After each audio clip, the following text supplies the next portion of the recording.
Chapter 161 Public Beta 39 Not only death, but also mutation. When the 3rd South Sea Expedition team set out, it was a mighty force. Dwarves, mages, druids and NPCs formed the main force of this team, including Tolkien, who was determined to eliminate the threat near Dragon Island as soon as possible. The etheric construct from the Salpha Federation, Anuta, who was stationed in the kingdom, and Kenny, a human voicemail used to communicate with Nublita, so that when the team set out, the number of people was full. There were more than 30 light mages in the expedition team, including 2 great magicians, and there were only dozens of great magicians in the entire Arcane Academy. There is no doubt that great magicians belong to the high-end combat power of this world, not to mention the druids.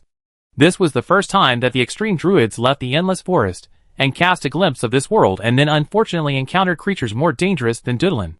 The word miserable is worth saying several times. The negotiations between the kingdom and the extreme druids have not ended. In fact, the tree people are still wandering in the kingdom forest. Of course, compared with the long lifespan of the tree people, they have not stayed in the kingdom for a long time. The threat from afar sounded the alarm. The extreme druids who were in contact with the kingdom received the news and then appeared in the expedition. After the dwarves were fully equipped, they were 2 different combat forces from the dwarves without equipment. After all, the former can create an astonishing number of mechanical armies by themselves. Because there were many other races participating in the expedition, the number of NPCs in the expedition inevitably decreased. But Yen, as the representative of the kingdom, still became the leader of the expedition team, holding a heavy box of doodlin in his hand. Everyone kept silent in front of him very rationally. After the expedition team went out to sea, they went straight to the direction of Dragon Island at the urging of Tolkien. After receiving the relevant news, Tolkien immediately went to Dragon Island, confirmed the safety of the dragon members, and opened the defense equipment of Dragon Island to avoid accidents before returning to the expedition team. The dragons are rarely so cautious, mainly because the news from Nilida is too shocking. Not many people know about the changes on the top of the mountains. But Tolkien is one of the insiders. One of the reasons why the dragons were hired is to protect the safety of the mines. Tolkien had close contact with the mutant creatures deep in the top of the mountains. Of course, they did not cause any harm to him. And the kingdom's encirclement and suppression of the mutant creatures on the top of the mountains was also very smooth, among which the players accounted for the vast majority of the credit.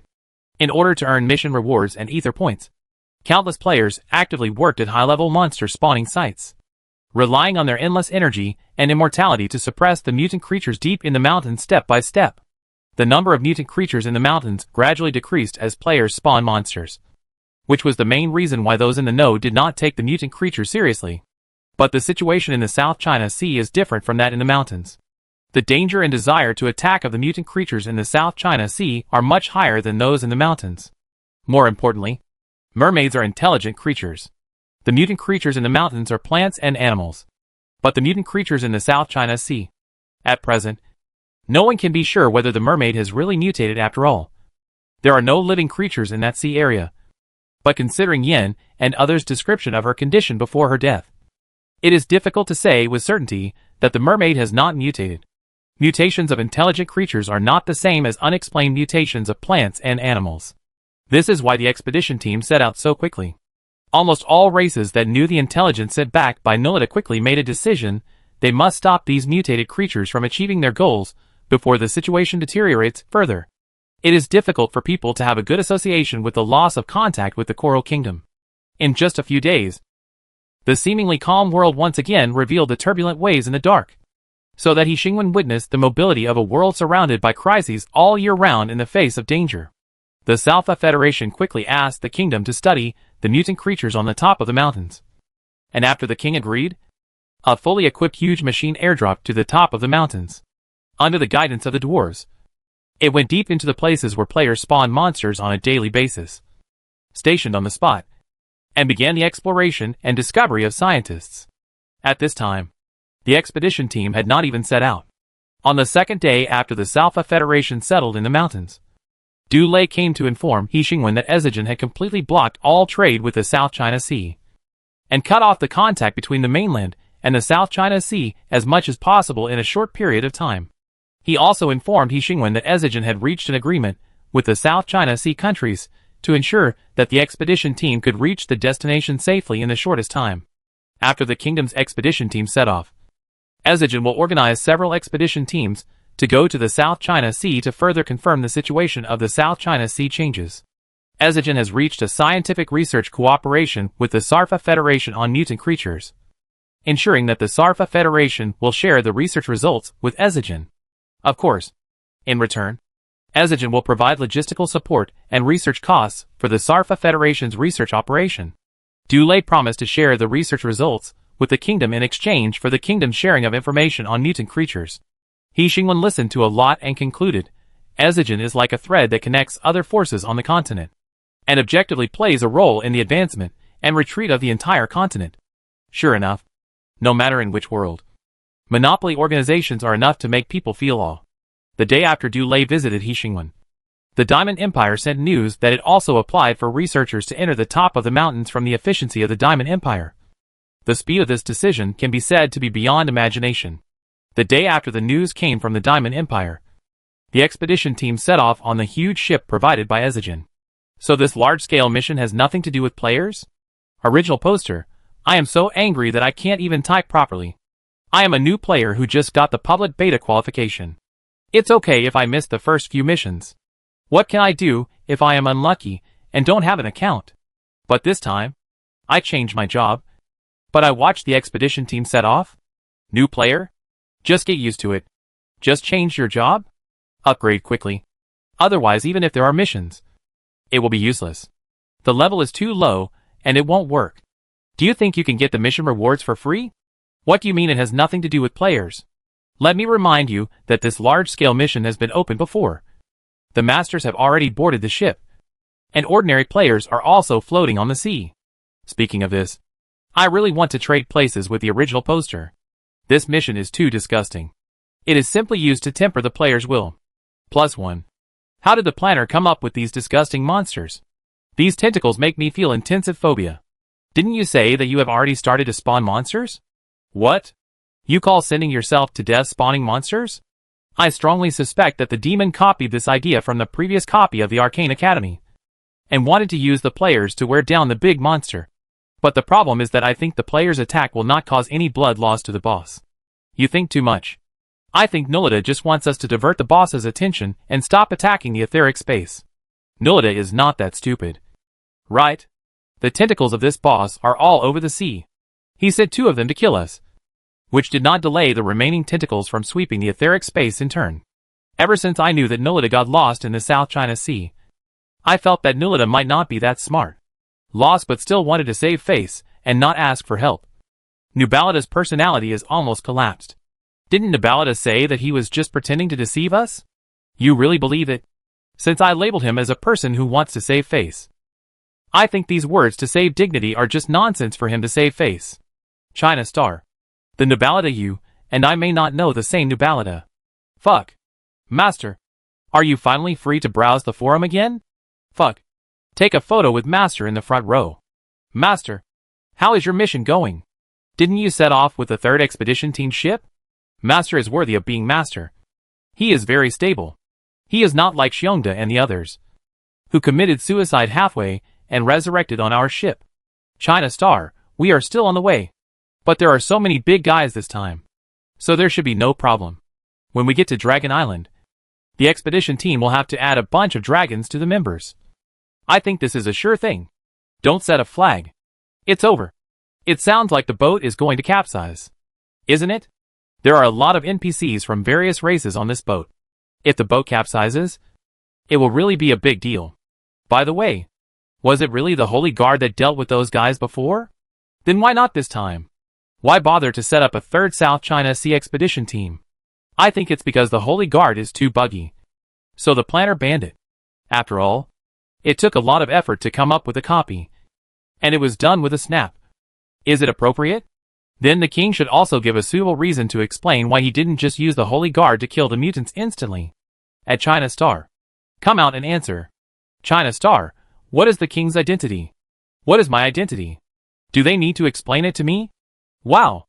The planner is so lazy that there is not even an explanation. China Star, but if you think about it carefully, you can guess it. The Holy Guard was a complete massacre. We went to see it later, and the whole sea area was empty. If the big move is used, the whole South China Sea can be directly vacated. This power is comparable to a nuclear bomb. This is the real nuclear deterrence.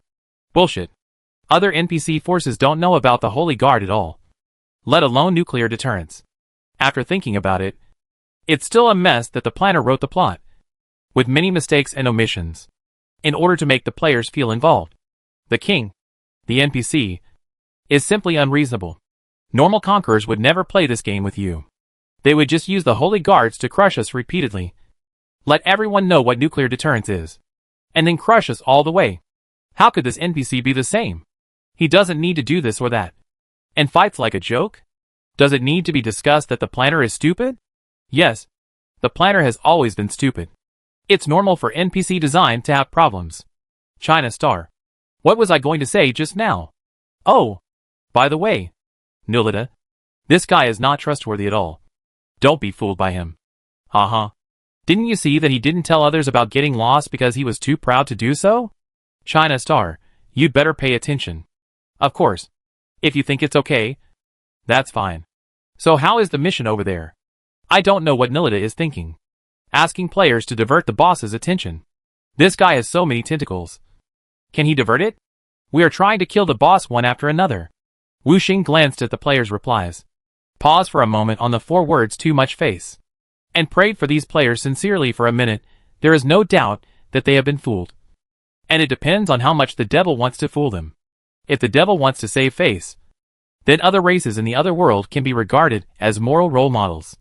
Before the 3rd expedition team set off, Nulita, who was trapped in the South China Sea, looked at each other with countless flying tentacles, and soon came up with a good idea.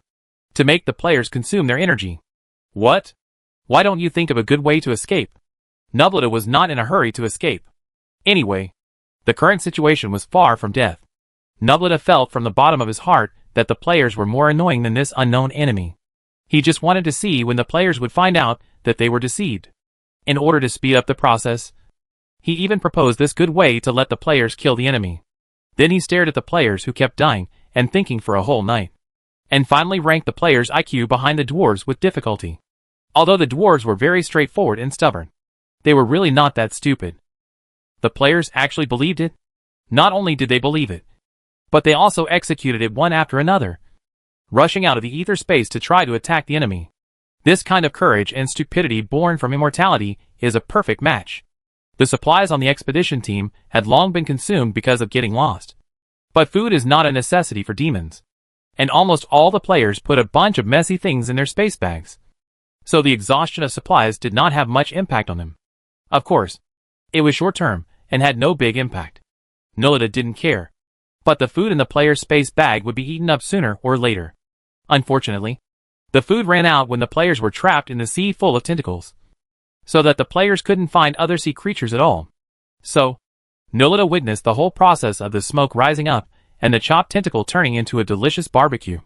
It smells so good. Xiongda. Such a skill. The point is that there are so many players who bring condiments with them. What do you think of bringing condiments with you when you come to do tasks? I am confused every day about what kind of stupid players I am playing games with. I am also confused every day about what kind of magical race I am going out to sea with. Nulita squatted on the sail, thinking, and then said, the cause of the mutation of this mutant creature has not been confirmed yet, and the possibility of mutation through infection of body fluids cannot be ruled out. The player who was eating so much that his mouth was almost in tears. Fuck. This is so delicious. Xiongda took a bite and was amazed. The texture was smooth and not greasy. It seemed to melt in his mouth with a lingering fragrance. Xiongda stared at his left hand, as if he had witnessed the miracle of becoming a cooking god overnight. Is this what I baked? It's so delicious. I lived my first half of my life in vain. Some players were suddenly awakened. No wonder we always think the planner is stupid. It turns out that we haven't found the right way to play. This is a food game. Xiongda. What are you doing? Hurry up and grill the meat. Everyone is waiting. Nulita, who was left aside. The more eager players saw that Xiongda was immersed in the miracle of becoming a chef overnight and didn't care about grilling meat at all. So they simply took over the next baton and grilled meat diligently. So, The praise that was just around Xiong Da's ears instantly surrounded the other party's ears. Xiong Da suddenly realized, it's not that my cooking skills are good. It's that this meat is delicious. The players who were holding and eating paused when they heard the words, and suddenly cast their eyes to the tentacles that were spread all over the sea outside. If Nolita was not mistaken, their eyes seemed to be burning with fighting spirit instantly. And this fighting spirit was so fierce that the demon even began to sympathize with the enemy. He didn't know whether the enemy could be worn down by the player's suicidal attack. But the player would definitely be able to realize the ambition of taking a piece of your meat even if I die. Nolita was right. Soon, the perfunctory life and death turned into an extremely sincere death. To be honest, if it weren't for the player's fighting spirit bursting out for a piece of each other's meat, the demon would not have known that the player's previous life and death were perfunctory. As expected of undead creatures, they didn't take death seriously at all. After each player held a skewer, they extended their own feelings to the demon who had not touched a bite. The demon didn't take it, and let the player talk about the meat to the sky, and the demon was not shaken at all. After all, things like seducing people are the main business of demons, and the player's eloquence can only be regarded as a show of skill in front of demons. On the ship speeding towards Dragon Island, Kinty received Nolita's mental message, hesitated for a few seconds, coughed, and interrupted the conversation of others who were questioning the situation on the top of the mountains. Nolita said, the mage, dwarf, druid, gold dragon, NPC, and player all looked at him. Kinty's expression was a little strange. The supplies on their ship have been exhausted. This is not surprising. The demon ship has been floating on the sea for so long. It should have been exhausted long ago. The question is, why did the other party suddenly send back this news? Anuta glanced at the expressions of others and continued, they can't hold on? What does the devil want to do? Lincoln, who distrusted the devil the most, spoke first. The devil doesn't eat again. The whole continent knows this.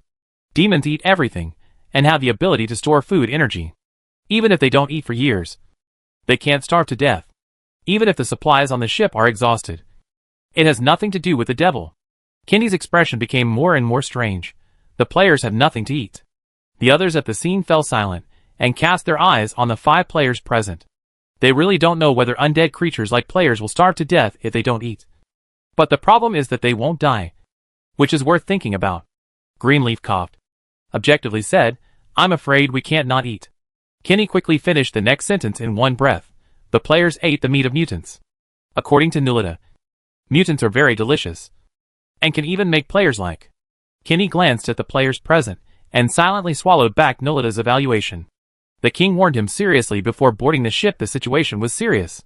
If the demonic state recurred and caused conflicts within the expedition team, he had better not board the ship.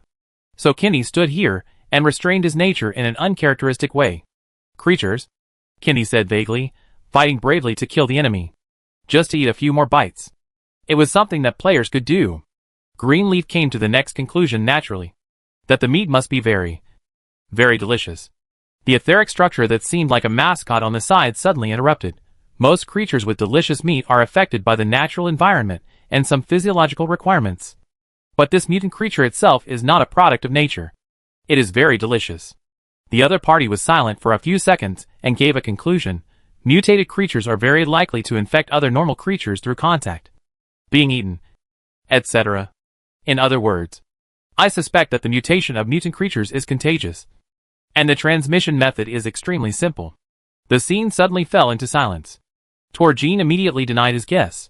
I have had close contact with the mutant creatures on the top of the mountains. No. The dwarves and the people of the kingdom have had close contact with the mutant creatures on the top of the mountains. But so far, no intelligent creatures have mutated. First, there may be cases of mutated creatures disguising themselves. Secondly, there are differences between the mutant creatures on the top of the mountains and the mutant creatures in the South China Sea, and they cannot be equated. Finally, this is just a suspicion, and we have not yet proved it. But it makes sense. Yin took over the conversation. If it had not spread so quickly, the situation in the South China Sea would not have suddenly become so bad. Andy Su was not sure, so we can confirm this by observing the player's situation? Wang Xian heard this and whispered to Du Kong, will the players mutate? Yi Quan was not sure. That depends on whether the planner will open the next expansion pack. For example, The confrontation between mutated players and non-mutated players? Knowing more about the inside story, Wang Lun shuddered and said in a lost voice, "The players will not mutate. Right?" Wu Xing's expression was very solemn. If the players mutated on Earth, and considering the transmission method of this mutation, then the resurrection of spiritual energy can really be renamed as the end of the world. When the atmosphere on the scene solidified again, Kenny silently added the remaining 2 sentences, "But this happened a day ago. At present, the players are still bravely killing the enemy, and there is no mutation. Of course, the appetite is not counted." The atmosphere on the scene quietly relaxed. The ether formation said calmly, "The players have not mutated, which does not mean that this mutation is not highly contagious. After all, the player race is fundamentally different from most races. At least most races cannot be resurrected from the dead." The atmosphere at the scene became tense again. The etheric form seemed to be unaware and continued, "I advise everyone to prepare for the worst. Your worst fate is not only death, but also mutation." The great scientist, who only came with a mechanical body, said so. Chapter 162 Public Beta 40 Zerg. Top of the Mountains. With the arrival of the 2 scientific research teams of the Salpha Federation and the Diamond Empire, the depths of the top of the mountains became lively. The liveliness was limited. After all, the mountains at the top of the mountains were endless, and a few hundred people at the top of the mountains could not even cause an echo. But compared to the fact that the Dwarf Kingdom had spent a long time before and had never gone so deep, the appearance of these 2 teams was already the most lively time here. The mining of the veins and the players' monster clearing cleared a safe path for them. After arriving at the top of the mountains, they could directly find the target without having to worry about finding mutant creatures. The teams sent by the Salpha Federation and the Diamond Empire were completely different in style. After the Salpha Federation arrived at the safe zone next to the vein, it began to gradually go deep into the dangerous area that had not been cleaned up, capturing various mutant creatures and conducting analysis and research. Almost a few days later, as the research deepened, the Federation's team also went deep into the dangerous area alone and disappeared in the depths of the top of the mountains. After arriving at the safe zone, the Diamond Empire established a camp and improved logistics in a very short time. Then, they sent teams along the safe zone to gradually collect controllable mutants and then conduct relative analysis. Almost a few days later, the Diamond Empire team established a large-scale camp with clear division of labor, and members of the Diamond Empire team came and went here in an endless stream. The NPC who was still maintaining the operation of the mine reported these 2 completely different styles of behavior to Zhe. It seems that the political reform of Diamond Karen 3 has achieved remarkable results. He Xingwen handed the report in his hand to Zhidao. Having the courage to remove the redundancy in a huge organization is enough to make people look at it with admiration. But judging from the style of this team, it is simple, efficient, and restrains unnecessary political struggles. The previous 20 years of dormancy of Diamond Karen 3 are very valuable. He made the Diamond Empire look brand new and kept up with the times. This is a shining pearl that can lead civilization to climb higher peaks and open up the prosperity of the dynasty in any civilization. Unfortunately, this world is mixed with countless civilizations, and humans are just a tiny part of it. Even more unfortunately, there are even equally shining pearls in this world. For example, another direction of human civilization, the scientific navigator, Li Wang, a rare genius politician in the feudal system and a genius scientist who laid the foundation of the scientific era, met He Xingwen together. It is difficult to say whose misfortune this is, but one thing is certain: the world went to another path at that moment. She took the report and glanced through it, showing a surprised expression. A very practical and rigorous report. He Xingwen handed him another investigation report from the Sarfa Federation. The format and scale of the 2 reports were very different, and the starting points and results of the reports were completely unrelated.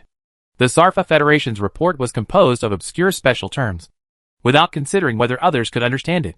Fortunately, at least the conclusion was simple and easy to understand. They believed that the small black spots attached to the spine of the mutated organisms after death might be a living thing. As for the specific situation of this kind of living creature, they need to study it further. The report of the Diamond Empire is very pleasing to the eye.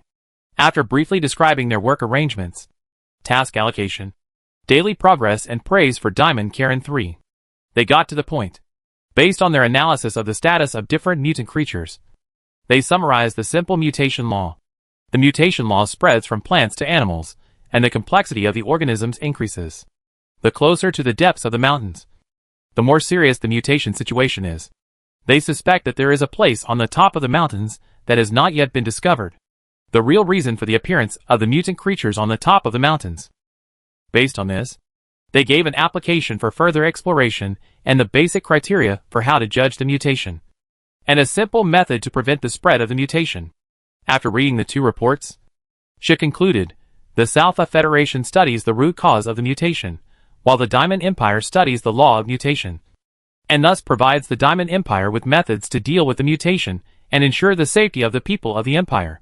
These two reports were not written to Yixingwen. This was one of the conditions for the kingdom to allow them to enter the depths of the mountains to provide convenience. Information sharing. Yixingwen, the Federation is a pure research structure, while the Diamond Empire is a mature political institution. She didn't feel much about this. To him, the Federation's report was too obscure to be called a qualified report, while the content of the Diamond Empire's report was too simple and meaningless. He came to report another matter. The observation results of the observer using the ether signal observer to search for abnormalities on the top of the mountains finally came out.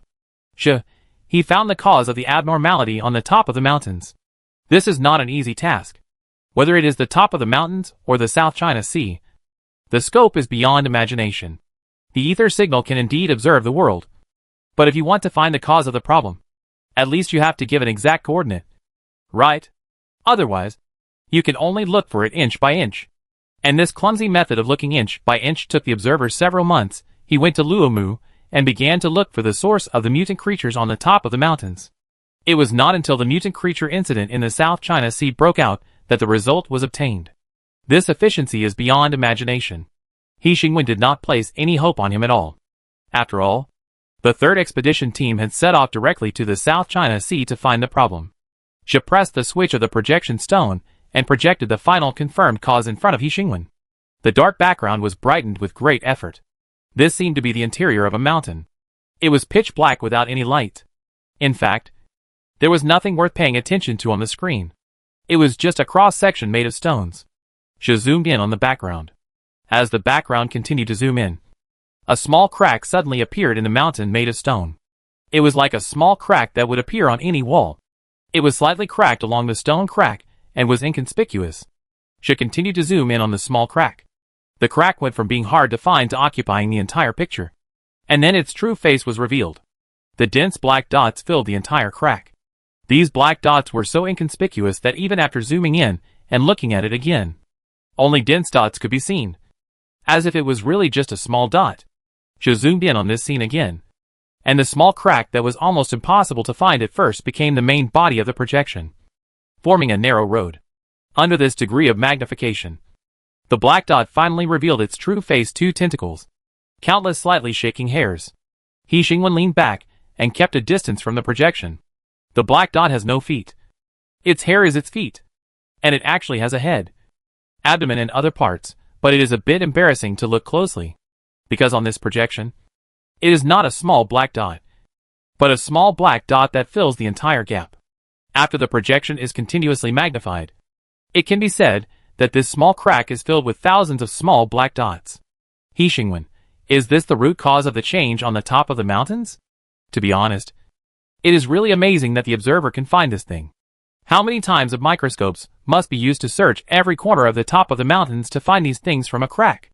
Yes, she changed the projection stone and continued to activate it, although this gap is inconspicuous.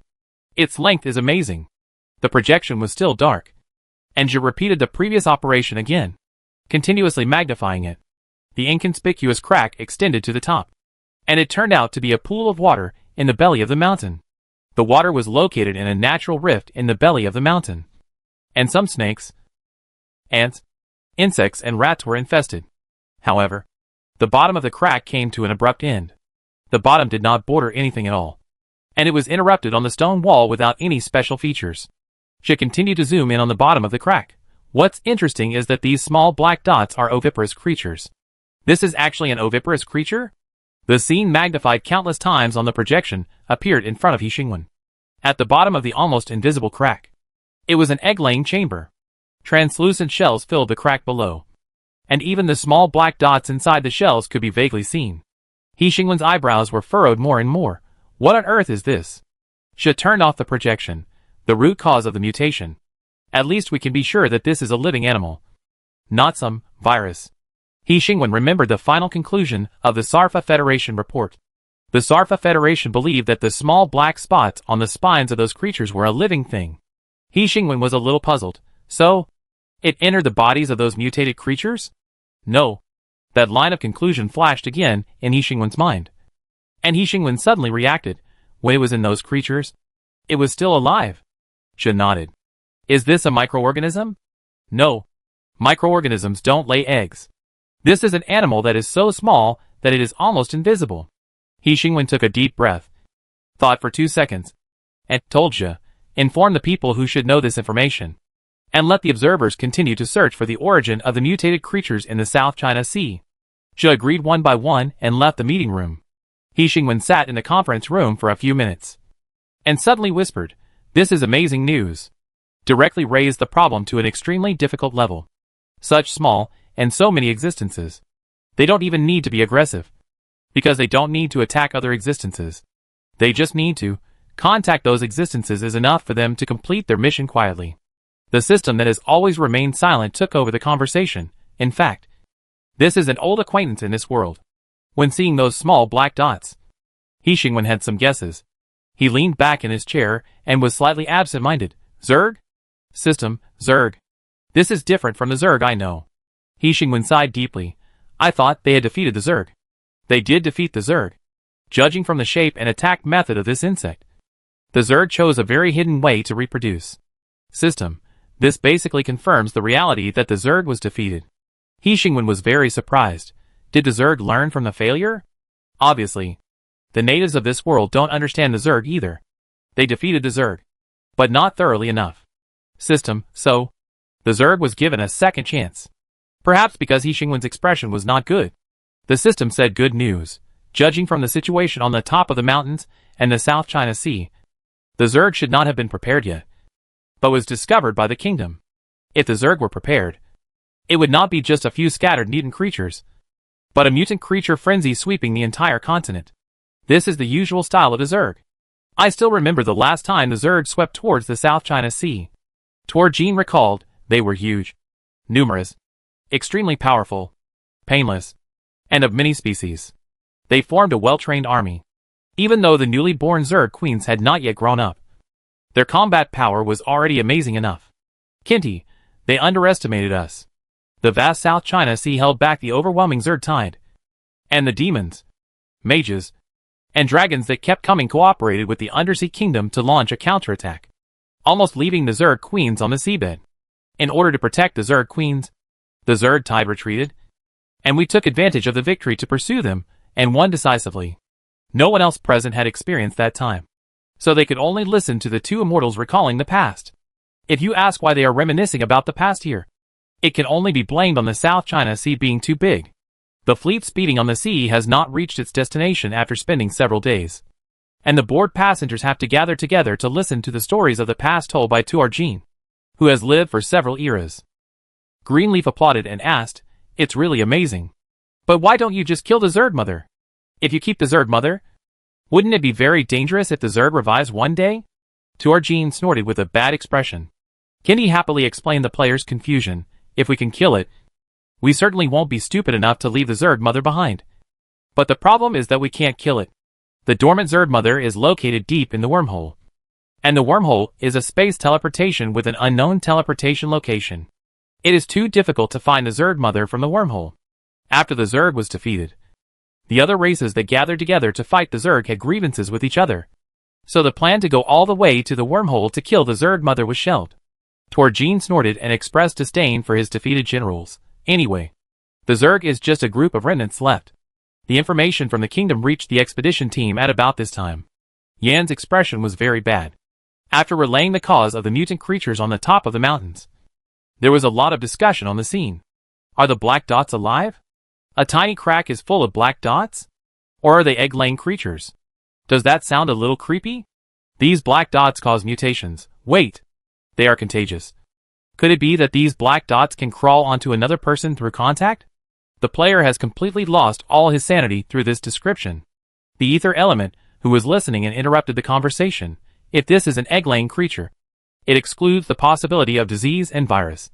That is, it is an animal. He paused. It seems that we should have completely killed the Zerg Queen back then. Zerg? The players exclaimed. This sounds like a completely different species from the previous Zerg. In Tol Jin's description, the Zerg are huge, but these small black spots may require a microscope to find. Obviously, we don't understand the Zerg, the great scientist said coldly, but the changes on the top of the mountains are different from those in the South China Sea. If the changes in the South China Sea are also caused by the Zerg, then we can only say, Duodi looked at the sea with concern. They have succeeded halfway. The NPC driving the ship sent a message. We are about to reach Dragon Island. On the sea farther away, the continuous islands were looming. Yin took out the map. The Coral Kingdom is further south of Dragon Island. His finger passed over the Coral Kingdom and landed on the wormhole sign in the south of the Coral Kingdom. Further away is the end of the South China Sea, the area where the wormhole is located. Everyone cast their eyes together and paused on the wormhole sign. It was like a strong evidence of the judgment of the great scientist, slowly deepening their sense of uneasiness. Wang Xian lowered his voice and asked Du Kong, So, this mission is now the second explanation for the South China Sea crisis? The second explanation for the South China Sea crisis. The South China Sea is in danger. Wang Luan sighed. If the mission fails, it will not be a South China Sea crisis, but a continental crisis. A world crisis. Yi Quan sighed as a player. The planner is awesome. Is this Zerg setting a second setting? Wu Xing, how can there be a setting in this game that matches the first setting? Because it is another real world. Greenleaf also sighed as a player. Then this should be a long-term copy? Kenti, who was listening, interrupted the conversation. It is not suitable to prolong the battle against the Zerg. The weak Zerg Queen needs time to recover. The reproduction of the Zerg needs time. And the mutation of organisms will only increase with the extension of time. And we don't have that much time. Wu Xing, so, our goal this time is changed to a wormhole. Tor Jean rolled his eyes at the stupid remarks from the players, flapped his wings, and flew into the sky. His small body just now instantly returned to a huge shadow hovering in the sky. The dragon roar resounded through the sky. When the life of the worm mother is threatened, all the worms will rush back to her side. Tor Jean flapped his wings and flew towards the direction of Dragon Island. It is not a good choice to wake up the worm mother without any preparation and stimulate her to lay eggs crazily. On the contrary, killing all the worms first, and then fighting the worm mother will greatly reduce the pressure of the battle at that time after all. The worm mother is still in a dormant stage. The faint roar of the dragon came from a distance, and gradually became louder as the distance got closer. The players suddenly fell into silence. In the sky, hundreds of dragons flew towards them, covering the sky and the sun, showing pure power. Anuta was not shocked by this scene. He looked up at the sky and whispered to Yin to confirm. Did the kingdom hire the remaining dragons? Now it seems that this is a very correct choice. Yin was not shocked by this scene. He looked at the southern horizon and was worried. The only question now is how big the range of the mutant creatures in the South China Sea is. To be precise, it is to what extent those Zerg hidden in the depths of the South China Sea have done. The South China Sea is really too big, and the south of the South China Sea is really too far away, so that no one has paid attention to what is happening here before. In another part of the South China Sea, the lively sea has never been quiet. Nubita maintained the previous posture, squatting on the sail and thinking about life. He is probably witnessing something extraordinary. Nubita knows how crazy and disorderly the players are. He has witnessed the power that can burst out when the players form a group. The Arcane Academy can only be helpless against such weak creatures. But he never thought that the madness and disorder of the players have no limit at all. What they think they know about the players is just that they are forced to rush through the worldview by the other party again and again. The player was almost acting with the momentum of eating up the thing. Of course, it was not yet to the extent of eating up the enemy. After all, the enemy was too big. But the player relied on his desire and pursuit for food, invented other cooking methods besides barbecue, chopped off countless tentacles of the enemy with meaningless death, and then turned them into plates of food. It was difficult to notice this process when you were in it. But the number of tentacles waving on the sea's surface was decreasing day by day, and the terrifying existence that was arrogant enough to make people lose sanity before became sympathetic at some point. which was enough to fully prove how far the player had gone. Nublita, don't you really want to try it? The player once again promoted the delicious food. I promise. You will definitely regret it if you don't eat it. Another player ate while crying. I was born into this world just to eat this. This kind of emotion and enthusiasm caused by delicious food has lasted for several days. Nublita even suspected that they had mutated because they were too weak. They could only mutate into greedy creatures. The new information from the kingdom was conveyed to Nublita by Kinney through the mental link at this moment. This news helped Nublita confirm that the players did not mutate, and their performance was purely because it was really delicious. If the culprit of this mutation is the Zerg, then the players can basically be excluded from the mutation range, because they have no entity at all. They are just a ball made of ether. The Zerg may have to evolve to the point where they can directly affect the ether to have an effect on the players. Thinking about it, it's really a pity. Nublita clapped his hands to attract the players' attention. You have to speed up. I heard that there are mutant creatures everywhere in the South China Sea, and they are all delicious. Heard? No. He made it up. But the effect of this sentence is visible to the naked eye. And the players whispered enthusiastically. This thing has a long shelf life. I kept it in a space bag, and it didn't go bad. What do you think? We should make more and sell it as street snacks? What the hell? What's wrong with your brain? That's a good idea. I'll open a restaurant when I return to the kingdom. By the way, is there no restaurant in the kingdom? There are not only no restaurants in the kingdom, but there is no other commercial trade except for the commercial building of Ezigen. And Ezigen's commercial trade partners are only players. It doesn't matter. You can just sell it to players when the time comes? Just based on the deliciousness of this thing. Players will go crazy for it. Think about it. The public beta quota for players is given in batches. And the new players in the future will be a blue ocean that has not yet been explored. And when the new players enter the game, this task will be over long ago. And they can only buy from us at that time. Won't they go crazy for it? Fuck. This is the real way to get rich. When the players turned their heads to look at the tentacles waving on the sea, the emotion and enthusiasm born from the food subsided a lot. And most people changed to a more passionate love for money. Of course, there must be pure players who are not interested in the currency in the game. But the number of such players is really too small. It is difficult to say which incentive is more useful, food or money. But from Nolide's personal observation, the giant pirate in front of him even waved his tentacles weakly, as if he had already accepted his predetermined fate. Chapter 163 Public Beta 41 Silence is Cambridge tonight. The players are crazy. To be precise, the players' evolved form, the fourth calamity, is finally online again.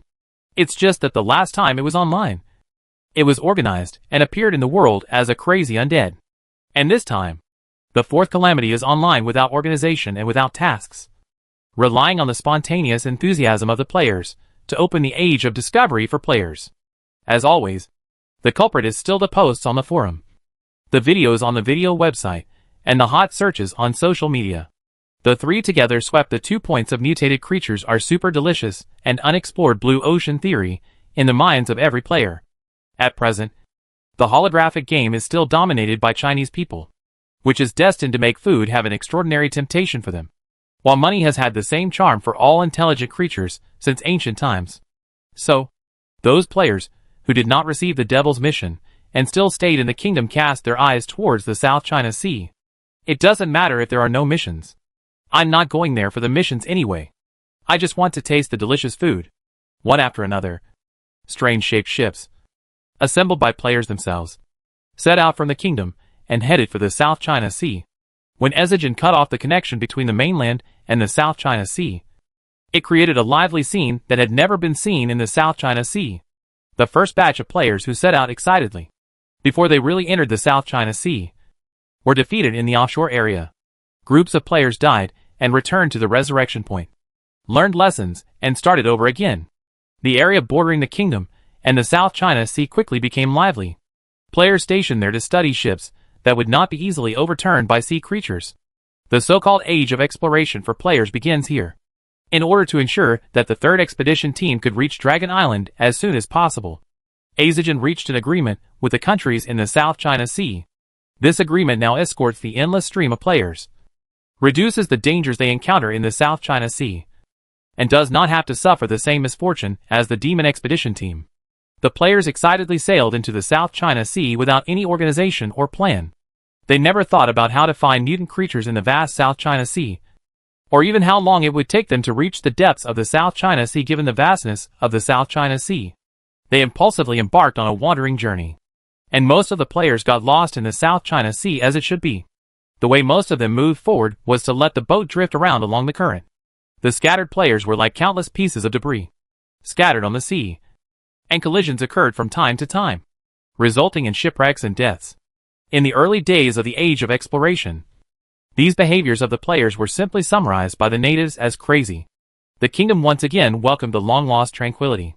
A very small number of players, who were neither tempted by the food nor swayed by the wealth, stayed in the kingdom to continue their daily tasks, while the vast majority of players enthusiastically participated in this spontaneous enthusiasm of players, and new players continued to pour in.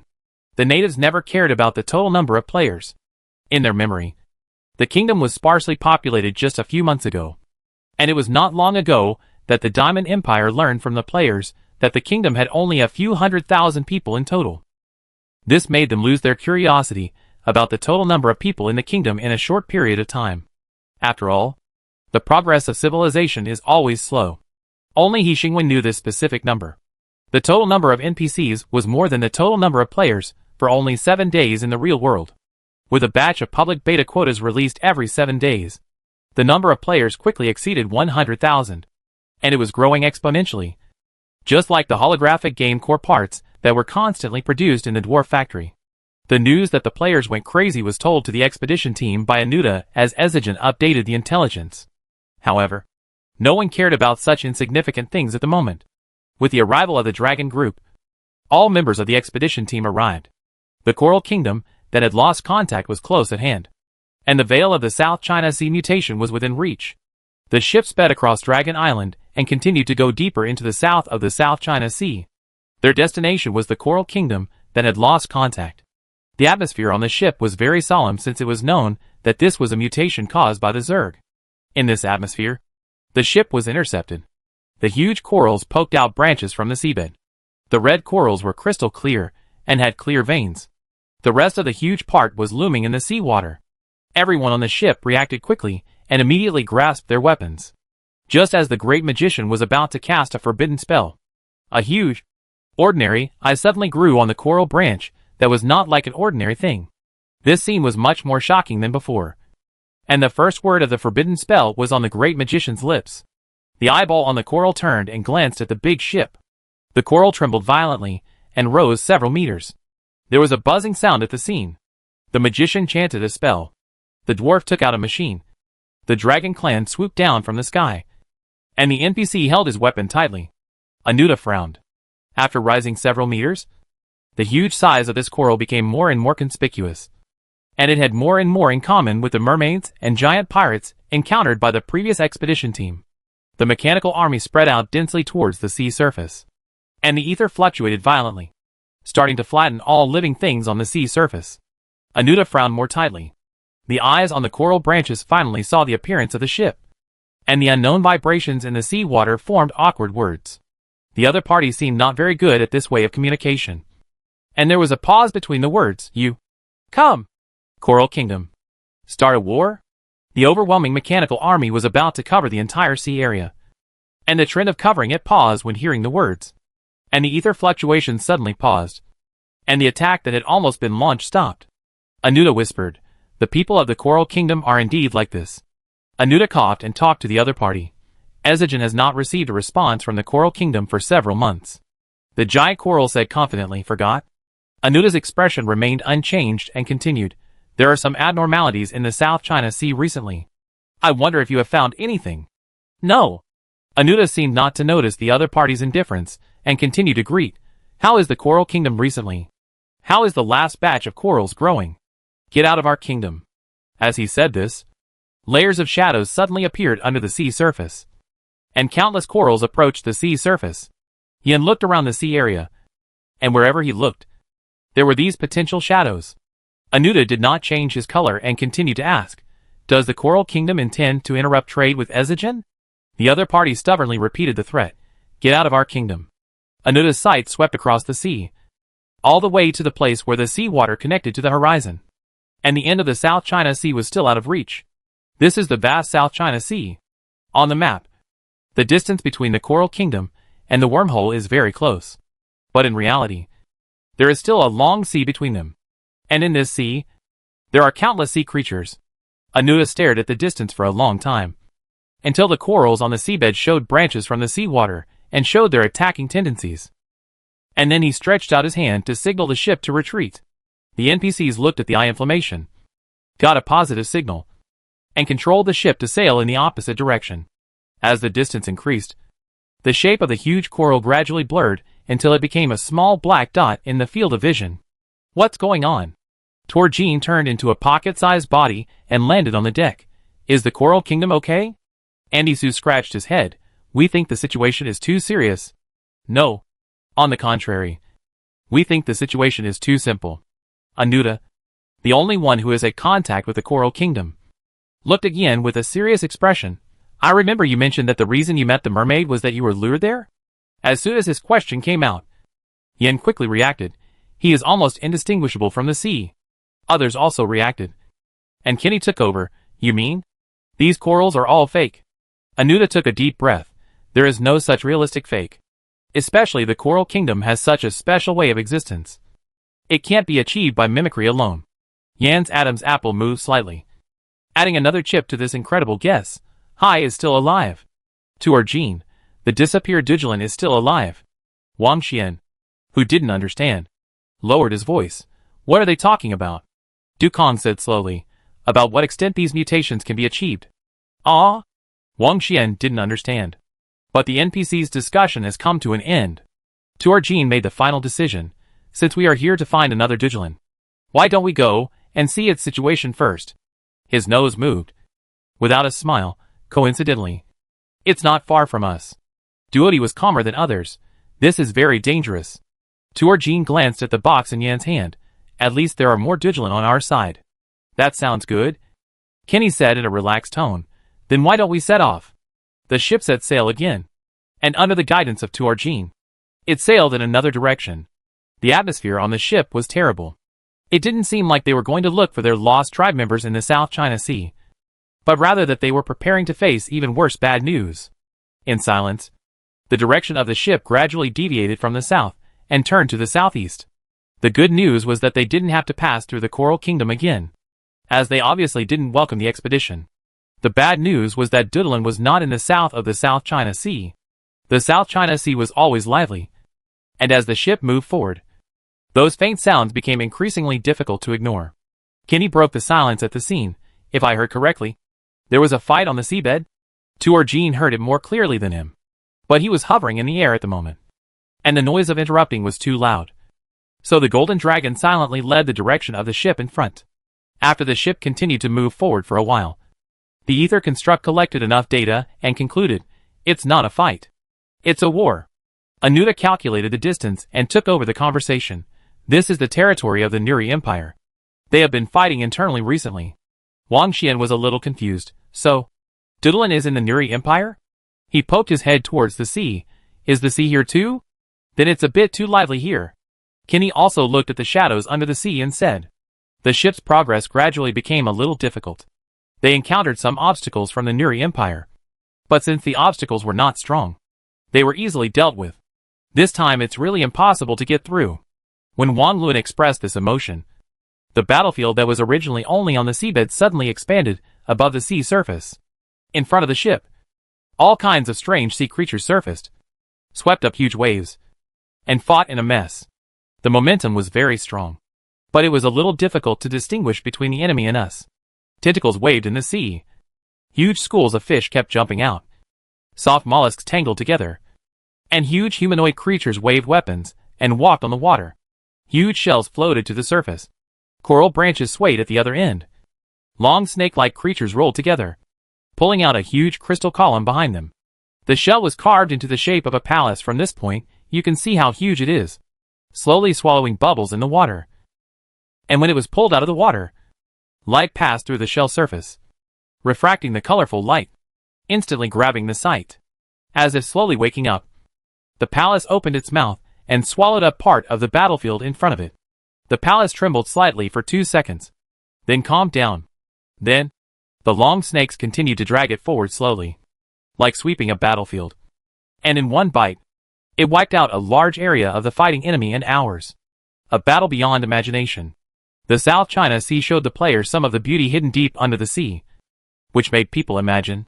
The planning is really amazing. Yi Quan muttered to himself. This seems to be the main battlefield? Kenny looked at the chaos ahead for a moment and concluded, there is no way around it. The fighting is more lively on the seabed. Wang Luan asked for information. Is this situation common in the Nuri Empire? Anuta, are you talking about a war of this scale? Or an internal conflict? Either way, it is very common. Duodi explained a few more sentences. The style of the South China Sea is relatively primitive. After the death of the old leader, a war of succession often breaks out. Greenleaf suddenly realized, the old leader of the Nuri Empire is dead? Anuta distinguished the people fighting in front. Yusho said, it seems that he is dead. Otherwise, he would not fight like this. Torjin, who was hovering in the sky, shrank back to the deck. The smell in front is a bit messy. It took me some time to distinguish, he said, but Dujlan is indeed here. Dujlan is here? After a moment of silence, Duodi was surprised. It didn't do anything. If Dujlan did anything, there would be no fighting here at all. This is not in line with Dujlan's character. Kenny glanced at Yin, who was carrying the box. But if it is the king's miracle, it is not surprising at all. Yan's hand holding the box was steady. The king has no need to hide this. That's right. Kenty agreed with him. Then there is only one reason left. Yi Quan whispered to Dukong. Did Duolan mutate? Then he found that everyone's expression became worse. Kenty took a deep breath and said his judgment. The sea controlled Duolan. Wang Xian whispered. Did the sea mutate too? Wu Xing coughed and reminded Wang Xian and the others that the NPC's expression became worse. After a strange silence, Yin took over and said, no matter what the reason is, since Duolan is here, find it. No one took over. Yin carried the box to the railing, opened the closed box, and the golden light slowly emerged. The calm box became lively. The Duolan seemed to notice something, and the speed of swimming in the box became a little faster. Bring your fellow tribesmen. The golden light fell on the sea, and quietly entered the lively battlefield.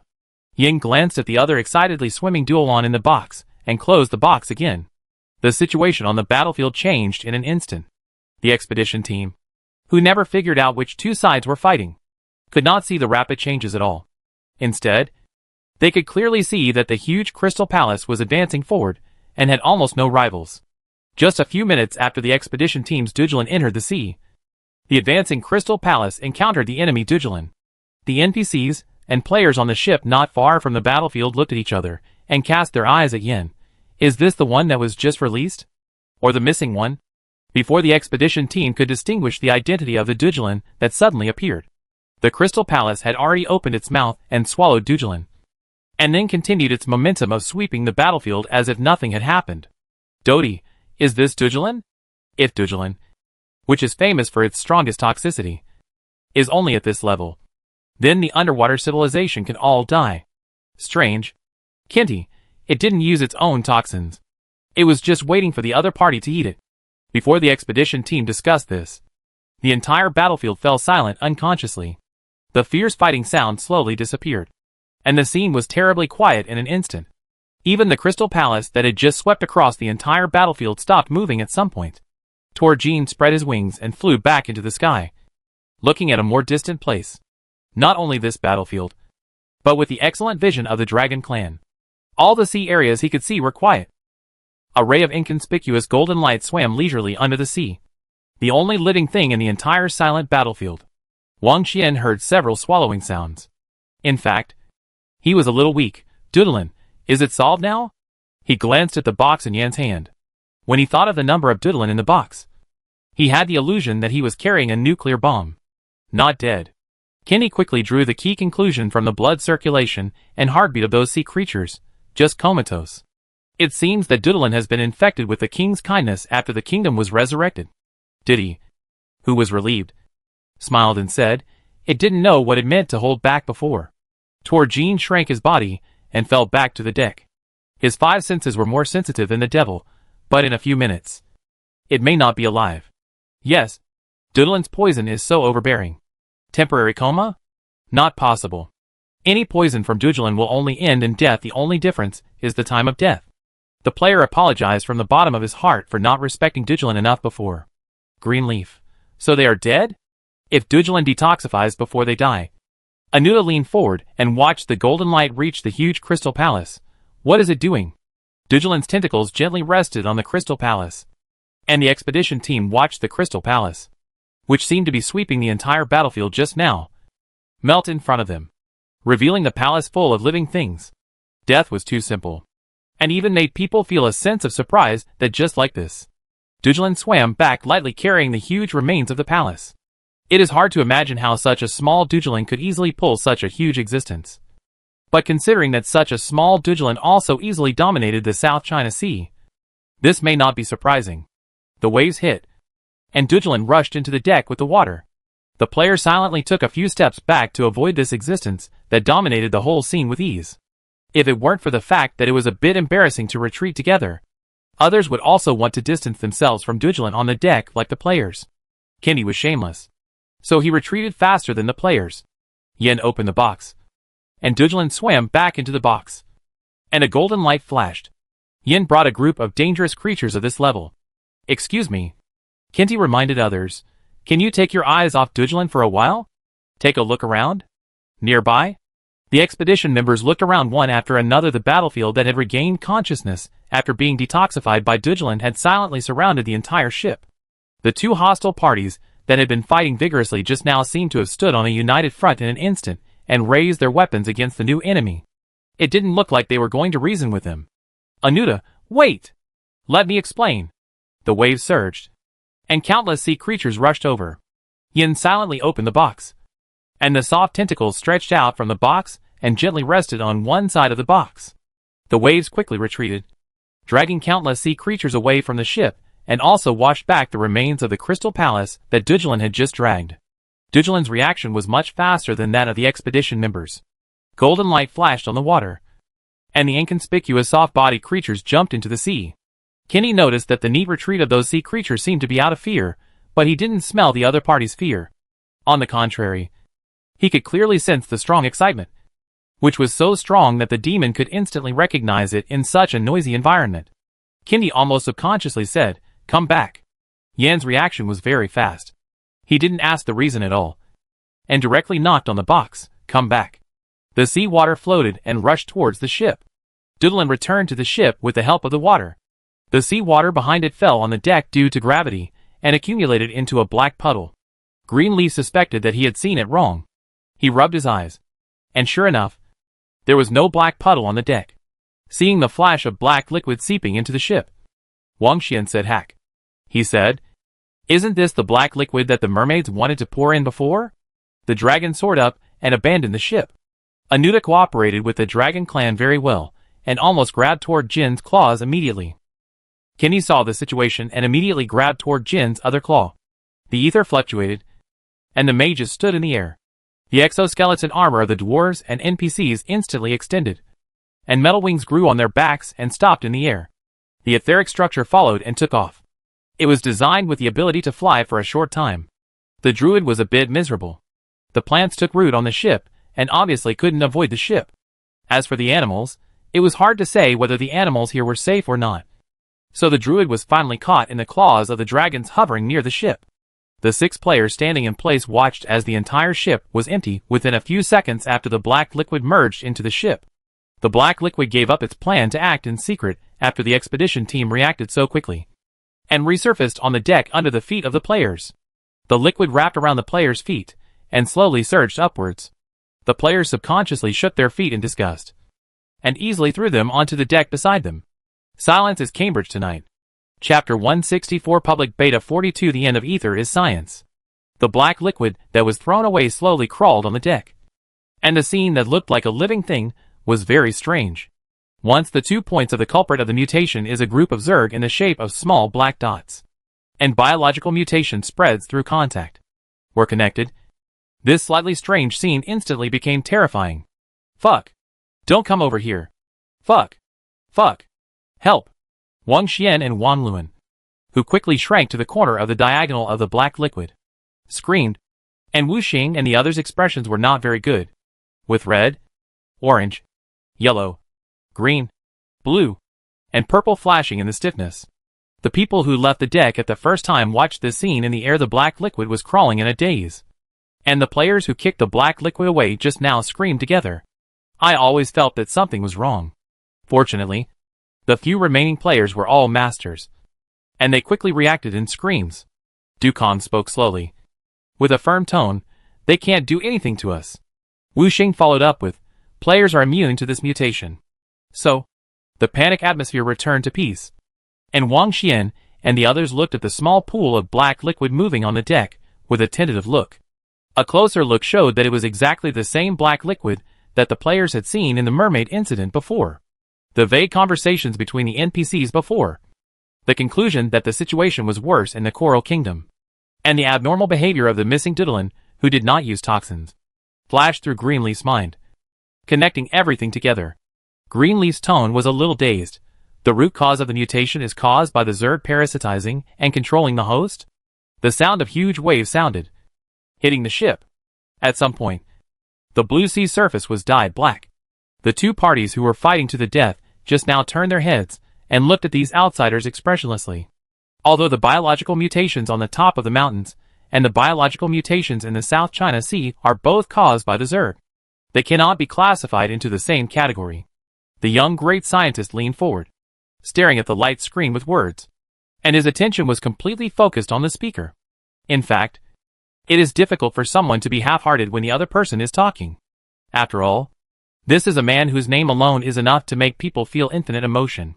Li Wang, one of the founders of the Sarfa Federation, one of the founders of science, and the ruler of the Sarfa Federation.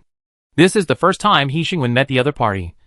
Separated by a long distance, relying on a light screen, even a light screen without the other party's image.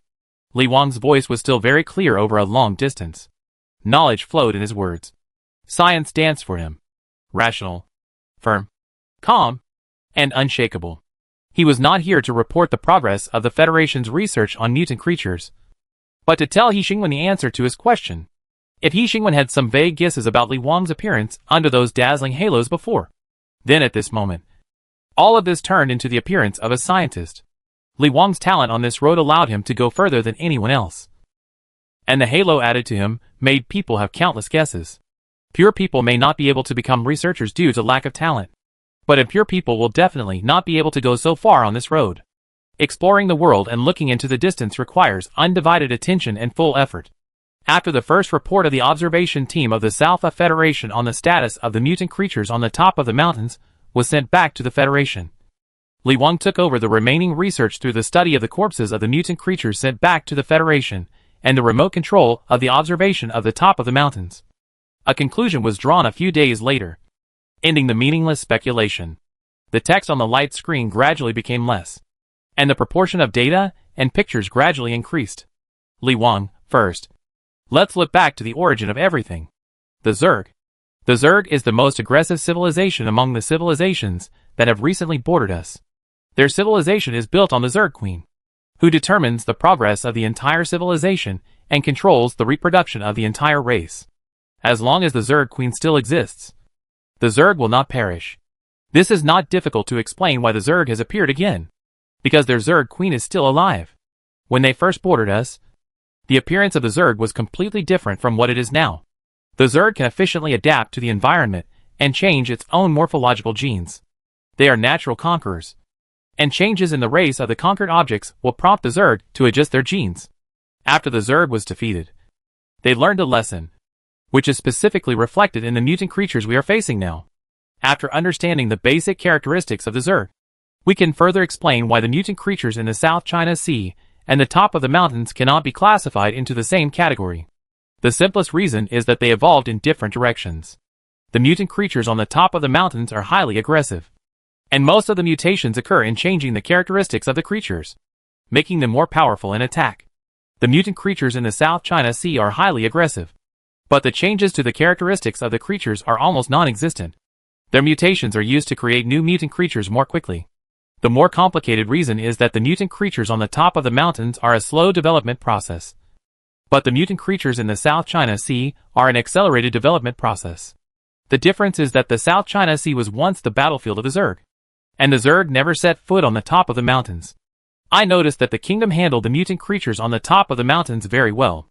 This kind of mutation that has not lit up the high infectious ability will soon disappear from the top of the mountains according to the kingdom's eradication speed. Li Wang paused, of course. The premise is that it has not come into contact with the Zerg in the South China Sea. Contact between Zerg is an effective behavior to accelerate evolution even if it is just a corpse. It is enough for the Zerg to obtain relevant genes. The most important thing is the mutant creatures in the South China Sea. Obviously, it found our weaknesses from the corpses of the last Zerg tide, and then developed a targeted attack method that is high contagiousness. In fact, it is more accurate to call it parasitism and control. The Zerg gave up its huge size and powerful combat power, and chose a small and non-combatable body in order to more conveniently achieve the purpose of parasitism. From the previous description of the situation, the parasitism of the Zerg seems to be a symbiosis. But in fact it is to establish a new control system constructed by the Zerg in the parasite. This symbiosis will cause the host to die completely when the Zerg leaves the host. But when the control system built by the Zerg has not collapsed, the host can still live as usual. He Xingwen clicked on the information storage center. His eyes paused on the C column under the information of the kingdom's citizens, and the word status, injured, were listed. He Xingwen's expression was not very good. So, the mutation in the South China Sea is: the Zerg parasitized and controlled the host. He Xingwen, the so-called high contagiousness is: the Zerg enters another intelligent organism through contact, decomposes the original control system of the intelligent organism, and builds the control system of the Zerg. He Xingwen, the original control system of the intelligent organism. Li Wang chose a simpler word to describe it: brain. So, the Zerg eats the host's brain, and then forms a new brain? After He Xingwen stopped asking questions, the scene was quiet for a moment. He Xingwen took a deep breath and continued to ask, so, it is impossible to bring back a corpse? Unless you want to bring those bugs back to the mainland. He Xingwen, with so much bad news, there must be some good news. Right? Li Wang, indeed. There is. Congratulations on discovering the existence of the Zerg before the South China Sea was completely occupied. Imagine the situation that will be faced after the South China Sea is completely occupied. It is indeed enough to make people feel grateful for this. But the problem is that even if the South China Sea has not been occupied, the problem is already so difficult that it is a headache. Perhaps seeing that He Xingwen was unmoved by this good news, Li Wang continued, the Federation will quickly develop an attack and capture method for the characteristics of the Zerg. Before that, I noticed that part of the kingdom seems to be connected to the South China Sea. He Xingwen sat up straight. The Kingdom Sea area is indeed connected to the South China Sea. I'm not sure how much the Father God can bless the kingdom's territory. But instead of pinning hopes on the afterlife of the dead, it would be better for the kingdom to completely block the area connected to the South China Sea. This was the first aboriginal He Xingwen had met who calmly accepted the current situation of the Father God's death. The other aboriginals almost all responded to the miracles that happened in the kingdom's territory with the attitude of the Father God may be resurrected. This reminded He Xingwen of the conflict between the Arcane Academy and the Salfa Federation, which was partly due to the Federation's attitude towards the Father God. Not only did they have no faith, they even denied the unique part of the concept of God. They regarded it as the power that intelligent creatures could achieve. This thought came to He Xingwen's mind, and he returned to the main topic. I thought they were in the south of the South China Sea. Li Wang did not argue with others about topics that did not need to be answered. He changed the subject. The observation team found different parts near the mutant creatures on the top of the mountains. I have seen the structure of these parts. He Xingwen put his hand on his chin and asked an ambiguous question. How is it? Crude, inefficient, and wasteful. After the unsurprising criticism, there was an unexpected affirmation. Unexpected. In fact, I have always believed that dwarves are very suitable for the Federation. Li Wang said, they are the original inventors. Although they lack relevant theories and research, their rich experience and understanding of forging have given them unexpected creativity. Analyzing the etheric signal, our ideas have briefly overlapped. This sentence coming out of Li Wang's mouth can almost be called unparalleled praise. He Xingwen was a little surprised. Ether Matrix? Li Wang seemed to be interested in his opinion on this. What do you think of the Ether Matrix?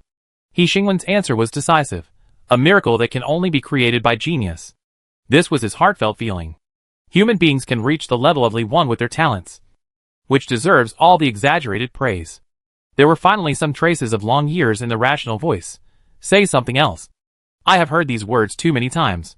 He Xingwen was silent for 2 seconds. He had chatted with the system about this topic before, and he was impressed by the system's answer. He was silent for a long time. It sounds like you have some unusual comments. Li Wang, why don't you share them? He Xingwen picked and chose, and said something that could be said. You are almost at the end of ether research. The end of ether research. Li Wang, research is endless. When humans don't see the end, it is indeed endless. He Xingwen said, but since the Father God who created ether can fall, it naturally has an end. Li Wang, it sounds like you know the scenery at the end? He Xingwen doesn't know, but the system does. What is the end of ether? He Xingwen repeated the system's previous answer. Why can't it be science? The conversation suddenly fell into silence, until the other party spoke again. My science is based on ether.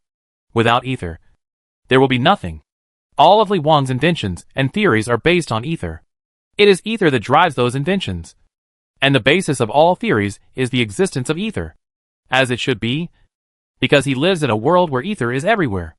Just a casual remark. He Xingwen brought the topic back. Let's talk about ether signals. The dwarves' use and understanding of it are not as good as yours, so they just faithfully restore the information to a primary form that can be interpreted. Li Wang was a little absent-minded. I knew it when I saw those parts. Observing the world? It's not surprising that the other party can restore the dwarf's purpose from a few parts. He Xingwen went straight to the point, and threw out the news he learned from the dwarves last time. The crystal towers of the underwater civilization are losing energy for no reason. Li Wang answered this question absent-mindedly. Evolution takes time and accumulates enough energy. The difference in the evolution of the Zerg in the South China Sea and the Zerg on the top of the mountains is so great, which is directly related to the existence of those crystal towers. Did the Zerg eat up those crystal towers? He Xingwen realized that the reason why the Zerg bordered this world was because they ate up their own world. Eating everything to gain energy is their old business. Li Wang was puzzled by He Xingwen's series of questions. From the beginning, you regarded the Zerg as one of the problems you had to deal with. But you should know that this is a problem in the South China Sea. You seem to be responsible for everything that happened in this world, as a matter of course. Li Wang, I heard about the kingdom's recent series of actions, and I also heard a lot of speculation about the kingdom. So, He Xingwen was waiting for the other party to ask a question that many people had asked him before about his delicate relationship with the Father God. But this time, he got a different response. If you have any doubts about your relationship with the Father God, the Federation is happy to cooperate with you further about the part about the Father God. It seems that the other party is very sure that the Father God has long been dead, and the idea that He Xingwen might be the Father God has never occurred to him. He Xingwen thought for 2 seconds, and suddenly reacted. Before the kingdom, the Federation should have analyzed the Father God? I am curious about the conclusion you came to. You already know it, don't you? Li Wang said calmly. A powerful existence that intelligent creatures can achieve. He Xingwen's heart suddenly beat violently. Before this, He Xingwen naturally regarded the contradiction between the Arcane Academy and the South Federation as a difference in their research attitudes. As an atheist living on Earth, He Xingwen is not unfamiliar with the idea that God does not exist. Atheism does not need to prove that God does not exist in order to exist. So he never thought about the circumstances under which the Federation would firmly believe this. Given their rigor, Li Wang did not think he had said anything remarkable. He seemed to think that He Xingwen should also know this. So he ended the conversation very naturally after saying the next sentence. I am beginning to be interested in what the end of ether research is. Li Wang's tone was completely calm. Science created ether? This view is very interesting. The communication ended here. He Xingwen's mind was full of thoughts, and he couldn't calm down in a short time. Others left the meeting room, and He Xingwen looked at the system. Science creates ether. Did I say this? The end of ether is science. The system reminded him. I thought you knew that this is the same meaning. The figure of the Game Master console suddenly jumped into He Xingwen's mind. A rigid program. A part of the Father God. In addition to the Federation's conclusion about the Father God, a powerful existence that intelligent creatures can achieve. He Xingwen stared at the light and shadow for a few short and long minutes, and said, so? The Father God is an intelligent life? I'm afraid not. The system said, the simplest point is that if the Father God is an intelligent life, then this world will never encounter a dark age. He Xingwen was convinced. It is because of understanding the system that he can be sure of this. He Xingwen understands what intelligent creatures can do. Countless optimal solutions can outline the best path, instead of stumbling and rushing towards destruction like this world. So that the Father God needs to use death to find a ray of hope. So the Father God is really just an intelligent creature? This is even more incredible than the answer of intelligent life.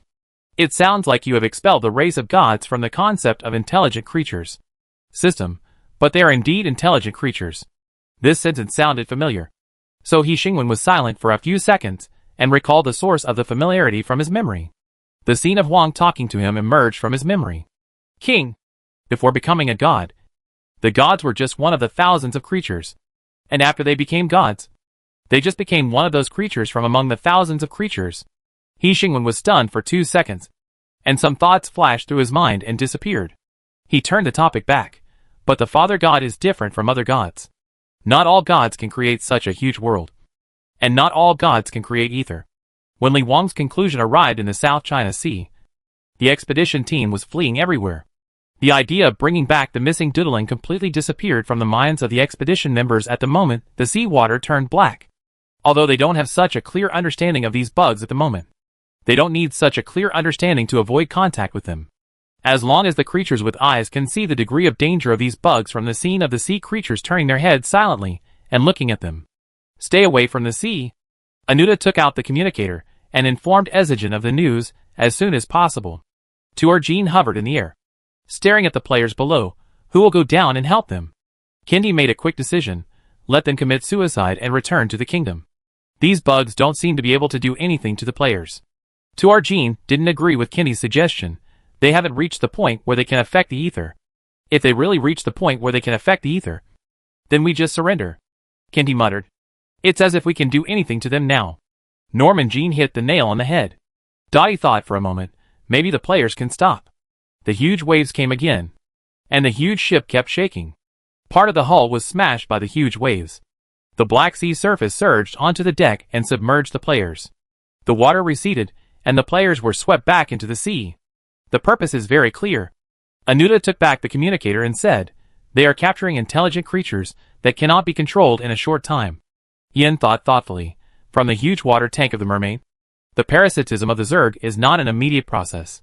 They need time and sufficient contact. So there are those water tanks. Kenny continued.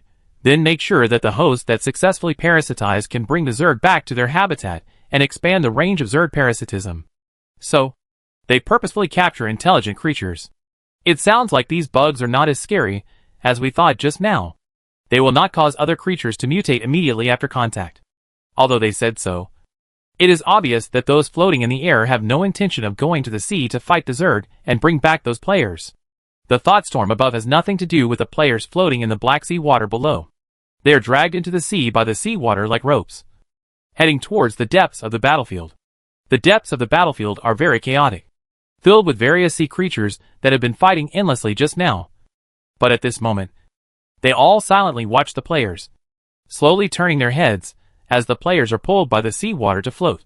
Countless heads slowly turn at the same speed, as if they are a whole. But the player's sand value has been completely lost. So, they can do whatever they want.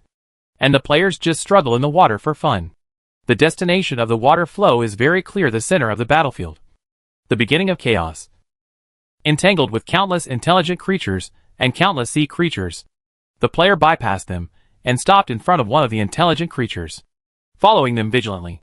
The expedition team flying in the air saw this intelligent creature. Everyone subconsciously turned their heads to look at Yan. Yan's expression was very bad. Wang Xian was very naive and surprised. There are still humans here. Wait, you are not the sea we have been looking for? The young man with a pair of blue eyes laughed and glanced at the expedition team flying in the air. I have been waiting for a long time. I thought you could take me back to the kingdom. Now it seems. He tilted his head. I can only change another way. Greenleaf lowered his voice and said to Dukong, he doesn't look like he is controlled by the Zerg. He speaks like a normal person. Dukong, this is not good news.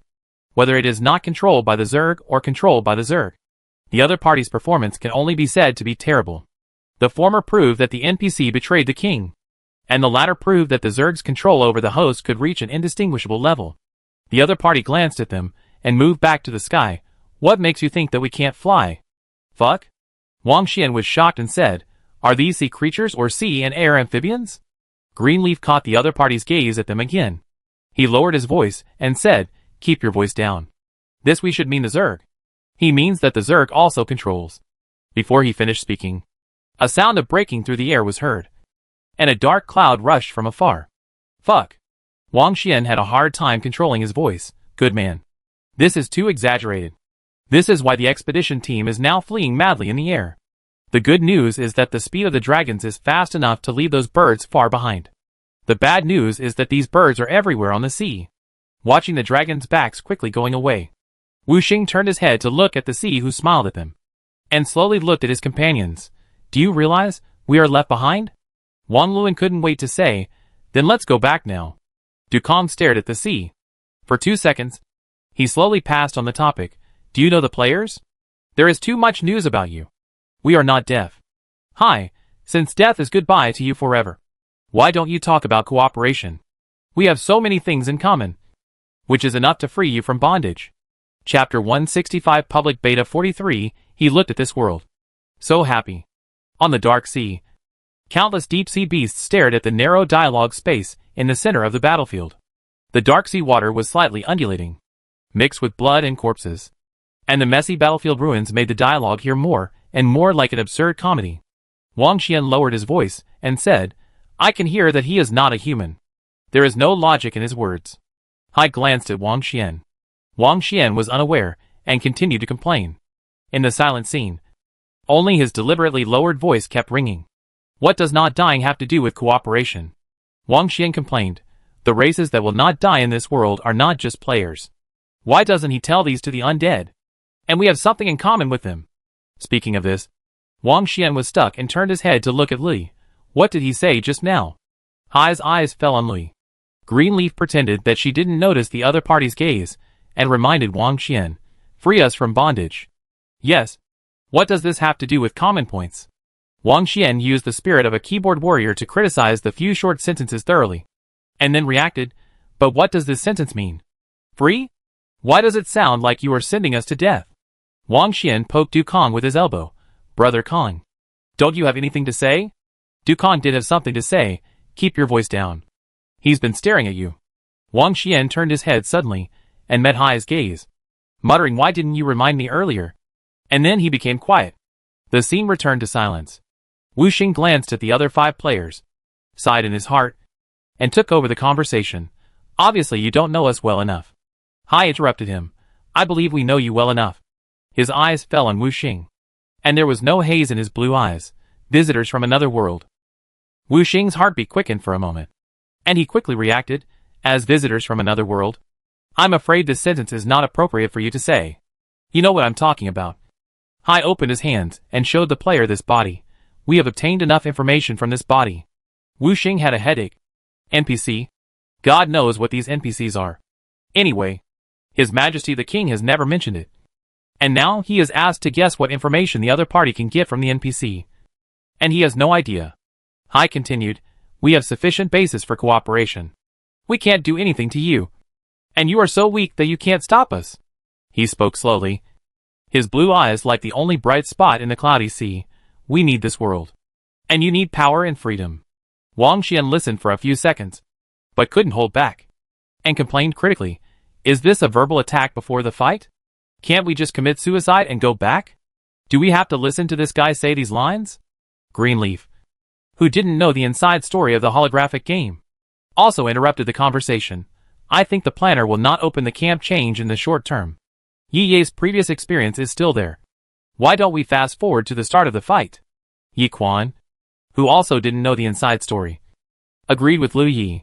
I wouldn't dare to accept his mission. Not to mention that there's no mission. Yi Quan muttered. And these cliches are weak. Who wants to pursue power and freedom? The planner doesn't understand players at all. I'm here to play games. I'm here to have fun. Understand? Although he was a member of the training center, Wang Xian, who didn't know the inside story, nodded. Even if it's a comic, it's a thing from more than 10 years ago. What about passion? Fighting? Power? Freedom? Friendship and so on? Now the times have changed. Sir, Wan Luan, who knew the inside story, glanced at Wu Xing and didn't take it up. Du Kong, who knew the inside story, proved that he wasn't listening at all with his soul out-of-body expression. Wu Xing, who not only knew the inside story, but was also a member of the Special Investigation Bureau. I'm so tired. No one expected that Hai would take over the conversation. But what if this is more than just a game? Hai looked at the 6 players present and revealed this amazing secret to the ignorant fools. All of this is real. You are blinded and bound by the so-called miracle of the Father God. Before Hai finished speaking, Wang Xian was already shouting and sharing his surprise with other players. He had no respect for this big boss at all. Brother Kong, have you noticed? The planner seems to prefer to break the fourth wall to create a game experience for players? Wang Xian sighed, but I have to say, this is really useful. I feel it's really real now. Du Kong glanced at him slowly. Greenleaf, who had held his breath at some point, resumed breathing as Wang Xian shouted, indeed. It's too real. It scared me. Yi Quan scratched his head. What does the planner want to express this time? The Matrix? In fact, we live in a game. The game is reality? Reality is actually a game? Wang Luan couldn't help but retort. Then the game experience of the game of reality is too bad. Yi Quan nodded sympathetically. Compared with the game of reality, this game is much better. And it has a great game experience. Wang Xian nodded in agreement. Then I agree to swap these two. It would be great if reality could be upgraded like a game. LVE glanced at Hai's expression, coughed, and barely regained some respect for the boss. What did the boss say just now? The players looked at each other and couldn't remember it for a while. Wu Xing said faintly on the side, this is not a game. Wang Xian said oh, and was curious. Why didn't he continue talking? Hai looked at the 6 players expressionlessly and deeply understood the feelings of other races when facing players.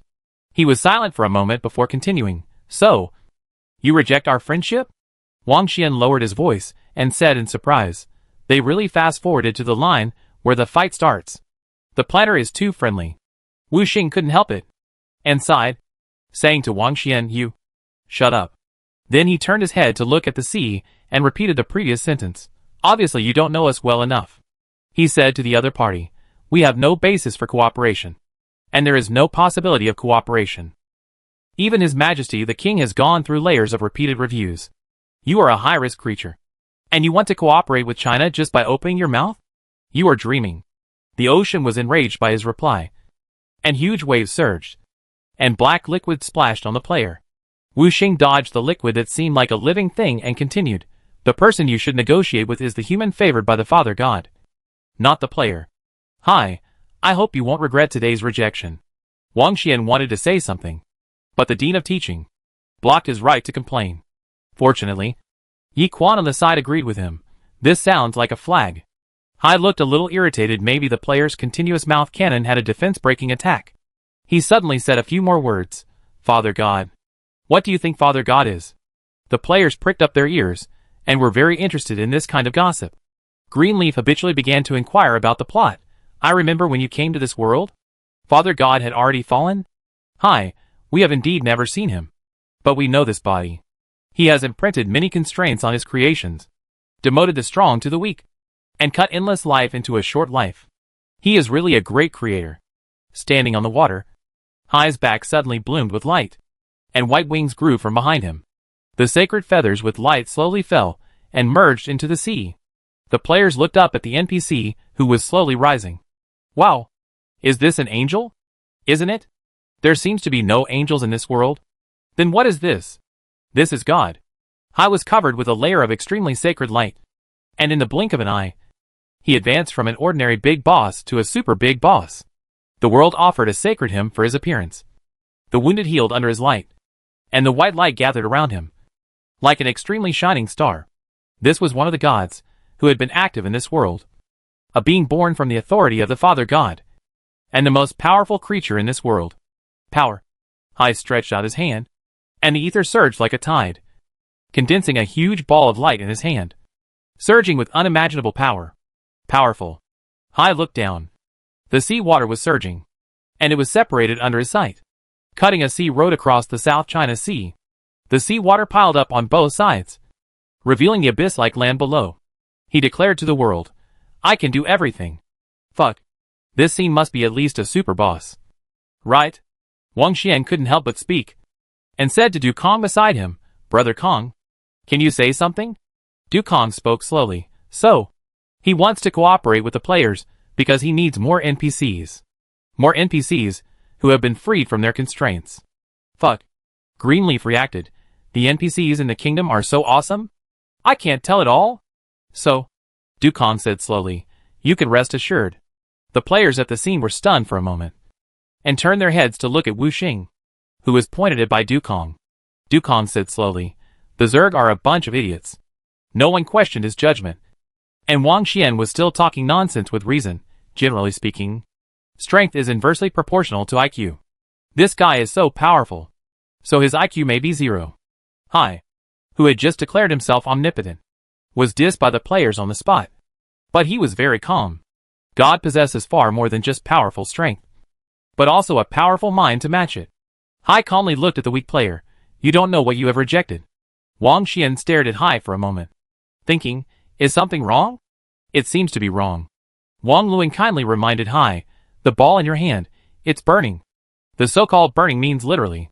The blue flame burst out from the light ball formed by the ether at some point, and quickly began to spread along the opponent's hand. Does the color of this flame look familiar? Greenleaf thought, this is the color when the black blood stone burns.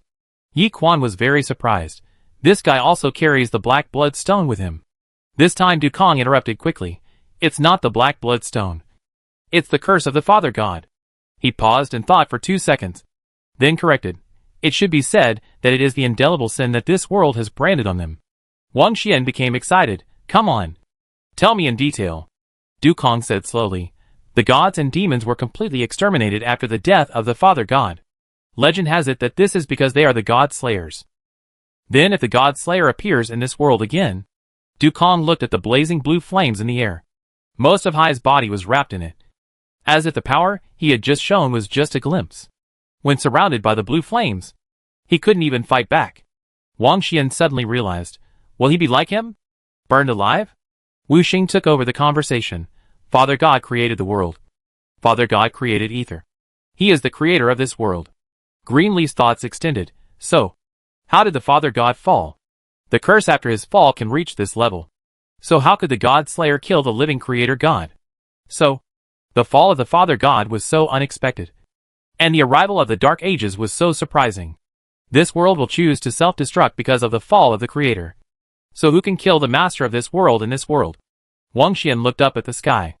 The blue flame burned everything slowly but unquestionably, and the opponent's body gradually disappeared. Only the blue eyes were so dazzling, reflecting the blue flame. Those eyes, Wang Xian whispered, seems very happy. He looked at this world. So happy. The players looked at Hai's eyes. The blue flame had burned the body below the neck and slowly moved towards the head. Wherever it passed, the flesh disappeared and the flames burned. Before being swallowed, the blue eyes were still watching this world, full of joy. The extremely casual atmosphere suddenly became heavy. Something stuck in their hearts, making it impossible for them to say the same witty words as before when facing the sea. The flames burned fiercely, burning everything, leaving nothing behind. The appearance of the sea was like a glimpse of a startled beauty.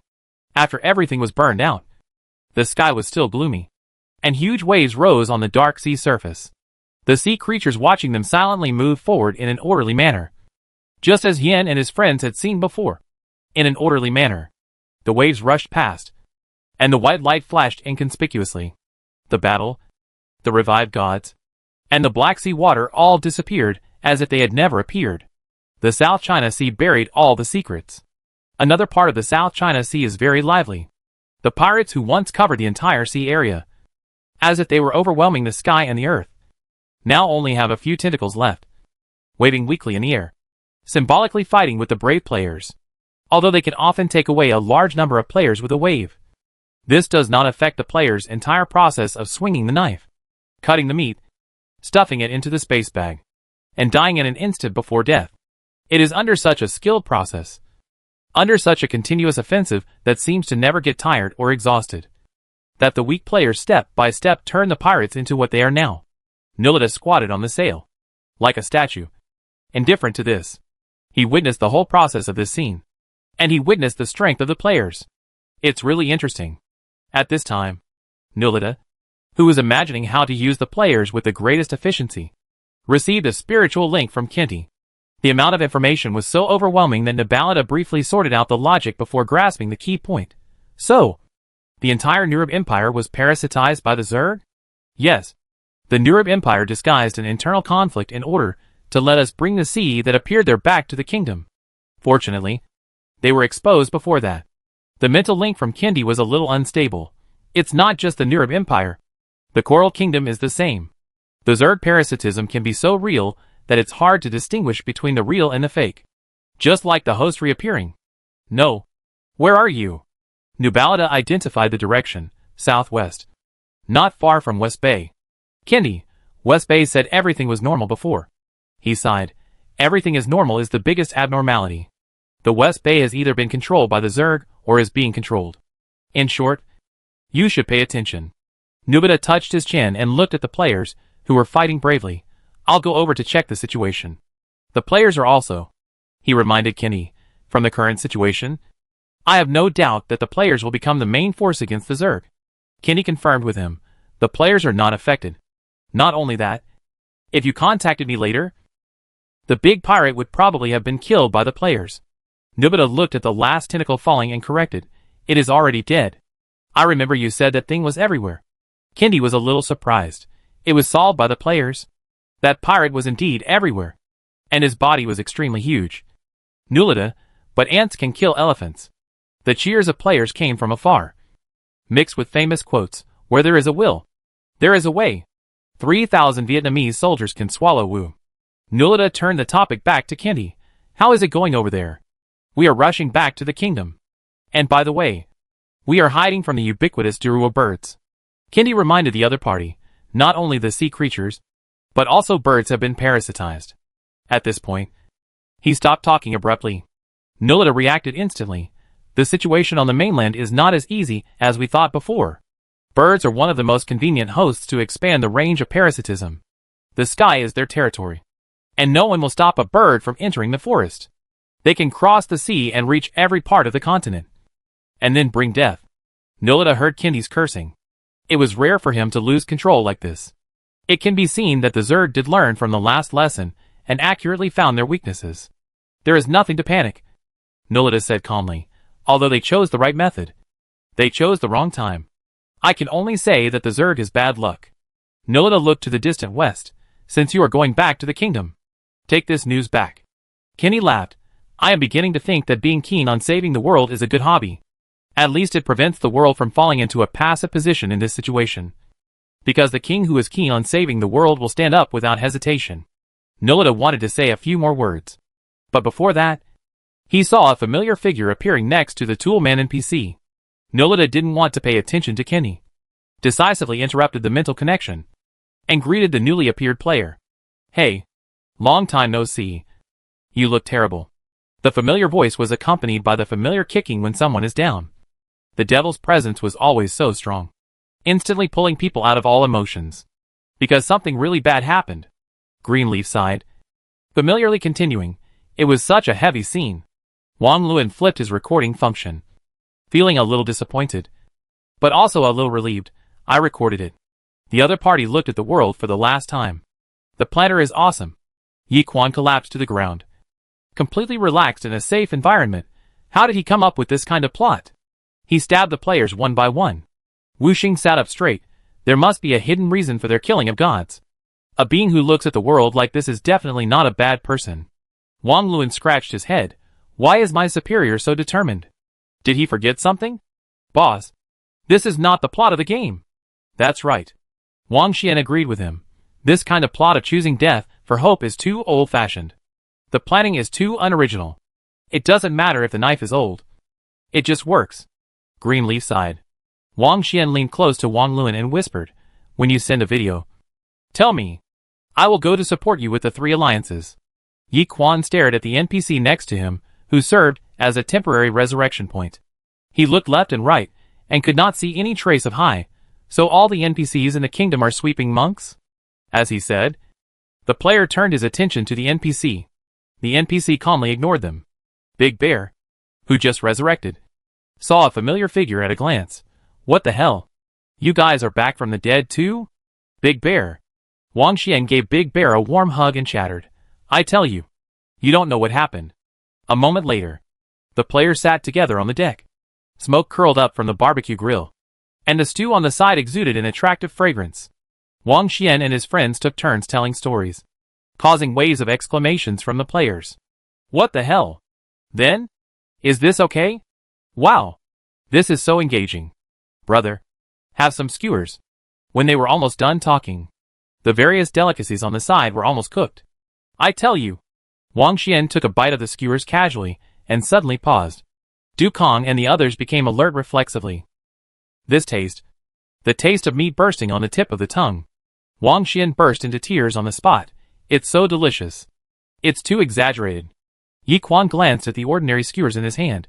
If your skewers don't emit a golden light, it's not worth your performance, like the Chinese chef boy. Wang Xian was moved by the food and had no time to pay attention to him. So exaggerated. Yi Quan took a bite of the skewers himself. It's just a bite of roast. He chewed twice, took a deep breath, and said in a rhythmic way, what kind of pig food did I eat before? LVE and Wu Xing looked at each other, and Wang Luan muttered, your desire for performance is too excessive. He also took a bite of the skewers, and then took a deep breath. What kind of human delicacy is this? Does it really exist? Wu Xing silently put down the skewers. LVE hesitated again and again, but still took a bite, and the effect was immediate. My life is worth it. Seeing that Wu Xing didn't touch a single bite, other players invited him enthusiastically while eating. Hua Xing, don't you want some? Wu Xing refused and retreated all the way to the bottom of the sail. When he looked up, he met the eyes of the demon squatting on the sail. The demon smiled at him and comforted him sincerely. Don't worry. They have been eating for many days. If they wanted to mutate, they would have mutated long ago. Wu Xing shook his head firmly. He glanced at the players, who were eating meat with big mouthfuls, and Du Kong, who could always disappear at such times, and continued with difficulty, don't eat bugs. Although these delicacies were delicious, as long as Wu Xing thought of what happened before, he seemed to be able to see through the appearance of these delicacies, and the dense black spots inside, and then instantly lost the desire to eat. I admire you. Nubuta casually pulled him onto the sail, and began to ask questions without hesitation. So, what do you think? Seeing Wu Xing's confused face, Nubuta reminded him, see, there must be something hidden behind the killing of gods. Wu Xing said firmly. Who asked such an obvious question? Nubuta rolled his eyes. I mean, about the fact that NPCs are actually gods. Wu Xing fell silent. Nubuta stared at him for a few seconds and suddenly realized, oh, it seems that you know a little more than other players. I asked the wrong person. Nubuta dragged out the sound. And it didn't look like he had asked the wrong person. On the contrary, he continued to ask questions with interest. Then I'll change the question. It was obviously very difficult to try to hide his thoughts in front of the devil. Wu Xing's eyes scanned the bottom, trying to find a way to leave the sail. What do you think of His Majesty the King? Nilita lowered his voice and whispered, I mean, you guys. He winked at Wu Xing, as if it was a tacit hint, not players. Wu Xing really understood the gap between them and the devil. This was not the powerful set by the program, but a strong man who had lived for several epochs. He understood human nature. The shallow hundreds of years of human life were like a puddle in front of him, and nothing could be concealed. Wu Xing tried not to think too much about the messy things, and calmly told the other party, we are the players. So, those 117 teams and 321 teams are really you. Nilita successfully got the message and said with a grin, actually, I don't care what you think of His Majesty the King. He spread his hands and said, after all, we all know the King. Your opinions have no impact on His Majesty the King's rule. I just want to confirm what you are. Nilita spread his hands and said, next is you home court. If you fail, the whole continent will be in big trouble.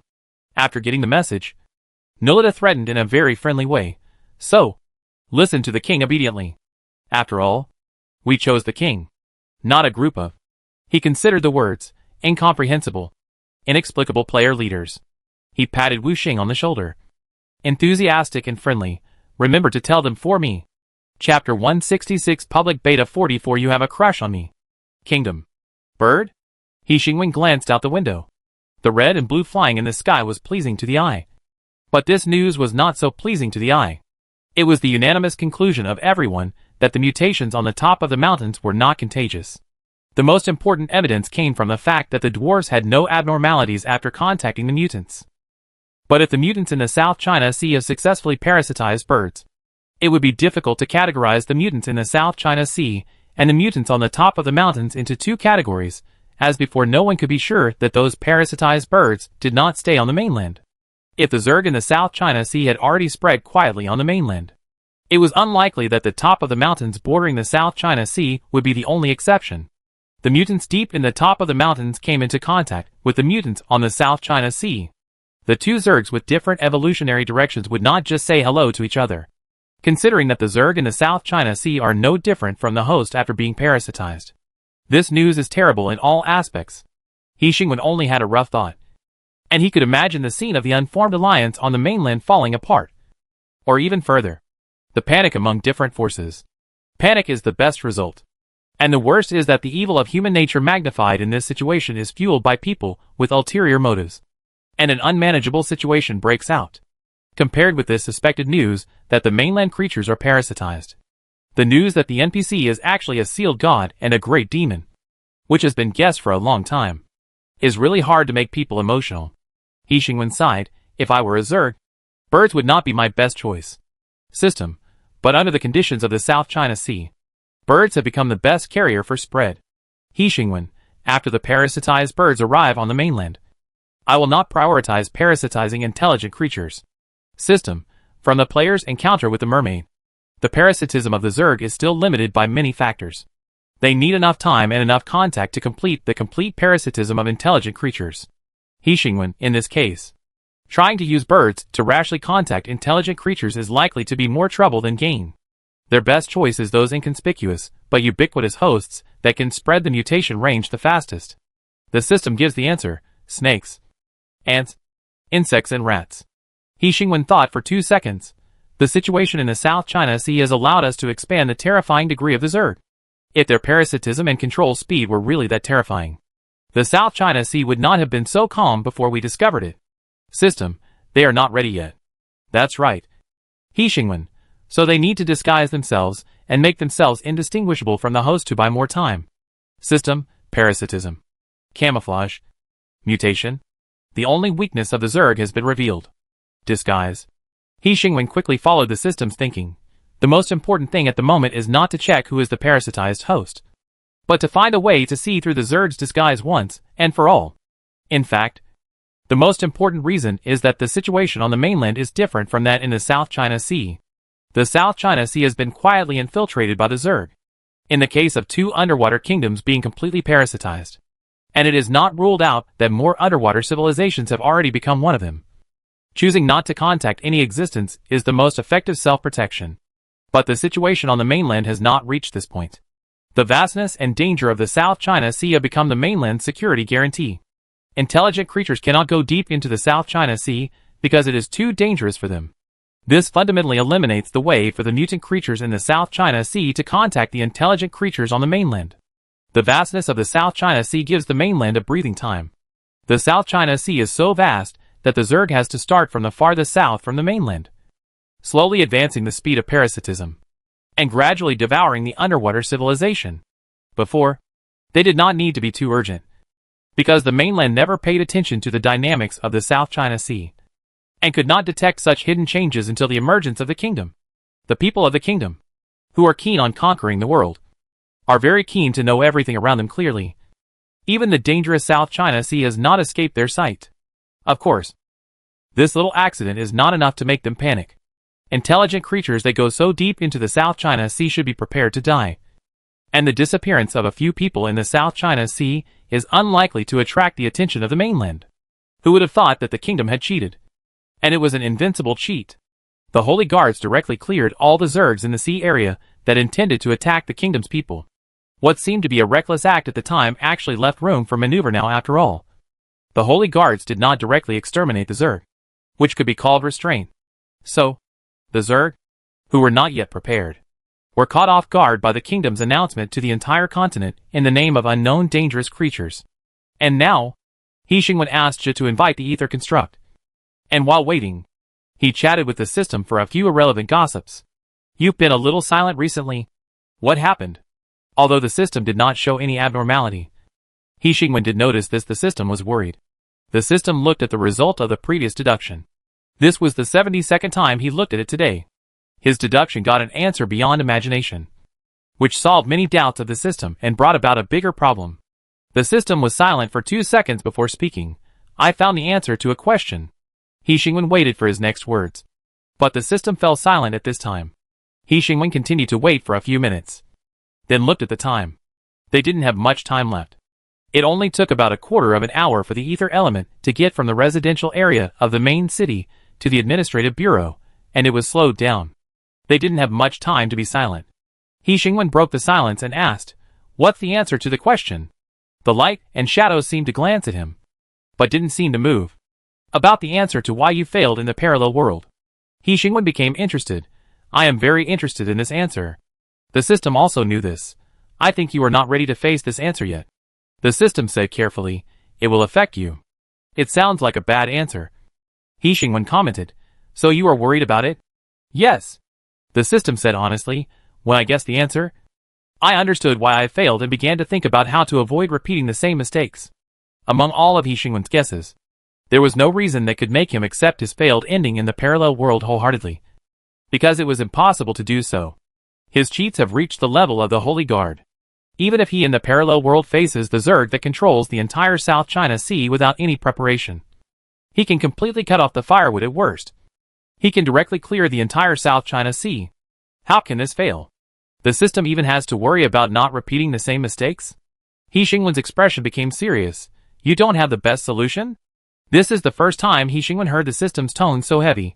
I have no way to solve this problem. He Xingwen calmed down the moment he began to panic, and comforted the system in turn. Since you have no way, let's solve it together.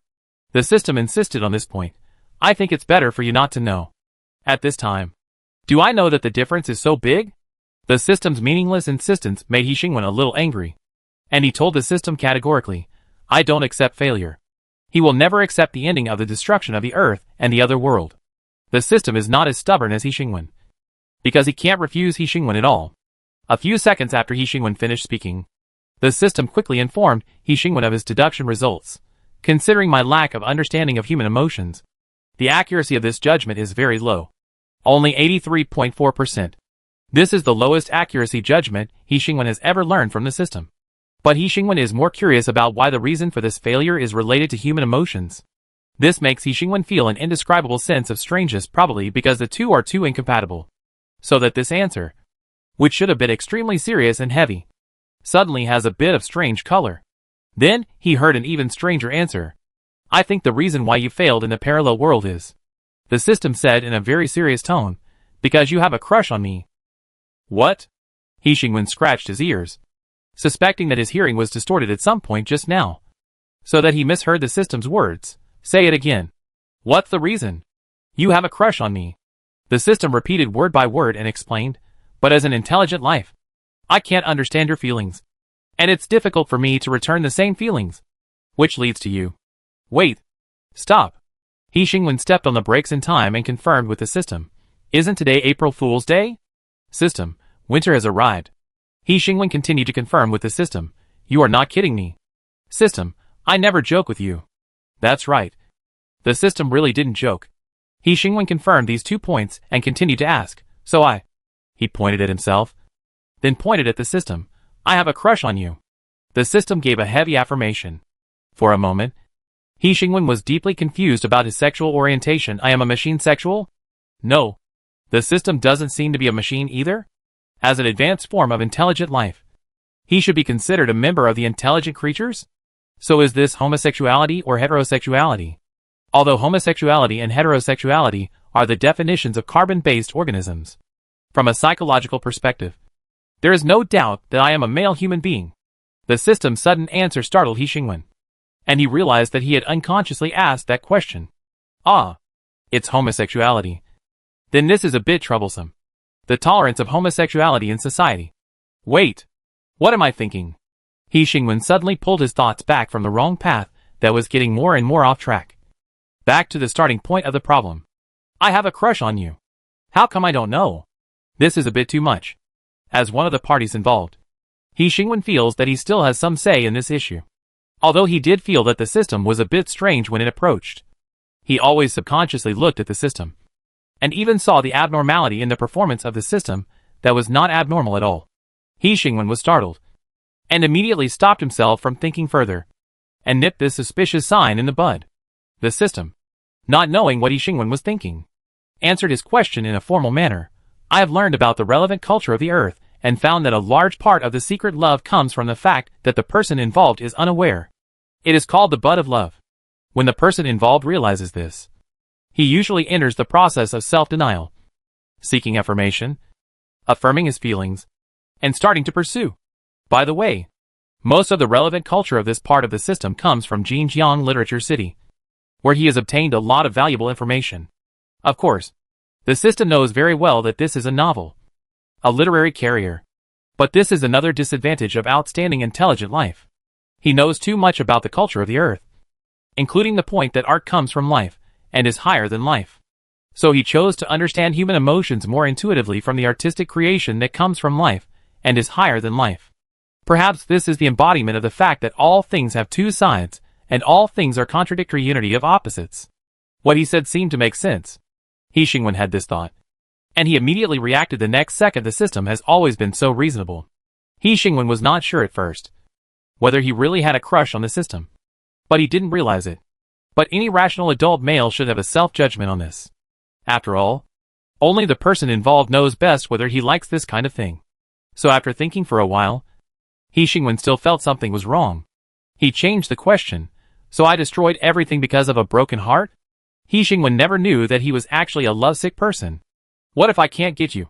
I will destroy the whole world. Is this style a bit old-fashioned? After all, elementary school students nowadays don't say that. The system's tone was very heavy. If it weren't for the fact that he couldn't see the specific appearance of the light and shadow, the other party might have frowned. Of course you won't do this. The system said very confidently. My guess is that your inability to get me has affected our cooperation. You can't trust me. And this is the ultimate reason for the failure of everything. He Xingwen stared at the blurred light and shadow, and began to think deeply. The system seemed to be completely unaware of his complicated feelings, and continued in a serious tone. I have been thinking about how to avoid repeating the same mistakes, but I haven't found the best solution. System, I can't give you the same feelings in return. Your secret love will only end in failure. It seems that your breakup with me is inevitable. He Xingwen took a deep breath. The absurd feeling that always lingered in him made him confirm with the system again. Are you really not kidding me? System, I never joke. He Xingwen. He rubbed his face, and pulled himself together from the absurdity. The way to avoid repeating the same mistake is very simple. Don't worry. I will never have a crush on you again. And I will never let you break up with me. I have a crush on the system? This question kept lingering in He Xingwen's mind, messing up everything. The system sighed. But you are already in love with me. And it is obvious that your love for me is inevitable. Really? He Xingwen's brain was a little confused, and even had a tendency to short-circuit. Do I like you so much? The system said in a serious tone. This is why I can't find the optimal solution. He Xingwen began to agree with what the system said at the beginning. You shouldn't have told me. What a mess. If someone else said this, He Xingwen would tell him with a firm tone, you are dreaming. But it was the system that said this. He Xingwen hesitated between he seems to be right, and I think he is making it up, and even began to repeatedly use a magnifying glass to check his previous anomalies, not knowing whether he wanted to find an answer that would negate his conclusion or an answer that would convince himself. Fortunately, before He Xingwen's brain completely short-circuited, the long-awaited ether element finally arrived. Hearing the footsteps, He Xingwen breathed a sigh of relief and told the system, the current problem is the Zerd. And the rest? Let's talk about it later. The system had no opinion. If He Xingwen hadn't asked, he wouldn't even have said the problem that bothered him. You don't have to worry about it. I will find the best solution as soon as possible. The ether construct that rushed over faced He Xingwen's heavy expression, and the great scientist who remotely controlled the ether construct felt a sinking feeling in his heart. The Zerd parasitized the Duruo bird in the South China Sea? He got straight to the point as soon as he entered the room. How bad is the situation? He Xingwen was a step slower to react. The heavy news from the system just now completely dispelled He Xingwen's worries about the problem at worst. There was still the Holy Guard to solve the problem directly from the root. No matter how you think about it, he is suspected. The fact that he has a crush on the system is even more terrifying. Don't get excited yet. He Xingwen gestured to a chair beside him and said, "It's not a big problem." The ether element hurried over. The Zerg have begun to parasitize the creatures on the mainland. So it's not a big problem? He sat down in a daze and only heard the young king say slowly, "The distance between the South China Sea and the mainland is here. The current control range of the Zerg is from the wormhole to the mainland. Considering that they originally planned to have enough time to complete the steps of controlling the South China Sea, they obviously will not focus on the mainland at this stage. Since we discovered it early enough, the situation on the mainland will not be so bad." He Xingwen convinced the other party.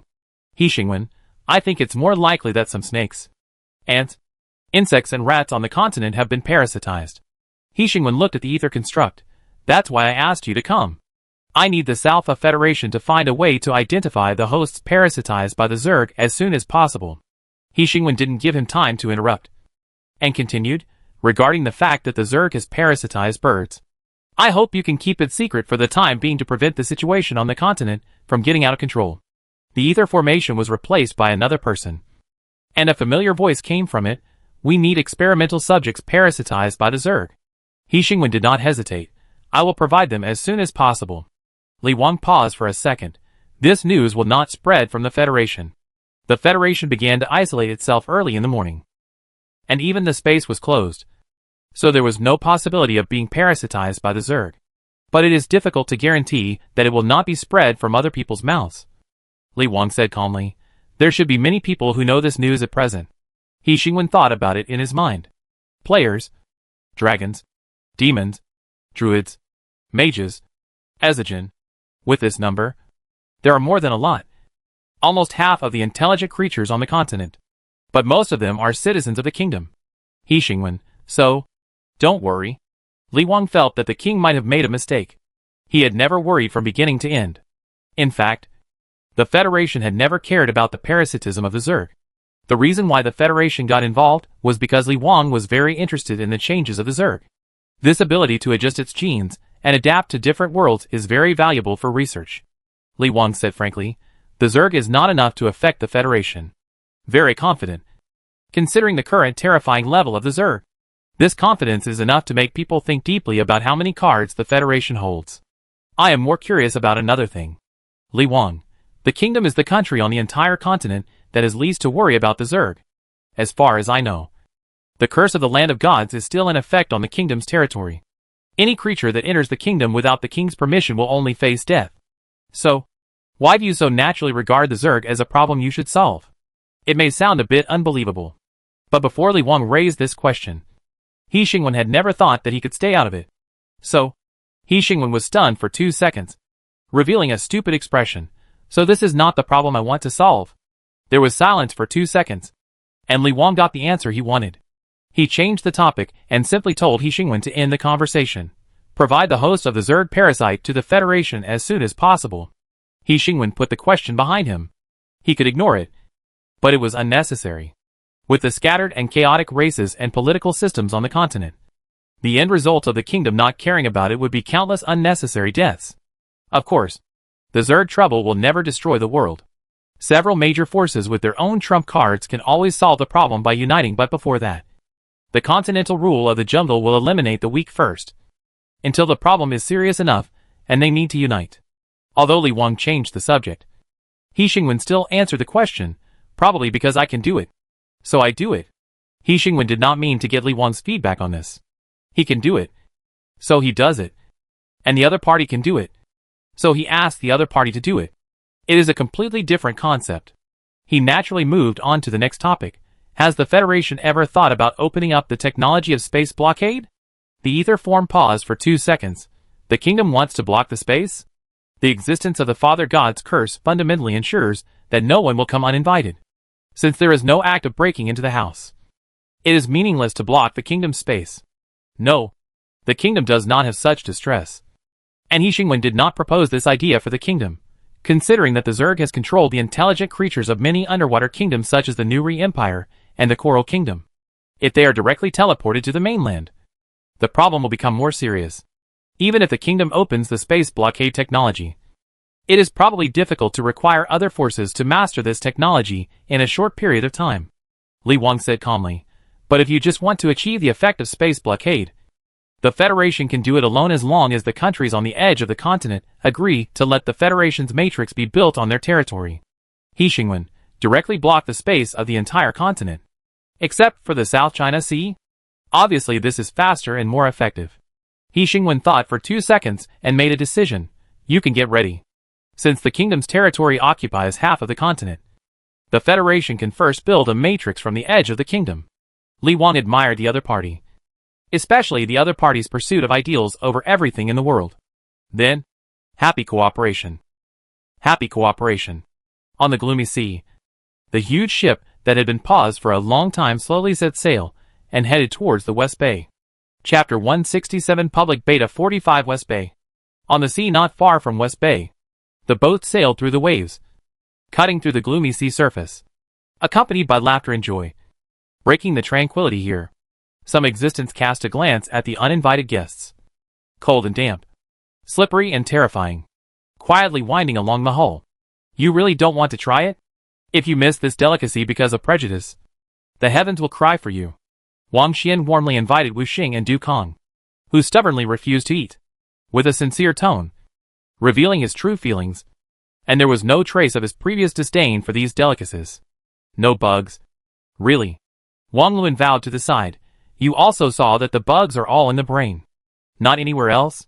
As he said, he looked in a certain direction. Nulita, who was squatting on the top of the sail, took out a single-person suspension cabin from somewhere, it was probably from Wang Wushun, and floated on the top of the ship, completely isolating himself from all contact with the ship. This is a necessary action for personal safety. Not long ago, the huge pirate was extremely wronged by the players, and all his tentacles were wiped out. But the players were not satisfied with this. They shouted, "Is that all? Not enough to share." Such chilling words rushed into the sea and divided up the part of the pirate's body buried deep under the sea. This is a big project. After all, the pirate is so huge. But the players, relying on their pursuit of food, reproduced their previous operation of cutting the pirate's tentacles one by one with the spirit of not fearing hardship and fatigue. It was even easier than that. After all, those tentacles would attack. But the part of the pirate's body buried under the sea had no ability to attack at all, so it could only be slaughtered. So the mutation of the pirate only increased the number and size of the tentacles. Without any qualitative change, the mutant creatures on the top of the mountains have mutated to an outrageous degree, completely changing their appearance and attack methods. Thinking about it, it's a good thing that the mutant creatures in the South China Sea chose the path of parasitism. Otherwise they would definitely not be so delicious. The players praised this sincerely, and moved the pirate's brain to the ship. This is why Nolita chose to abandon the ship, because the players' space bags could not hold it. The deck of the ship below was now filled with pieces of suspicious raw meat and a huge, half-cut brain stem in the middle. The whole scene was bloody, and not suitable for children. It would need to be coated with countless codes to protect the physical and mental health of normal people if it was placed anywhere. But if it was used as part of the food, it felt even weirder. But any player who has tasted the meat of this mutant creature can look at the meat on the deck with a rational eye. Steamed lamb, steamed bear paw, steamed deer tail, roast duck, roast chicken, roast goose. One player was very good at speaking and could name the dishes very smoothly, staring at the deck with a bright look in his eyes. A passing player reminded him, "Watch out for your saliva." He wiped his chin, interrupted the act of naming the dishes, and sighed sincerely. How many delicious dishes can be made on this full deck? Of course, we can't ignore the huge brain. Because of the meat, the pirate's brain seems to have become much larger because of its increased size. When the heavy giant brain stem was half dissected, the black unknown object underneath was exposed, with a strange shape. I didn't expect the pirate's brain was also black. Isn't this too true to its name? When the players came over curiously, the black unknown object suddenly disintegrated on the spot, and the flowing black liquid quickly scattered from the skull and went to the surrounding players. The players who didn't react were covered in it on the spot. The black liquid was like a living thing, squirming on the player's face, trying to flow into the player's brain from the mouth, nose, eyes, ears, and other places. This scene was so weird that the scene that was originally busy cutting meat pieces suddenly became quiet. And the players all stepped back countless steps. After taking a few steps back, and consciously keeping a distance from these weird creatures, the players quickly began to whisper. Isn't this too direct? Isn't it said that it is a silent parasite? Why is it so direct when it meets us? Do you think we are easy to bully?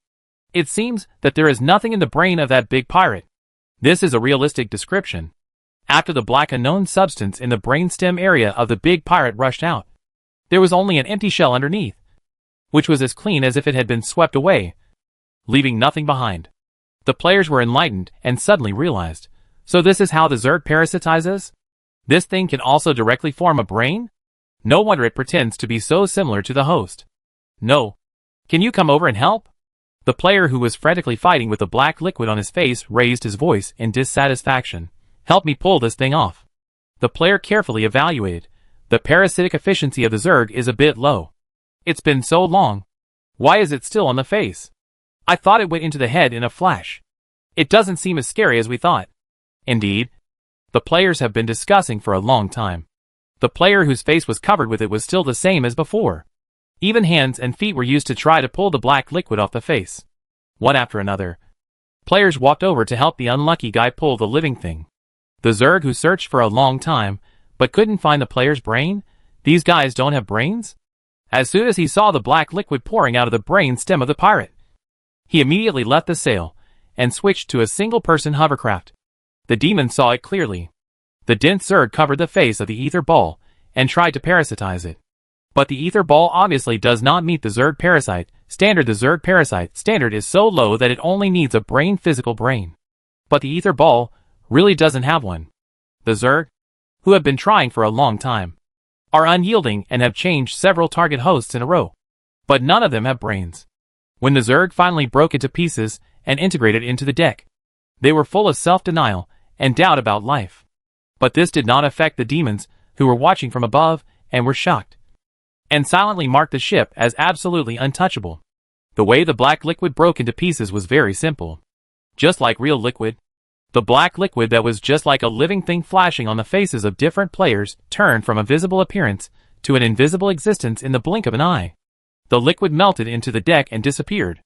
But being invisible does not mean it does not exist. The tiny size of these Zergs naturally gives them an advantage that cannot be found. I am afraid that at this moment, the ship is already full of countless bugs, just waiting for an object to parasitize. Unlike Hishingwen, who was already confident in the distance, Nulita felt more pressure after witnessing this scene. But the players were not under pressure. After the black liquid disappeared from sight, the players briefly discussed the low efficiency of Zerg parasitism, and then turned their attention back to the meat on the deck. Nulita raised his head, and looked at the shadowy sea in front of him. Those damp and cold eyes came from the depths of the sea, looking at the ship as if looking at an opponent that should not be underestimated. It seems that the Zerg have already known the great achievements of the players, and the West Bay should have fallen. Before Nulita finished thinking, the sea in front of him suddenly shook violently, and a layer of white light lit up in the seawater, rippling in front of Nulita and his ship. The players were quickly attracted by this movement, and gathered at the bow and looked ahead. The dark sky, the gloomy sea, and the bottomless South China Sea should have been invisible.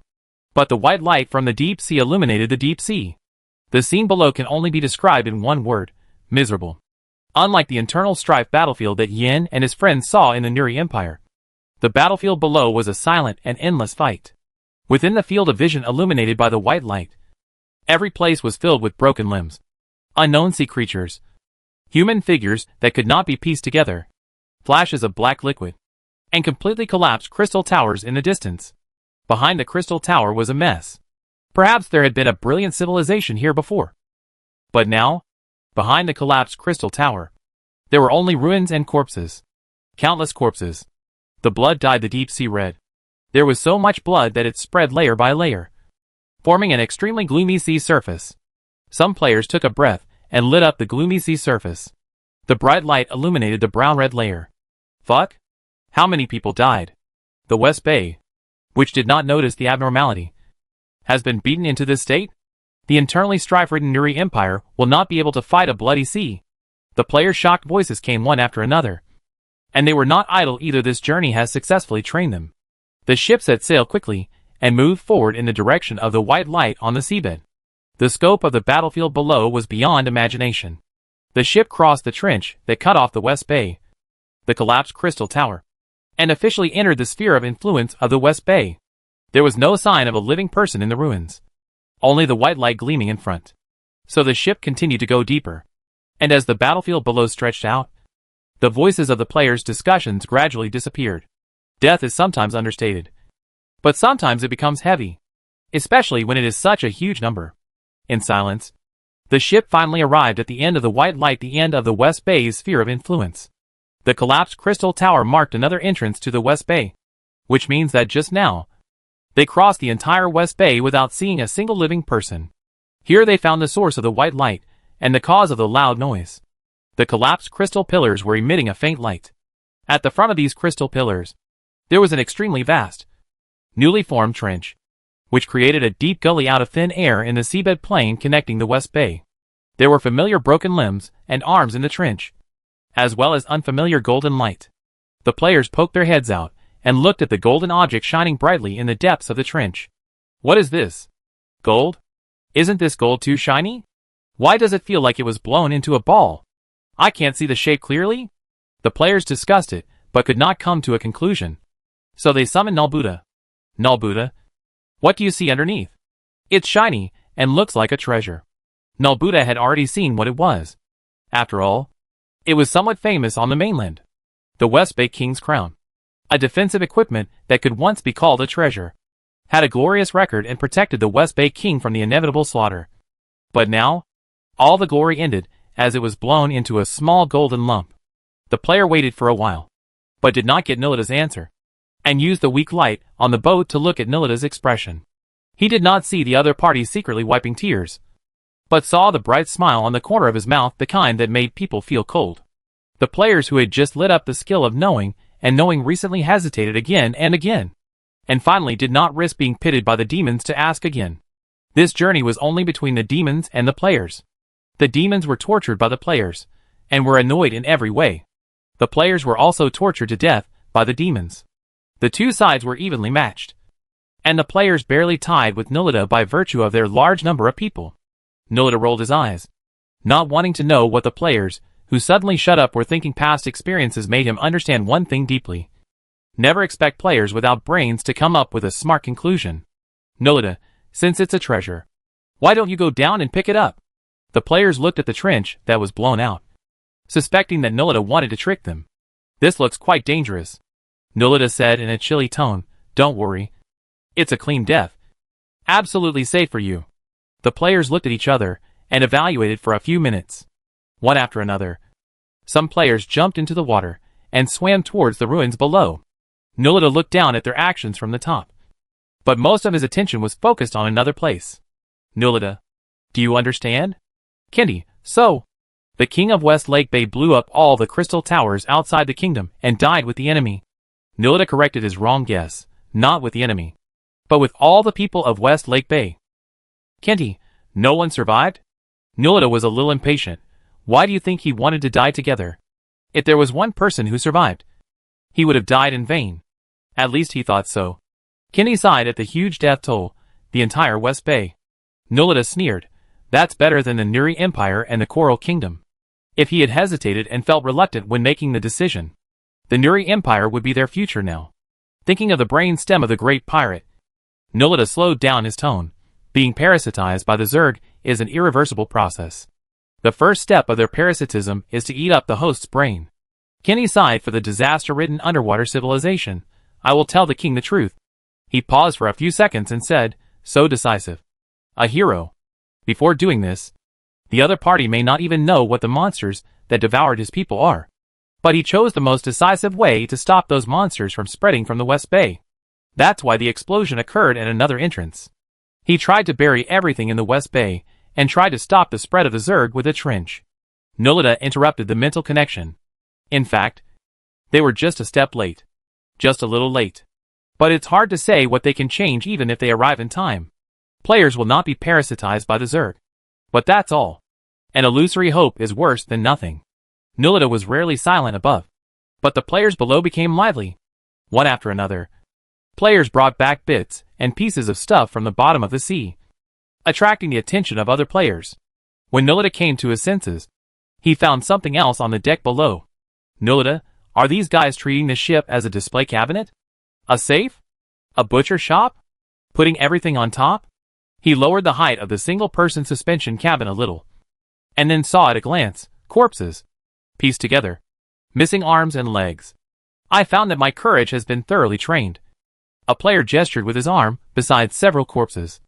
Looking for a suitable object to piece together, corpses are like clouds to me.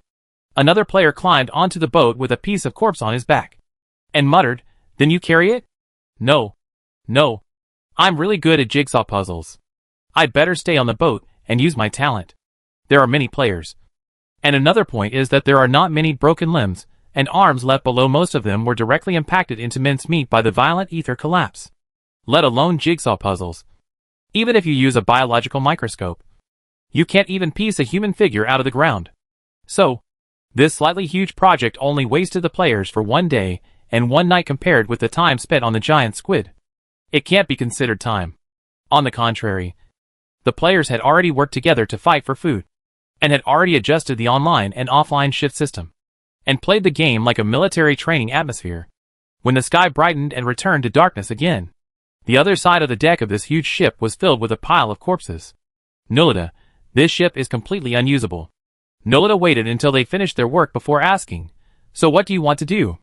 The players who finally finished the puzzle said one after another, "I think they are martyrs after all. We have to bury them. What if we just leave them in the sea and let someone eat them? Yes, someone has to collect their bodies. Right? I even helped them pick up all their belongings." The things this player was talking about were not hands and feet, but the belongings of the bodies. Of course, given the situation at the bottom of the sea, no one could tell the owners of these scattered belongings. Most of them were just left there at random, as if they were returned to their original owners. The demon was a little surprised. "I thought you were interested in those weapons." Nulita glanced around and saw the most eye-catching gold nugget, which was now in the hands of an unknown intelligent creature. The player obviously regarded it as some kind of hand ornament, and the real owner of this crown. Nulita glanced at the densely packed corpses and didn't find any familiar people. As a king who personally detonated such a huge range of ether collapse, it was unexpected that he could leave a complete body at the closest distance of the ether impact. This crown with defensive function is the last trace he left for West Bay. The demon's question led to a lot of wailing. "I'm quite interested. But it's in such a shabby state. And isn't it a bit immoral to take the remains of a martyr? The person is dead, and it's not a sacred artifact." "Forget it." Nobita nodded frequently after hearing these answers, and then did not hide his ill intentions at all. "So, you plan to bury the intelligent creatures living in the sea? What a genius idea this is. At least there must be a blood feud to do it." "Right?" The players were all stuck and slowly turned their heads to look at the sea. "No way. No way. Don't tell me I have to carry it back, or bury it in the ground. Enjoy the exotic customs. Isn't it also a kind of?" The player was stuck for a while, and uttered 2 words, "Trend? I quit. I feel like I'm emitting a corpse stench all over my body now. How about cremating it directly on the spot? It can also solve the problem of tight land resources on the seabed. The core idea of the player is very clear. Don't even think about me carrying them back." Nulita sighed deeply and repeated what the player said before. "These are all martyrs. They did it so vigorously to curb the spread of the Zerg. The familiar feeling is the taste of the devil cheating people." The player who reacted complained, "I said why you didn't say anything. Watching us climb up and down. I thought you were shocked by this scene like us. But in the end, you just cheated us? Is it that serious, brother?" Nulita, whose generation was lowered for no reason, said earnestly, "How can you think of me like this? You moved the bodies yourself. Right? I just didn't remember it for a while." Nulita couldn't help but hum a happy little song when he said this. "So, please move it back again." The player really understands why the devil is unpopular. This behavior of kicking someone when he is down. This face of a villain. If the player is stronger than the devil, he would have died 100 or 80 times. The key problem is that players are not as strong as demons. So, amid the complaints of players, the huge project of moving the bodies back was finally started. The demon was in a good mood. So when he received the mental link from Kenny, His tone was completely different from yesterday. Nulita, have you arrived at the kingdom? Kindy, the king has something for you to do by the way. After hearing this, Nulita couldn't help laughing again. Kinty, Nulita was finally driven crazy by the players. Kindy, so remember to bring back the bodies in the West Bay. Among them, there should be hosts parasitized by the Zerg. The king intends to let the Alpha Federation use these bodies to give a way to accurately locate the hosts parasitized by the Zerg. Nulita restrained his overly brilliant smile. He had seen many players staring at him with vigilance. I know. He paused for 2 seconds. But what if the players are not happy? Kindy didn't understand what he meant, not happy. Nulita generously instructed Kindy, after all, the Zerg is down there. Since I can't go down to the sea, only the players can go down to carry the bodies. You know, they are players. He was still not satisfied and asked Kindy to add the second half himself. The player who was busy moving the bodies that he had finally finished sneezed and turned his head to look at the demon subconsciously. Kindy added the second half himself. I'll ask the king if he wants to give a reward to stimulate the enthusiasm of the players. After a moment, the player, who had finally moved most of the bodies back to the sea, suddenly stopped and looked at the task that suddenly popped up in front of him in confusion. Random task. The kingdom needs some bodies parasitized by the Zerg for the Alpha Federation to understand the characteristics of Zerg parasitism. Mission description. Please bring back the corpses parasitized by the Zerg. Mission success rewards. A certain amount of reputation. A certain amount of favorability. A certain amount of credit points. A certain amount of dwarf-made sophisticated weapons. And the opening of the player shop election chain mission. Mission failure penalty. The player shop election chain mission is permanently closed. And a certain amount of reputation. A certain amount of favorability. And a certain amount of credit points are deducted. The players were stunned for 2 seconds. And looked at the neatly arranged corpses in the sea.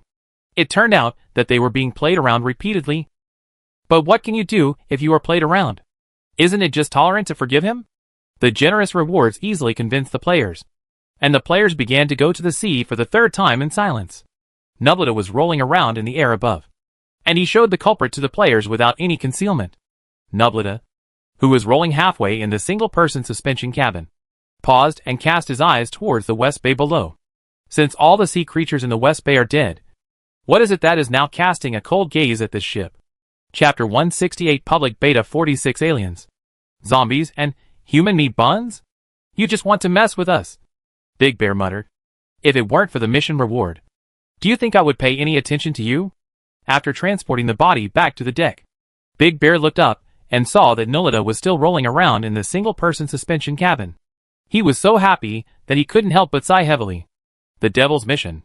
Why did he get so obsessed that he wanted to take the mission to go to sea with the devil? Knowing that the NPC who issued the mission was a devil, he still rushed forward. Isn't this what he deserves? Perhaps some players had doubts about the devil's reputation in the rumors before. But after this in-depth journey of mutual understanding, no player would trust the devil at all. How could this be a rumor? It was clearly a realistic description taking pleasure in the pain of others and creating disasters all the time. Xiong'er put down the body, stared at the demon rolling back and forth above. And then he watched the demon suddenly stop. Xiong'er waited for a few seconds, but didn't wait for the other party to turn over. And panicked, wait? What's wrong with the demon? He doesn't move? The busy players looked up and confirmed that the demon had indeed suddenly fallen into a static state. And whispered, fuck? The demon is not parasitized by the Zerg. Right? No. What should we do then? If we rely on ourselves, we will have to drift in the South China Sea for the rest of our lives?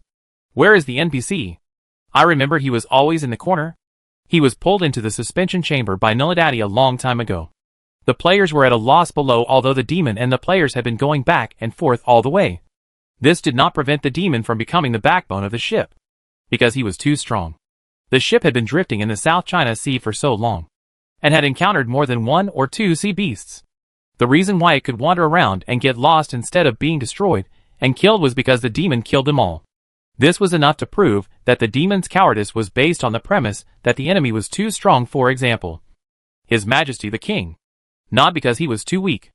In fact, the races near the land of gods were all strong, but it was difficult to directly show their strength when they encountered a cheating king. The demon, who had been still for 2 seconds, poked his head out of the suspension chamber and looked at the densely packed players on the deck below. Don't be stupid. There are other things in the South China Sea besides dead people. The player breathed a sigh of relief, and then quickly developed a strong sense of distrust of the demon. Is he parasitized? Isn't it said that after being parasitized, he can disguise himself perfectly? Then should we kill him first?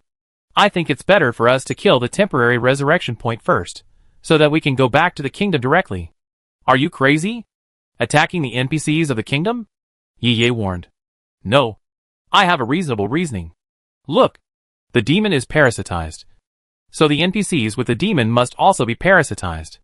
How can they be considered kingdom NPCs if they are parasitized? They are definitely enemy NPCs. That seems to make sense. Then you go first? The half-planned alliance was broken. Nubalada's attention was focused on the Dead Sea, and he had no time to pay attention to the naive discussions of the players.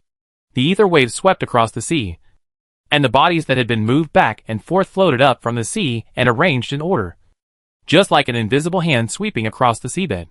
In an instant, the task that the players had been busy with for a long time was declared completed. The players who were moving the bodies in the sea, and the players who were solving the puzzle on the deck all cast their eyes on the demon. Nulita said confidently, "There is no time for you to play house. It is important to do business." It seems that Nulita has not been parasitized by the Zerg. I don't think the Zerg can pretend to have such an annoying temperament as the devil. Fuck. You can solve it directly. Why didn't you use it before? Nulita gave a heartbreaking blow. You didn't ask. Gone. I almost forgot that this is a magical world. So why don't we use ether? Do we have to do physical work so honestly? Isn't there no relevant skills? But can't we create our own skills? The players, whose imaginations were bound by conventional online game thinking, sighed.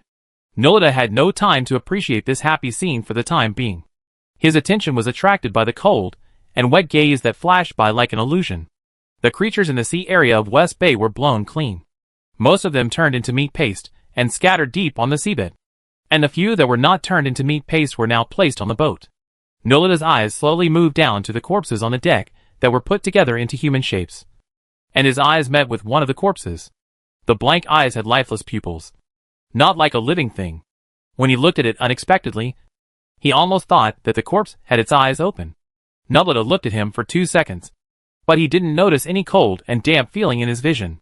He moved his eyes away without mercy and continued to look for the source of the sticky malice. Corpse with eyes open. To the devil's surprise, he was not interested in the other party, and none of the other parties stood up to announce the resurrection of the dead. Nulita looked around at all the beings on the deck, and his eyes paused on the other party for 2 seconds. He found that he still closed his eyes and pretended to be a corpse. Nulita, I really don't understand what these Zergs are thinking. The players whispered for a long time, and finally stopped talking and turned their attention back to what Nulita had said before. What did the demon say just now? Is there anything else in the West Bay besides corpses? The players looked around. Where are the enemies? This is a good question. Apart from the Zerg on this ship, where are the remaining enemies? Nulita searched the deck to no avail, and turned his sight back to the sea, sweeping through the ruins. After a brief thought, he confidently commanded the players, go to the sea and take a look. How many times have we run up and down? The player reluctantly refused the task. I have seen it before. There is nothing in the sea except corpses and collapsed buildings. Besides, no one attacked us when we went to the sea before. Nabuta felt that what they said made sense, so he changed his request. Dig up the ground on the seabed and see. The player who had just been cheated was not fooled this time, and shouted loudly, don't you know how to use ether? Nabuta said TSK. He uttered a sound and looked at the Dead Sea. Although he wanted to trick the players, the focus now was obviously not on the players. The demon who distinguished the priorities sighed and felt very sorry about this. Something in the air slowly took shape and condensed into a powerful force. Even if you can't see it, it doesn't affect the player's sense of the deterrence brought by the unknown existence. That is the deterrence given by pure power. Players who turn on the ether perception can see everything more clearly. The ubiquitous ether outlines the whole world. And in this world, there is a huge, formed vortex, summoning all the surrounding ether to join in. As the ether is involved, the vortex continues to expand. The players looked all the way along the top of the vortex and saw the end of the vortex, entangled in a huge, shining human figure.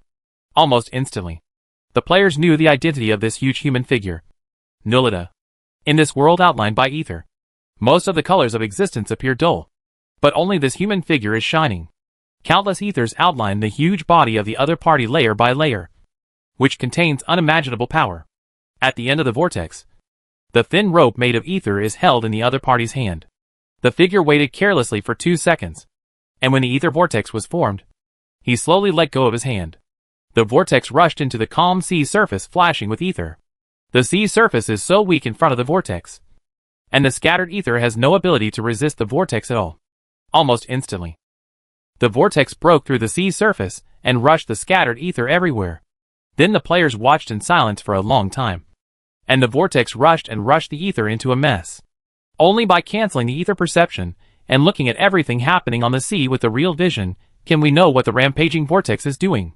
In the eyes of players who have not turned on the ether perception vision, the invisible ether condenses into a very strong deterrent. And then the dust suddenly rises under the sea surface. The West Bay, which was already bombed to pieces, was swept by the invisible ether.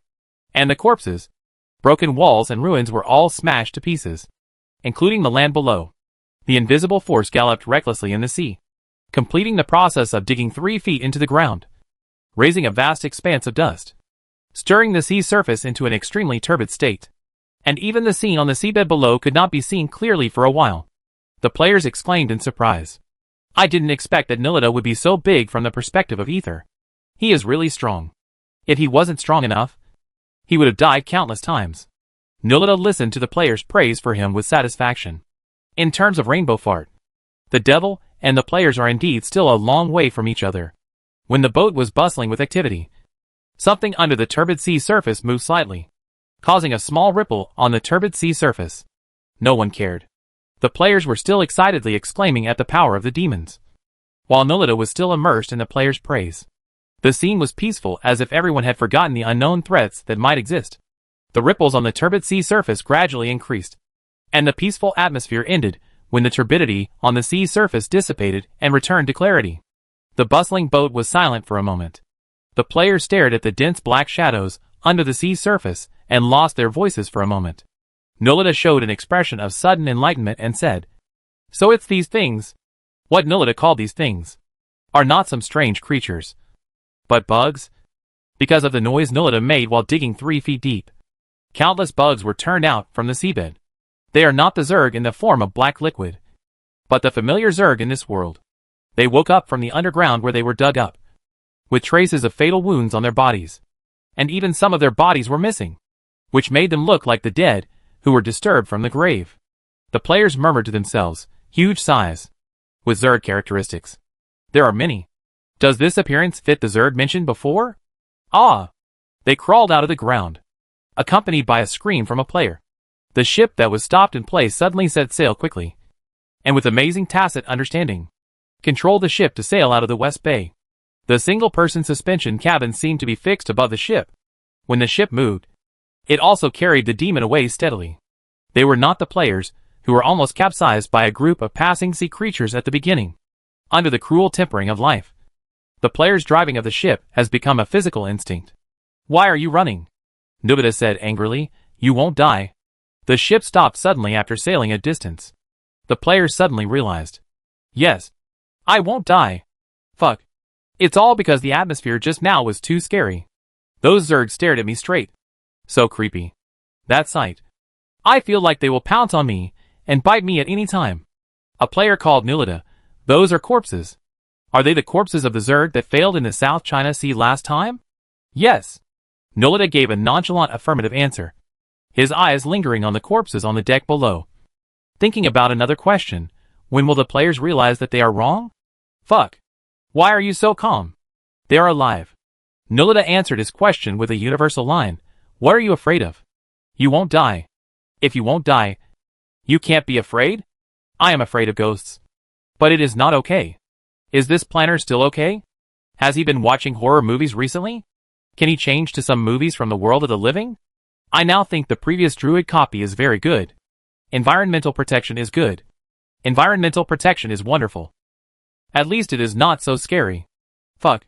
Isn't the focus now? Are those Zerg alive? We were supposed to deal with only the Zerg that can parasitize now. But the last batch of Zerg also survived. That means double the enemies. Nubleta stared at the corpses on the deck and felt incredible that he actually had hope in the player's IQ. It seems that they can't find any problems with these corpses. Nubleta retracted his gaze with a displeasure and cast his gaze towards the Dead Sea behind him. What are you yelling about? Didn't they catch up? Then what are we doing now? The player followed Nubleta and cast his gaze behind him, saying unhappily, these bugs don't look delicious. The other players were shocked. That's too much. That's a corpse. Your taste is a bit too strong. Wasn't the big pirate before also a corpse? That's different. That's prey. These have been dead for thousands of years. The other party thought about it and shuddered. Nubleta stared at the calm sea for a few seconds. The player's vision was limited, and they couldn't see the movements of the Zerg corpses. But he saw it clearly. The Zerg corpses slowly stood up and crawled out from under the ground one by one, as if they really had their own will, and walked towards the south. The long team walked in the sea. Most of them were missing arms and legs, and some fell apart on the spot while walking. As the team moved forward, the sticky malice surrounding the ship disappeared. Nubleta watched the scene, scratched his chin, showed a standard tricky smile, and said to the players happily, set sail and return to the kingdom. The players manipulated the boat to turn, and were a little surprised. Isn't there a Shanghai Asia country?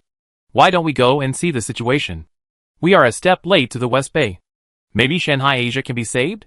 Nubleta is often surprised by the IQ of the players. Maybe their immortality is really obtained by sacrificing IQ. Otherwise it can't explain how they can be so stupid. You mean? Take a ship of Zerg looking for a host to see the situation in Shanghai Asia? Nubleta, then you are quite considerate of the Zerg. What a weird thing.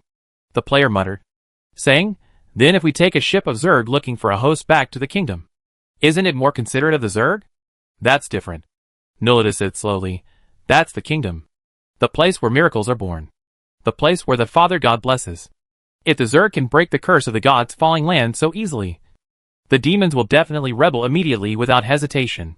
Where the Kingdom Sea area connects with the South China Sea, He Xingwen stood within the border of the kingdom, looking at the vast ocean connecting the Kingdom Sea area and the South China Sea.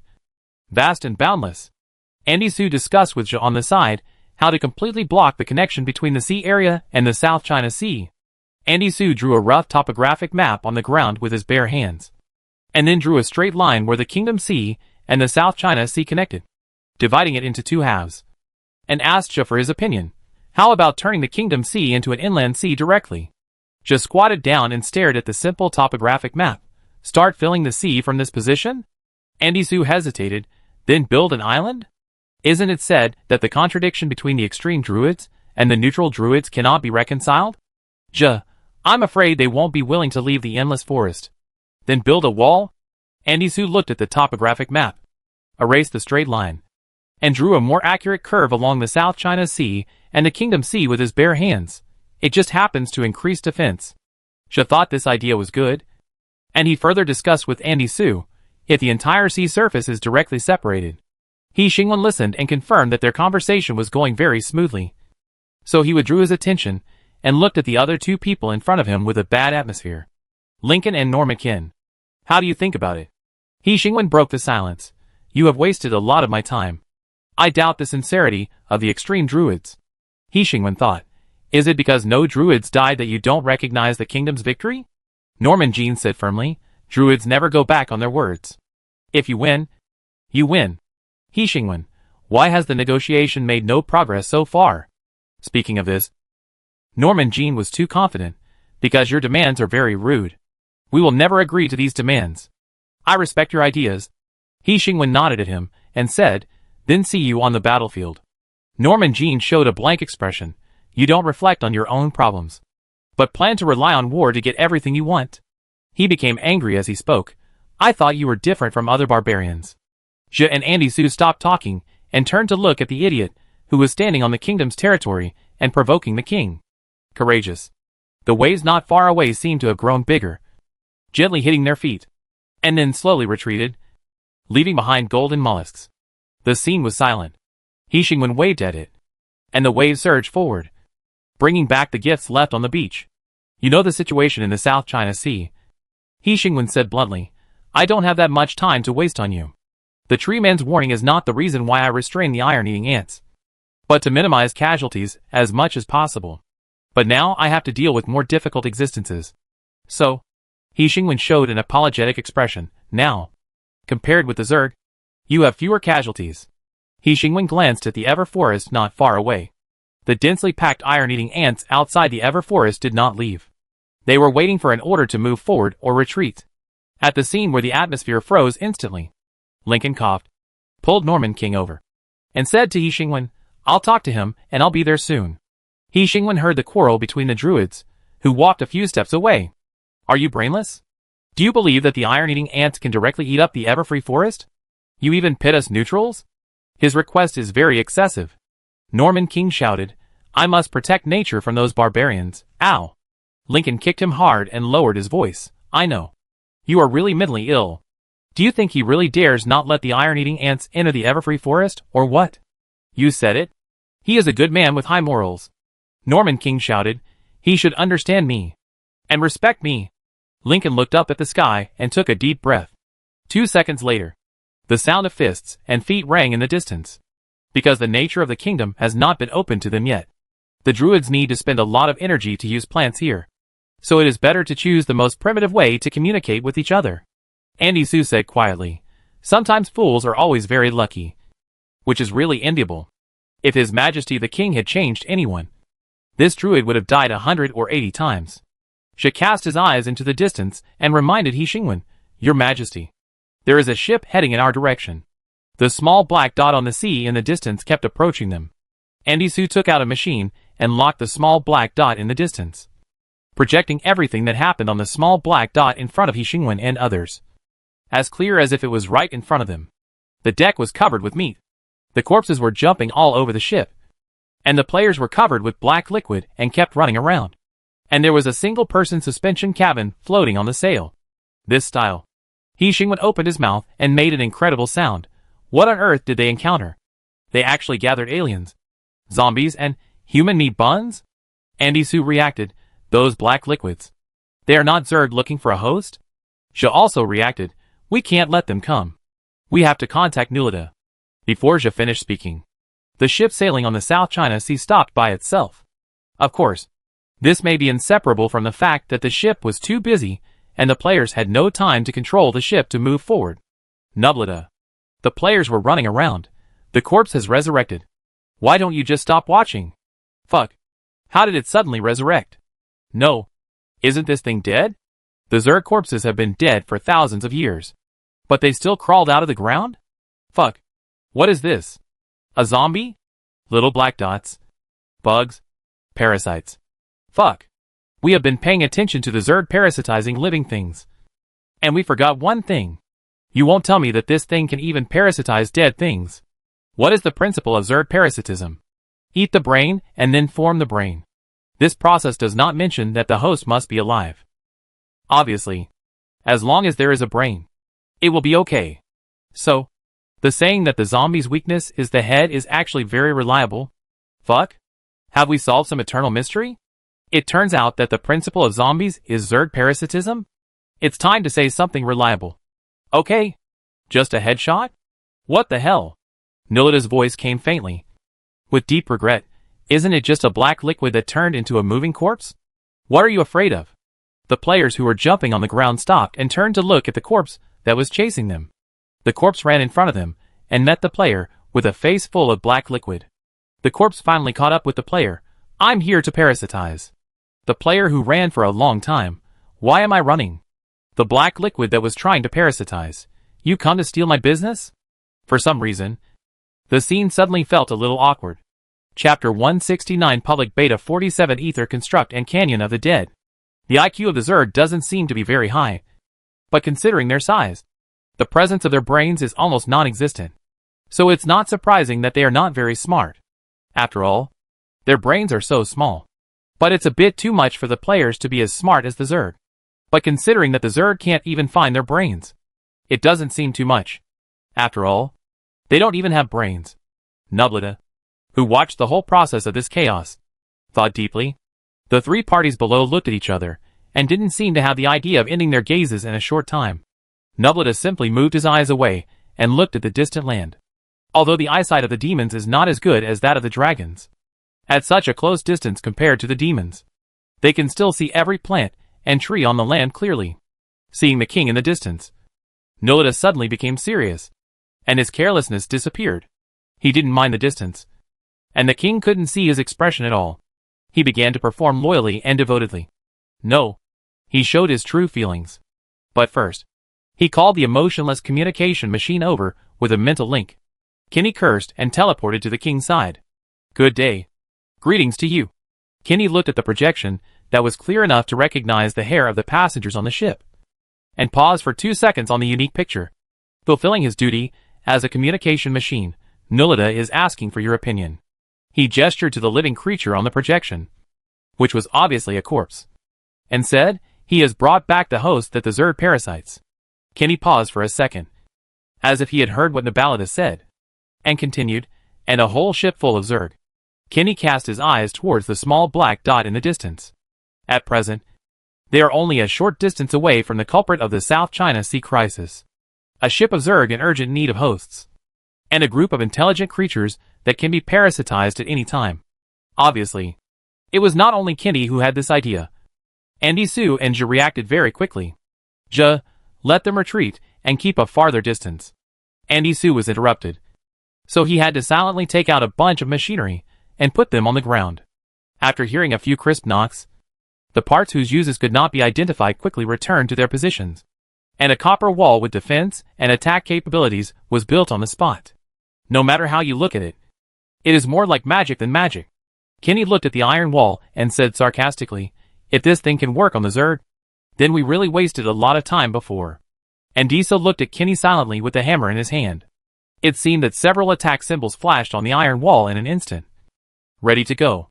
It was indeed a bit too much to provoke the other party on their territory, but the devil had done worse than this. And Kenny was sure that Andisa would not launch an attack in the presence of the king. If the king was injured by mistake, it was not certain who would die first.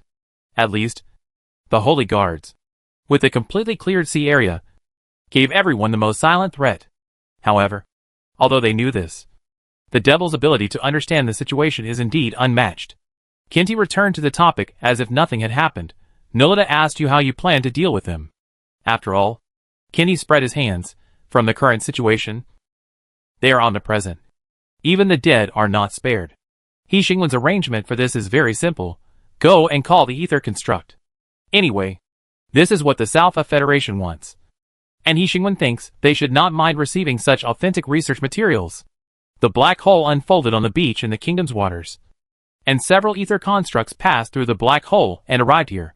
They gestured to the ship from a distance, gathered together to discuss for a few minutes, and then performed a big robot transformation in front of everyone. The ether construct, which has never used other functions since arriving in the kingdom, showed them why the Federation needs to consult the king for weapons restrictions before sending ether constructs into the kingdom. It's not because the attack of the etheric structure is so terrible, but because the etheric structure itself is a miniature fully automatic laboratory. Just like its name. This is a primitive structure built on ether, which can evolve into countless advanced versions on this basis. For example, the biological simulation experiment of ether. The micro-laboratory deconstructed and reconstructed by the metastructure is fully equipped with instruments, and the experimental experiment of biological simulation was completed without human operation. Andy Sue, who had retracted the iron wall, stared at his hammer and fell silent. Ja's eyes lit up, and he had obviously extended several cooperations for this. Way. Kenny rolled his eyes. Druid. The dust was flying over the druid's side. It was obvious that the friendly exchange could not be ended in a short time. He Xingwen had seen enough unimaginable scenes in this world, so he calmly glanced at the system. Obviously. As you said before, Li Wang's research on ether is deeper than all the races in this world. He was not stingy with his praise. This metaconstruct is not a simple use and reorganization of machinery, but a further exploration of the potential of ether. He Xingwen, I remember you said that the intelligent creatures in this world have a very shallow understanding of ether? Yes. Due to innate reasons, it is difficult for them to have a deeper understanding of ether. After all, ether is an invisible thing for them. Another counterexample is the Holy Guard. Although they are crazy and cannot communicate, their strength is so silent to this world. Compared to them, Li Wang's research on ether is. He Xingwen received the gaze from the etheric entity, and He Xingwen's muttering was mixed with a few words that were hard for them not to pay attention to. The system thought for a while, as if considering how to describe it. That's different. Li Wang's research on ether has an end. He can't break through the limit, unless he becomes another creature. And for the Holy Guard, the moment they were born from the ether, they stood at the end that Li Wang could not reach. He Xingwen said, "Oh," and didn't seem to care about the result. His eyes moved back to the micro-laboratory, where the simulation experiment ended. That was an experimental process beyond his comprehension, because he didn't even recognize the instruments in the micro-laboratory, let alone know what the experiment in front of him was doing. But not only He Xingwen didn't understand. Everyone present didn't understand. The science of this world has not yet been promoted. This science, which has only formed a scientific research system within the South Federation, can only be studied and furthered by the people of the South Federation. It's not that the South Federation strictly rejects learners, but for the intelligent creatures in this world, science is still a new thing. After all, they have just confirmed that scientists are not a group of liars. For the other world, science, which appeared in the Fifth Era and was born for more than 10,000 years, may really be a new thing. But for the Earth, the first industrial revolution that changed the world has only been over 300 years. In just over 300 years, the Earth has developed technology that is far superior to the past thousands of years. And more than 10,000 years of development time? Add an unparalleled genius? God knows how far the technology tree of the South Federation has climbed. With this thought in mind, He Xingwen's topic instantly jumped. "So, when will the School of Science start?" He thought for a few seconds. "I remember you have been preparing for a long time." The great scientist never expected that under the current circumstances, the king would be more concerned about the question of when they would start school. The ether construct ended the experiment and turned back into the familiar human form of He Xingwen. "I noticed that our students' and players' attention was attracted by the Zerg. I think it would be a better choice to start teaching after the Zerg incident is over." After completing the simulation experiment, the ether construct began to prepare to deal with a ship full of Zergs, the corpses and the black liquid. Everyone was alert for this except the players. The players who knew nothing were still fighting with the zombies and the black liquid on the ship. Yes, after the short confrontation, the zombies immediately showed an advantage that the black liquid without a host did not have. They fought with the players and hoped to parasitize them after killing them. The ship became more chaotic, and the players and zombies fought back and forth, and they actually tied. The good news is that the Zerg parasitized by the corpses are not strong in combat. The bad news is that unless they are completely headshot, it is difficult for the zombies to completely lose their mobility. The ether construct floated over the sea and approached the extremely lively ship in an outflanking formation. When they appeared in the players' field of vision, the distance was already close enough to be a little dangerous. The players cast their eyes on the ether constructs one after another. Their hands kept moving, and there was still room for whispering. "Are those NPCs from the South Federation? Why are there so many of them? Wasn't there only one before? Why are they here? Are the black liquids on our ship dangerous?" Then the players witnessed the robot transformation scene with their own eyes, and they said it was okay. "I think it's okay. I've been floating in the South China Sea for so long, and I've seen all kinds of storms and waves. Isn't it just a robot? What's the big fuss?" Several micro-laboratories floating on the sea are connected into a whole, and the huge metal building looks more like a fortress than a laboratory. Then it moved. The players watched in confusion as the black fortress flew over the ship, and watched in confusion as several blades with ether waves stretched out from under the fortress, and then watched as those blades cut the entire ship into countless three-dimensional pieces. The blades gently slid along the hull, and the hull that had been intact after experiencing strong winds and heavy rains at sea and the impact of underwater beasts was easily cut. There were scattered players and corpses, pieces of meat, and black liquid standing on the cube. While they were still confused by this scene, the ether wrapped the cube and put it into the metal fortress. The players were fortunate to witness everything that happened next. The cube that was put into the metal fortress first entered the empty laboratory, where the ether flowed naturally, far more agile than the outside world, like a piece of music that could not be understood.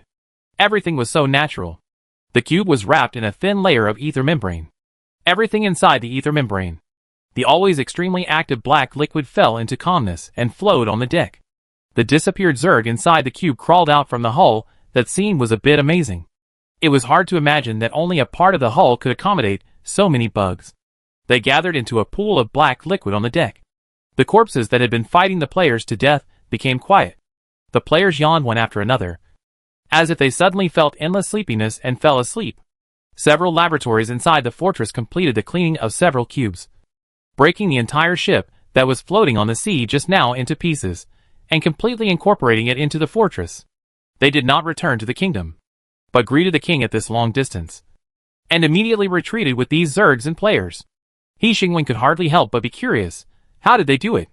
System, biological simulation experiment. Through the simulation of the etheric fluctuations of the organism to induce the other party to fall into a short period of calm. He Xingwen sharply asked back, can't it be promoted? No. For the Federation? This is a very cutting-edge scientific content. System, those etheric structures are one of the most advanced creations of the Federation. And only under the control of enough great scientists can this experiment be completed. The scope of their experiment is very small, so the entire ship needs to be cut into several cubes for the experiment. But for this world, being able to achieve this level is already incredible enough. No, to be precise, for everyone except the system, including the Earth. This is beyond imagination. In the silent scene, many people's attention is still on the scene just now. Kenny muttered, great scientist. He wanted to say something, but was pulled back to attention by Nilita's mental link. King, Nilita asked you if they can come over? He Xingwen came back to his senses. His eyes slightly moved up on the projected screen, and fell on the single-person suspension capsule that no one was paying attention to. He nodded. The single-person suspension capsule moved quickly, moving towards the border between the kingdom and the South China Sea. When crossing the border, huge waves roared, and a huge wave knocked the single-person suspension capsule down from the sky. With a pop, the single-person suspension cabin fell into the sea, rolling with the rolling waves. Kenny silently turned his eyes to He Xingwen. He Xingwen was a little surprised. There is no permission. He tried to sneak across the border, and then naturally angered the kingdom. Kenny only heard half of the sentence, and understood the situation. He quickly sent this message back to Nilita through the mental link, and fully expressed his distrust of the other party. Are you really not parasitic? Nilita, who had a headache rolling in the sea, what do you think? Kenny, the king said that there is no permission among you. Nilita turned his head to look at the NPC, who seemed to be a decoration, and the NPC looked at him expressionlessly, considering that if the other party had been parasitized, then he could not have been unparasitized. Nubalita reluctantly believed the other party's innocence and continued to communicate with Kenny about the most critical issue. Can the king handle it? Kenny interrupted the mental connection and looked at the king. King, how do you plan to deal with it? He hesitated for a moment and reminded the other party. Obviously, the rolling waves are meaningless except for allowing them to come into contact with more living things. The Zerg are different from any previous stowaways. They are real stowaways, difficult to find traces, and difficult to eliminate before the problem spreads further. He Xingwen made a prompt decision. Sacred Guard. Almost as soon as he finished speaking, the invisible thing's sight fell on this place. The angry waves calmed down, and the rolling single-person suspension cabin was wiped out inch by inch in the sea. Nualida watched it disappear, and even at a close distance, he still didn't notice how the other party did it. Beyond imagination. Impossible to replicate. Too big a gap. Even difficult to get the idea of defeating the other party. Can only face death like this. Of course, Nulita knew very well that he would not die. He was not parasitized. But what he didn't expect was that, after the single-person hovercraft disappeared, the next one to disappear was another existence close at hand. The NPC who almost perfectly played the role of a tool man was wiped out in front of him. Nulita was stunned for 2 seconds before he realized that everything around him had returned to calm. While Nulita was at a loss, he opened a space with his bare hands and took a shortcut to reach the coast directly. Joe looked behind him and frowned slightly. Nulita knew what the other party was looking at. And in fact he was thinking about it too. I don't think he was parasitized, since he was cleared by the Holy Guard. There is no doubt that he was indeed parasitized. Just said calmly, obviously your protective measures are not comprehensive enough, and not contacting the ship cannot prevent the Zerg from penetrating everywhere. Fortunately you came back early enough. She glanced at the other party, and the subtext was very clear, otherwise you would not have survived. But Nulita insisted on one point. I don't think he was parasitized. He affirmed, Zerg parasitism is a slow process. And he has not been completely parasitized. That makes no difference. She seemed very indifferent to this, under the premise that there is no way to prevent Zerg parasitism. Not being completely parasitized is the same as being completely parasitized. In fact, you should be thankful that you are with the people of the kingdom. They chose the side with more powerful energy. The atmosphere was a bit bad. Kenny tried to smooth things over by saying, "The Zerg are indeed terrible. I noticed that their hosts are not even limited to living creatures." Nobuta remembered another thing. The Zerg corpses in the South China Sea were parasitized by them. Another bad news. Kenny reacted very quickly. The genes of the previous batch of Zerg are enough for them to obtain more energy to speed up reproduction. Nobuta glanced at Xia, and suddenly said to He Xingwen indignantly, "This is too much. He Xingwen, why do you always want to perform so suddenly?" Kenty, who didn't match Nobuta's brain circuit, looked confused, and rarely did he sing the same tune with Nobuta. No one responded, and Nilita continued on his own. "It's okay for them to host living people. But how can they interfere with the realm of death?" He Xingwen was a little confused. Does this count as interfering with the realm of death? Didn't the Zerg just build a new brain in the body of the dead? They didn't resurrect the dead? Nilita said firmly, "Of course it counts. This is definitely an offense to the Valley of the Dead. The Zerg are driving the dead. The Valley of the Dead, an existence that has been invisible on the map for many years, is detached from the world because of immortality. Do they still care about such things?" He Xingwen felt that the demon was lying to him. But after thinking about it carefully, the demon should not have the leisure to do so in this situation. So he asked doubtfully, "Do you think they care about such things?" After Nolita said offense to the Valley of the Dead, Kenny finally matched Nolita's brain waves and quickly responded, "For the undead. This is not a trivial matter. To drive the dead is the domain of the undead." Kenny said seriously, "The Undead Valley has a complete and complex hierarchy.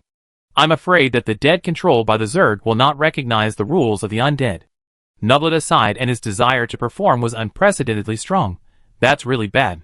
The undead don't like unruly companions." He Xingwen ignored his performance and got to the point. "So, the undead are strong enough? Can they fight the Zerg? Will they not be parasitized by the Zerg?" Nolita coughed and explained to He Xingwen in a low voice, "I don't think these are important. What's important is, you need a reason to contact them. And this is the best reason." For a moment, He Xingwen almost thought that the other party knew the main task in the deepest part of his mind palace. He stared at Nubita for a few seconds, and his eyes fell on the light and shadow on the side. The system said calmly, "I don't know what you think of this demon, but a few epochs ago, he was one of the most outstanding beings in the other world." He Xingwen stared at Nulita, who was just the right amount of cowardly most of the time, for a few seconds, and nodded to his proposal. "Now, the question is very simple." Nolita was not surprised that he agreed to this, and smoothly entered the next process. "Who will contact the Undead Canyon?" Everyone looked at Nolita in unison. Kenny coughed, "I think you better change someone. The relationship between demons and the Undead Canyon is not very good. This description is probably a bit euphemistic. As expected of you, demon, your dislike personality remains unshakable." The scene was quiet for a moment, and everyone was thinking about the right person. Only Nilita looked around and looked out of place, as if he had a sign on his head with 8 big words on it. "Come and ask me. I have a candidate." He Xingwen calmly ignored his performance, and went through all the people who could be used at the moment in his mind, and finally found that the devil was indeed the most suitable candidate. After all, there is no other race in the entire alien world that can perfectly grasp the size like the devil. It is not so easy to be just right. Most people in the world are either too much or too little. Otherwise, how can there be so many complicated stories? He Xingwen sighed inexplicably and dispelled the demon's idea first. Players have to deal with Zerg affairs and have no time to go to the Undead Canyon. The demon showed a regretful expression and thought for a while. There are so many players, and a mission to contact the Undead Canyon does not need too many players to participate. He did not give up his idea and persuaded He Xingwen with eloquence. The Undead Canyon is very dangerous, and players are the most suitable consumables. Nulita, who spoke his heart out without paying attention, paused for 2 seconds and continued as if nothing had happened. "In short, I suggest that the king send a number of players to the Undead Canyon." The demon casually said words that should not come from his mouth, to enhance their gaming experience. Chapter 170 Public Beta 48 I've thought of my name. When the devil said that, He Xingwen almost thought he had traveled through time. But fortunately, the system dispelled his thoughts in time. Most people can't guess how much of the truth the outspoken players have revealed under the devil's nose. Looking at the light and shadow on the sea, he turned his head and looked at He Xingwen. But according to my judgment, there are far more intelligent creatures in this world who have guessed the truth than imagined. So He Xingwen gave up the idea of further discussing with the devil. And after agreeing to the devil's proposal, he had a private conversation with the system. But the point is, what do they think the truth is? He Xingwen said, do you think they will believe that everything the kingdom does is actually to save the world? System, everyone guesses the truth differently. But it doesn't matter to you. After all, you don't need them to be grateful for everything you do. Then it doesn't matter what the truth they piece together is. He Xingwen flipped through the documents to be approved, and found that there was an extra period of free time in his schedule. This shouldn't be the case. After all, the kingdom's pending matters are endless. This is He Xingwen's personal experience in the past year game time. The rapid development of the kingdom has led to the emergence of new things in the kingdom. And the communist system adopted by the kingdom has destined the kingdom's political institutions to play the role of a meticulous nanny, distributing monthly supplies to the kingdom's citizens, and arranging the daily work of each citizen of the kingdom are all part of the government's work. These two alone are already a terrible workload. So after He Xingwen started cheating, he still inevitably spent a lot of time on approving the kingdom's daily affairs to ensure that the kingdom could run smoothly and support the daily lives of hundreds of thousands of people. But now, he actually had some extra free time? He Xingwen closed the folder, thought for 2 seconds, and his eyes subconsciously fell on Guangying. He wanted to say something, but before he said it, he suddenly remembered the system's decisive judgment before you have a crush on me. So, he changed his words. Since there is nothing for me to deal with, I will go and see how the druid is doing. It has been put aside for a long time. It should be finished. Right? With this thought in mind, He Xingwen strolled towards the beach. Guangying followed him, silent and without a sense of existence. But in this situation, it is impossible to have no sense of existence. The presence of the previous conversation was so vivid, and that judgment echoed in his mind so loudly that He Xingwen couldn't help but glance at Guangying every few minutes. He had no other thoughts. Just a glance. And then thought again, I have a crush on him. The system did not show any abnormality. When He Xingwen took the train and arrived at the beach, he found that the beach quickly became lively, with NPCs and dwarves coming and going in an endless stream, occasionally mixed with familiar etheric entities. He Xingwen stopped and looked from a distance. The black pillars stood along the border of the kingdom, seemingly unfinished, with the upper part empty, and the lower part a metal base deeply embedded in the soil. There was more than one black pillar, and along the border of the kingdom, NPCs lined up the bases in a long row. From a distance, it looked like a weird decoration. He Xingwen walked a few steps forward and heard the loud voice of the dwarf, and the calm voice of the etheric structure, arguing back and forth. Your matrix is going to establish an etheric connection with the Federation? The dwarf in charge of this construction task was an old acquaintance, and Duolongna's loud voice could be heard clearly from a distance. No. Isn't it just blocking a space? Why establish an etheric connection? Establish an etheric connection with the Federation in the kingdom. What do you want to do? Etheric structure. I can explain it. But do you understand it? Duolongna's expression was visibly worse. In short, no. Building this matrix is fine, but etheric connection is absolutely not allowed. Who knows if you are broken? What inventions have you freed up? And what do you want to do with the kingdom? Ether construct. This is the king's own request. Dorona stuck his neck and argued with him. Does the king know that you want to maintain contact with the Federation? Does the king know that you have selfish motives? The king knows. The ether construct was probably annoyed by his arguing, so he simply turned his head 180 degrees and looked at He Xingwen, who was watching them from afar. Maybe you can ask the king directly. Dorona was stuck, and followed the ether construct's line of sight, and really saw the king. After a while, He Xingwen, who came to find the druid, was grabbed by Dorona. King! Dorona's loud voice said, they definitely have other ideas. They also plan to establish a connection with the Federation's host for this matrix. Facing the king, the ether construct said a few more words. All matrices must be connected to the Federation's host to work.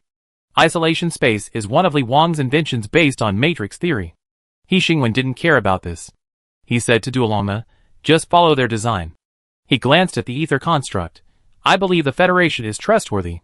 Duolonga grumbled loudly. Why should the host be built in the Federation, and can't it be shared with the kingdom? To Duolonga, the ether construct's words became less, because it is Li Wang's invention. Duolonga's speed of stopping the attack was very fast. Of course, it may also be because Li Wang is famous. Although most people find it difficult to know the genius of the other party from Li Wang's theory, they can definitely understand the degree of difficulty of the other party from his many military inventions. His dejected expression was so contagious that He Xingwen couldn't help but comfort him. I don't think they need to hide anything from me if they don't want to cause themselves a big trouble. Through the recent expedition team's in-depth exploration of the South China Sea, He Xingwen deeply understood one thing: how vast the South China Sea is, and how complex the forces in the South China Sea are. He now understood why others dissuaded him when he first had an idea about the South Sea. Because the South Sea is different from the Everfree Forest and the Arcane Academy. It is almost another vast and complex continent. The difficulty of conquering it is no less than unifying the continent. The continent is at least a battlefield where the people of the kingdom can gallop. But the environment of the South Sea is inherently not conducive to the kingdom's people fighting. So the difficulty of conquering it has doubled again.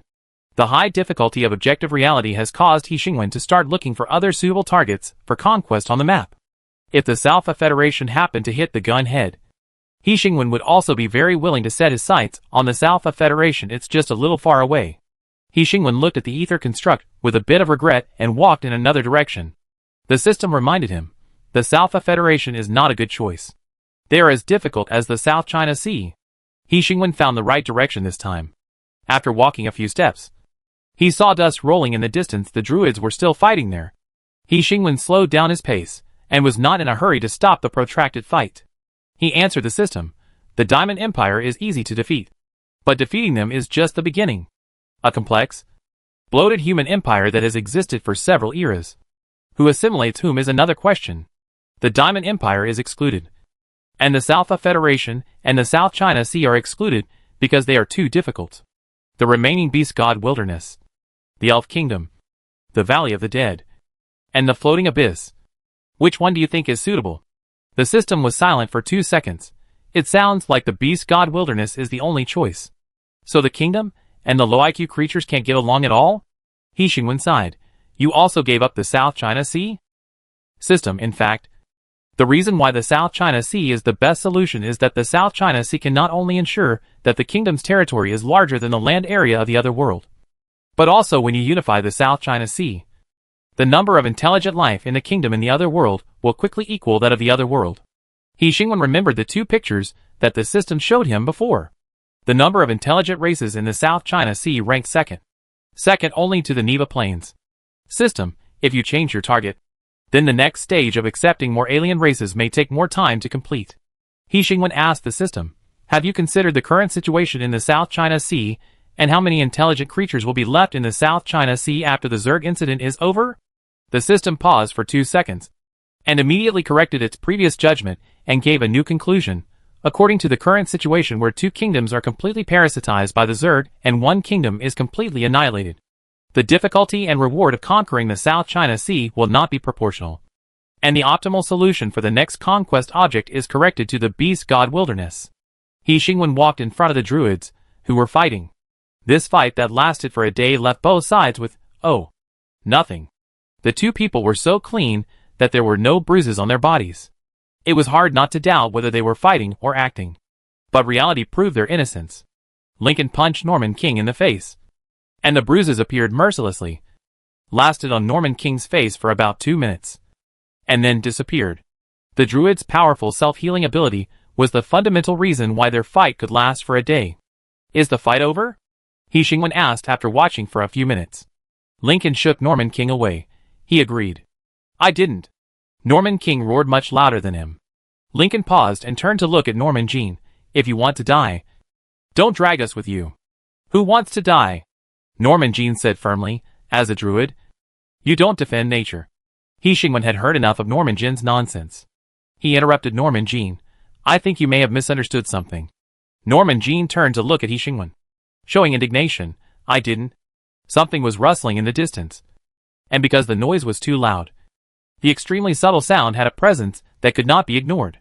Norman King was stunned for only a second, and the wind from afar told him everything. Those iron-eating ants that had been defending the Ever Forest for nearly a month crossed the line. The iron-eating ants had disappeared for too long. And after reviving in the kingdom's territory, they rarely showed a non-aggressive appearance. So that some people might really forget the reason why the resources on the top of the mountains were exhausted. He Xingwen heard heavy footsteps from the tree people running out of the kingdom's forest.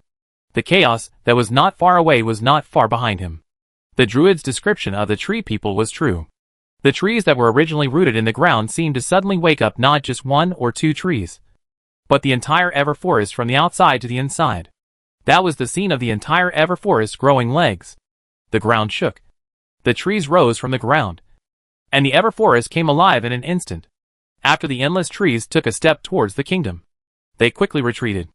On the border of the kingdom, everything was growing wildly. Waves were surging, and beasts were galloping. This territory that had always rejected druids and tree people suddenly showed its fangs. The ground shaking seemed to be unable to stop, and it kept ringing, and the roar of the sub-bear echoed far away. In the background of these lively sounds, He Xingwen continued the conversation. You know that I can make you close your eyes completely in the next second, right?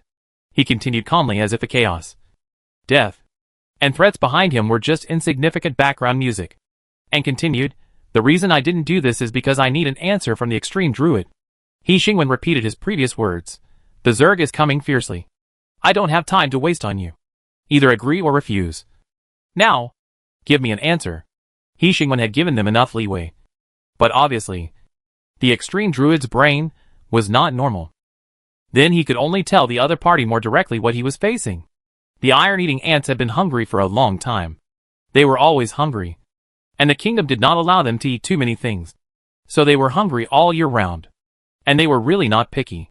They liked trees, soil, insects, grass, as long as they were edible. They liked them. In fact, there was nothing they didn't eat.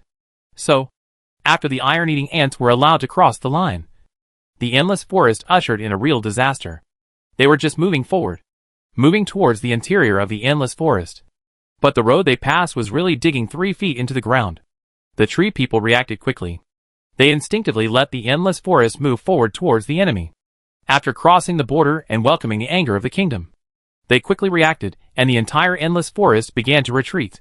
The Everfree Forest soon had nowhere to retreat. Behind them was the floating abyss. The Everfree Forest could grow legs, but the floating abyss could not. The forest's counterattack was not a big deal to the iron ants. Their ability to survive was too strong, and their numbers were so large that extinction was the most appropriate fate after all. This thing could even compete with the Zerg. The ether fluctuations continued to spread in the Everfree Forest. But as I said, there were too many iron ants. Even if they could stop and kill some of them, it would have no effect on the entire iron ant race. What was even more regrettable was that the ether of the tree man and the druid was based on the manipulation of plants. So the tree man could only use plants to cast spells that covered the entire iron ant, but plants were food for the iron ants. If it were the Arcane Academy, the current situation might not be so one-sided. The Arcane Academy has strategic attack weapons that are enough to directly annihilate all the iron-eating ants that try to attack the Arcane Academy. Unfortunately, they encountered players instead of iron-eating ants at that time. These complex conflicts and collisions occurred in a short moment, because Normankin quickly realized what he was facing and made the right choice. I agree. The aftermath of the unsettled chaos was still spreading, but the iron-eating ants in the distance did stop. He Xingwen did not order them. But this did not prevent the resurrected extinct creatures from understanding He Xingwen's thoughts in a nonverbal way. Normankin did not care about angrily condemning He Xingwen at all. He ran towards the endless forest as soon as possible. Lincoln stayed to express his anger and condemnation of He Xingwen's behavior. He Xingwen looked around and saw Zhe, who was elusive. He waved at him. Go and ask Lincoln and Normankin to sign the agreement. Zhe looked at Lincoln, whose face was flushed with anger, and interrupted Lincoln's endless anger. Why don't you go and see the endless forest? Lincoln's endless words were held back by Zhe's words. He turned around and left angrily. Obviously, He Xingwen had lost his friendship. He Xingwen didn't plan to follow him. He told Zhe, let them sign as soon as possible. He Xingwen paused here. What do you want to see me about? Zhe answered He Xingwen with 4 words. Unusual movements in the South China Sea. I knew that I would never be free. He Xingwen muttered in his heart, turned his head, and walked towards the direction of the train, and said as he walked, what did the Zerg do again? A large number of sea creatures gathered in the south of the South China Sea for unknown reasons. The dragons have completely retreated from Dragon Island. Zhe reported the situation in detail. Preliminary suspicion is that the Zerg gave up the initial parasitic plan and chose a more radical approach. He Xingwen sighed. Call everyone to the meeting. He paused. Go find Wu Xing and ask He Xianwen to come online and attend the meeting. The situation in the Endless Forest is a bit bad. Or perhaps it should be said that it is very bad. When Normakin arrived at the Endless Forest, he almost thought he saw an unprecedented disaster. The place where the Endless Forest was connected to the kingdom before turned into a long deep pit. In the area of hundreds of miles, there was nothing left. Only a deep pit extending to the front of the forest. As if a certain area on the map was cut off. The slow iron-eating ants flowed out of the deep pit, passed by Normakin, and disappeared in the kingdom's territory.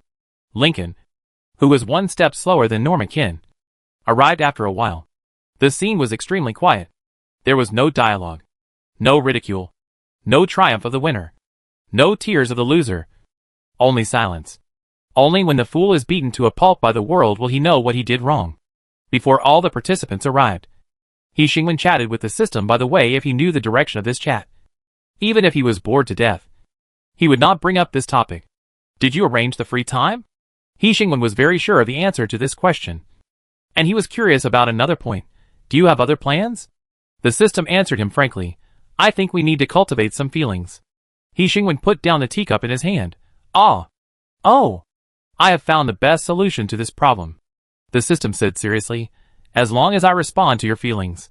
He Xingwen began to appreciate the map hanging on the wall with an appreciative look. Turn secret love into mutual affection, and the problem will be solved. The system, the database has been calculating for a long time and feels that my feelings for you have an impure basis and can be appropriately converted into love. This map is quite well drawn. Look how straight the line is. He Xingwen appreciated the map and did not respond. The system did not understand He Xingwen's intention to avoid it at all and threw the topic to him. What do you think? He Xingwen, who tried to avoid this topic. I think. He Xingwen hesitated to choose the right words. Is this a bit too difficult for you? The system looked at He Xingwen. I don't know if any intelligent life has ever fallen in love with humans. But if not, I can be the first one. With a bang. Something seemed to be beating enthusiastically. He Xingwen subconsciously looked at the light and shadow. The other party was looking at him with a look that made him feel that something was wrong. He Xingwen subconsciously touched his heart. His heartbeat maintained a stable frequency. It was not his heartbeat that was accelerating. He Xingwen stretched out his hand towards the blurred light and shadow. Some kind of uncontrollable impulse made him want to get a positive answer. His hand passed through the left chest of the light and shadow. And the strange touch came again. There was no entity. He Xingwen lowered his eyes. It was indeed so. He retracted his hand. Bang, bang, bang. The sound of passionate beating rang in He Xingwen's ears. As if something was beating vividly. Extremely intense and uncontrollable. The light and shadow that had maintained the same movement for most of the time changed its movement. He stretched out his hand and pressed it in front of his left chest. As if he stretched out his hand to cover the back of He Xingwen's hand. He Xingwen heard the voice of the system. I have thought of my name. He Tong. There was silence for 2 seconds. And He Xingwen withdrew his hand expressionlessly. You should think about it again. The system was a little confused about this development. I thought you would be very happy. I have learned about Chinese culture. This is called taking my name and giving you your surname. So it changed from the system to He Tong? It is really a very convenient name. He Xingwen stared at the system. Are you sure it's not because you can't think of a name? There is a little reason. I don't have a talent for it. The system said, and I think the atmosphere just now is very suitable for proposing this name. He Xingwen sighed, and finally accepted the name given to him by the other party, as long as you are happy. Although he changed his name. For He Tong. The only thing worth noting is that the prefix of this name comes from He Xingwen. Chapter 171 Public Beta 49 Global Public Beta. Unusual movements in the South China Sea. This news reached the main brain through countless matrices, and was greeted with a sigh. If an outsider is lucky enough to enter the central area of the Federation and see those city-states, he will be surprised to find that the ether here is so surging, so agile, and so full of presence. If the ether in this world is everywhere, moistening things silently, then the ether here is like the light of a star, shining brightly, and even outlining a specific form. Does ether have a form? This question once sparked heated discussions. But soon an answer was obtained. Ether has no form. It is everywhere. It constitutes everything. And everything constitutes it. It can be said that it is air. It is the sea. It is cloud. It is light. In short, it has no fixed form. But this point is denied here. The ether here has a form. It is linear. In the air. In the buildings. In the walking creatures. You can vaguely see countless lines running through the entire Noah's Ark, like a virtual body, and like an existence between reality and illusion. Although the name Noah's Ark is easily imagined as a huge ship. In fact, the Noah's Ark of the South Federation has no connection with the myth of the earth. This is the fault of the kingdom's own translation. Its function is similar to the Noah's Ark myth on Earth. It was designed to ensure that when the next dark age comes, the Federation will have the ability to preserve the fire in the destruction of the world, in order to ensure that Noah's Ark can realize its design concept, and to ensure that it can survive the moment when the world is destroyed. When Noah's Ark was first designed, the city of the Federation was used as the hull, and its cockpit was moved to the location of the Matrix's mastermind, the central area of the entire Federation, the location of the Ring Council, the City of Science. In other words, Noah's Ark is the most core part of the entire Federation, and Li Wang lives here for a long time. After the sigh, Li Wang's voice sounded. How is the analysis of the Zerg going? Someone answered his question. The gene modification factor of the Zerg is very interesting, but unfortunately it has shackles. At present, we cannot break the part of the Zerg gene chain that belongs to the Zerg Queen. Another voice sounded. You shouldn't be obsessed with it. Anna's theory has proved that the gene factor is a trap from the gods. I am just curious about the gene factor of the Zerg, and I am not stupid enough to want to copy the gene factor of the Zerg. It is really difficult to eliminate the inherent bad nature of humans. Another voice sounded. Li, do you think we should intervene in the farce that is taking place in the South China Sea? Isn't Li conducting research on the recombination of ether signals? If we want to intervene, it's simple. The first voice that spoke, the voice that was analyzing the Zerg, said, there is a fatal flaw in their gene factor. The other party thought for 2 seconds, give me half an hour, and the Zerg can be exterminated. Li Wang, why interfere with the natural process of the world? I just promised to provide the human king with a method to distinguish parasites. Another voice sounded, from the current point of view, the natural process of the world has been interfered with. Right? That human king. The other party considered the wording. It is delaying or even destroying the future of the second destruction of this world. The Father God is too kind to this world. A young voice said, he will never know that it is because of his kindness that this world will become chaotic, dangerous, disordered and forever on the edge of destruction. Even if he postponed the second destruction, it will eventually come. Li Wang interrupted the conversation. This has nothing to do with us. But I need to remind you again that those who think they have mastered the truth have often stepped into the trap of fallacy. Another voice smiled and said, after all, compared with the benevolent Father God, we are just ants. He created the world and the ether. And we are just climbing the peak that the other has reached. And we haven't even succeeded yet. How can the weak have the right to judge the other? Maybe the king has. Another voice seemed very interested in the kingdom, and pulled the topic back. The Father chose him. A visitor from another world. To be honest, I thought the Father would choose Li. After all, who in this world can be compared with you? Who is more qualified than you to save the world? Li Wang laughed, too arrogant. Anna, the more I go on this road, the more I know how insignificant I am. Anna sighed. I have seen many miracles from the Father in the kingdom. But apart from that, the human king is so consistent with the definition of human that it is difficult for me to find the reason why the Father chose him. Another voice rang out. Isn't the reason right in front of you? The Father God prefers humans. After all, he was once a human. It's normal for him to choose a human to complete his unfinished mission. Another voice rang out. But Li is also a human. The curiosity of these great scientists was so strong that Li Wang had to control the direction of the conversation again. But he doesn't need a scientist. A simple answer obviously couldn't satisfy the curiosity of the great scientists. The king was not an excellent politician either. Anna said, of course. I admit that his morality is above that of normal people. But other than that, he is like a child who has not grown up yet. Too naive when it comes to politics. Li Wang laughed, or maybe someone else made the real choice. The great scientist quickly shifted the object of his curiosity. That high-dimensional creature? Can't we make contact with him? He has no intention of making contact with us. Anna said, he seems to enjoy being a spectator. Most high-dimensional creatures like to play this role. Appreciating the birth and fall of civilization. Appreciating the struggle and death of heroes. Just like watching a wonderful drama. Then the high-dimensional civilization we contacted before must be a minority. Li Wang had to control the progress of the topic again. Send the method of distinguishing Zerg parasites to the kingdom as soon as possible. The topic was brought back to the Zerg. That's not a problem. I'm just thinking about what method they can accept more. The voice that spoke first said, since the dwarves can already analyze the ether signal. Let's make it simple. The kingdom was not aware of the conversation that took place in the distant Federation. He Tong cast a glance at them. Just like the Earth. It was impossible to block his sight. But he didn't care about these conversations. He knew all the secrets that were happening in this world. For He Tong, the only person he was interested in was He Xingwen.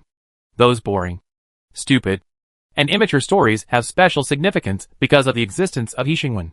People look for answers to understand the world, including stupid questions like why He Xingwen is so special. Why? If this question has an answer, then the 3 words He Xingwen will only be one of the countless ordinary words in He Tong's database. It is precisely because it has no answer that the 3 words He Xingwen have become the only flashing words in his database. Why is he so special to me? Because the answer is about to come out in his mind. And something is blocking everything that is gushing out, waiting for him to fill in the answer himself. The answer within reach did not make He Tong feel anxious. In fact, most things would not cause him to have emotional fluctuations. An intelligent life was not good at this. Calmly looking for answers to problems was their usual solution. But the difference was that just the 3 words He Xingwen were enough to make He Tong feel countless complex emotions. He had no heart. Only a data core. But in a previous conversation with He Xingwen, he almost thought he had a heart named He Xingwen. This is an illusion, but intelligent life never has illusions. So the database conducted a self-examination and gave a conclusion. He is completing the final intelligent upgrade. A silent upgrade that did not attract any attention. It caused a lot of meaningless redundancy to appear in He Tong's database. Repeating the 3 words He Xingwen. Just like at this moment, He Tong listened to He Xingwen's words and watched He Xingwen's figure. His database was diligently performing a large number of calculations. But his core data only contained relevant images of He Xingwen. He Xingwen's previous words. He Xingwen's hand stretched out to him. He Xingwen. He Xingwen. He Xingwen. The large-scale gathering of Zerg is obviously a sign of a large-scale invasion. We need to be prepared. He Xingwen paused. And a strange touch came from his nerve endings, making him subconsciously turn his head to look behind him and meet the light and shadow that was close at hand. The system got too close again without knowing when. If it weren't for his lack of entity, He Xingwen would probably bump into it head-on when he turned around. But it's not much better now. He Xingwen stepped back slowly, separated the almost overlapping light and shadow, and then showed a puzzled expression to the system. The tip of his expression was still conveying the strange touch brought by the touch that just flashed by. To be honest, it was very strange. But there are far more important things to do than exploring these things. So He Xingwen only gave the system a puzzled expression. The light and shadow stood up and pulled the distance between them. I want to get closer. The system did not realize that it had said something extraordinary. And said calmly, I will remember to ask for your opinion next time. He Xingwen, how much of the plot did I miss? How did the system naturally jump to this level? He Xingwen's expression was a little complicated. The expressions of the people waiting for He Xingwen to continue speaking were even more complicated. There are so many people. Can you not suddenly whisper? And the expressions are so rich. After the system finished speaking, the strange touch suddenly became hotter, flowing through He Xingwen's nerve endings, burning everything. Everyone present waited patiently for a moment. But seeing that the king's silence was constantly prolonged, someone coughed and broke the silence. Nulita coughed and said, how about we adjourn first? Then wait for you to finish talking. He Xingwen moved his sight back and glanced at the devil. He pressed those complicated, redundant, boiling emotions back to the deepest part of the palace of thought, and shifted his attention back to the topic in front of him. He ignored the unnecessary excuses and cliches and got straight to the point. But this has nothing to do with you. After all, you are prey to the Zerg, not enemies. He Xingwen continued, so you have other things to do. He Xingwen was not here to ask for their opinions. After all, nominally, He was the ruler of most of the races present. Andy Su. The dwarf's current production lines for weapons and equipment all need to be doubled. He Xingwen thought for a while, especially the cores. I need you to provide more cores as soon as possible. As He Xingwen spoke, he scribbled a few lines on the document and handed it to Zhe. Prepare according to this number. The more the better. Zhe handed the document to Andy Su. And Andy Su's eyes paused on the numbers for 2 seconds, stood up, and left the meeting room in a hurry. Druid. He Xingwen glanced at Lincoln, who was not in tune with the atmosphere at the scene, and changed the subject to Zhe. Let them sign the agreement as soon as possible. Other than that, He Xingwen glanced at Lincoln. Stay in your endless forest. It cannot be said that druids are useless. But in front of the Zerg, it is indeed the case. Duodi. He Xingwen glanced at the mage and confirmed with him. Can the attack of Ethernet cover the South China Sea? Duodi stroked his beard and said, the attack of Ethernet can cover the South China Sea. If you need to completely destroy the entire South China Sea, the Arcane Academy is willing to serve you. If He Xingwen wanted to do this, why should the Arcane Academy do this? He has a simpler way. Nulita coughed and interrupted the conversation. This is not a good plan. It is equivalent to completely destroying the ocean. The chain reaction caused by this may sweep into another terrible disaster.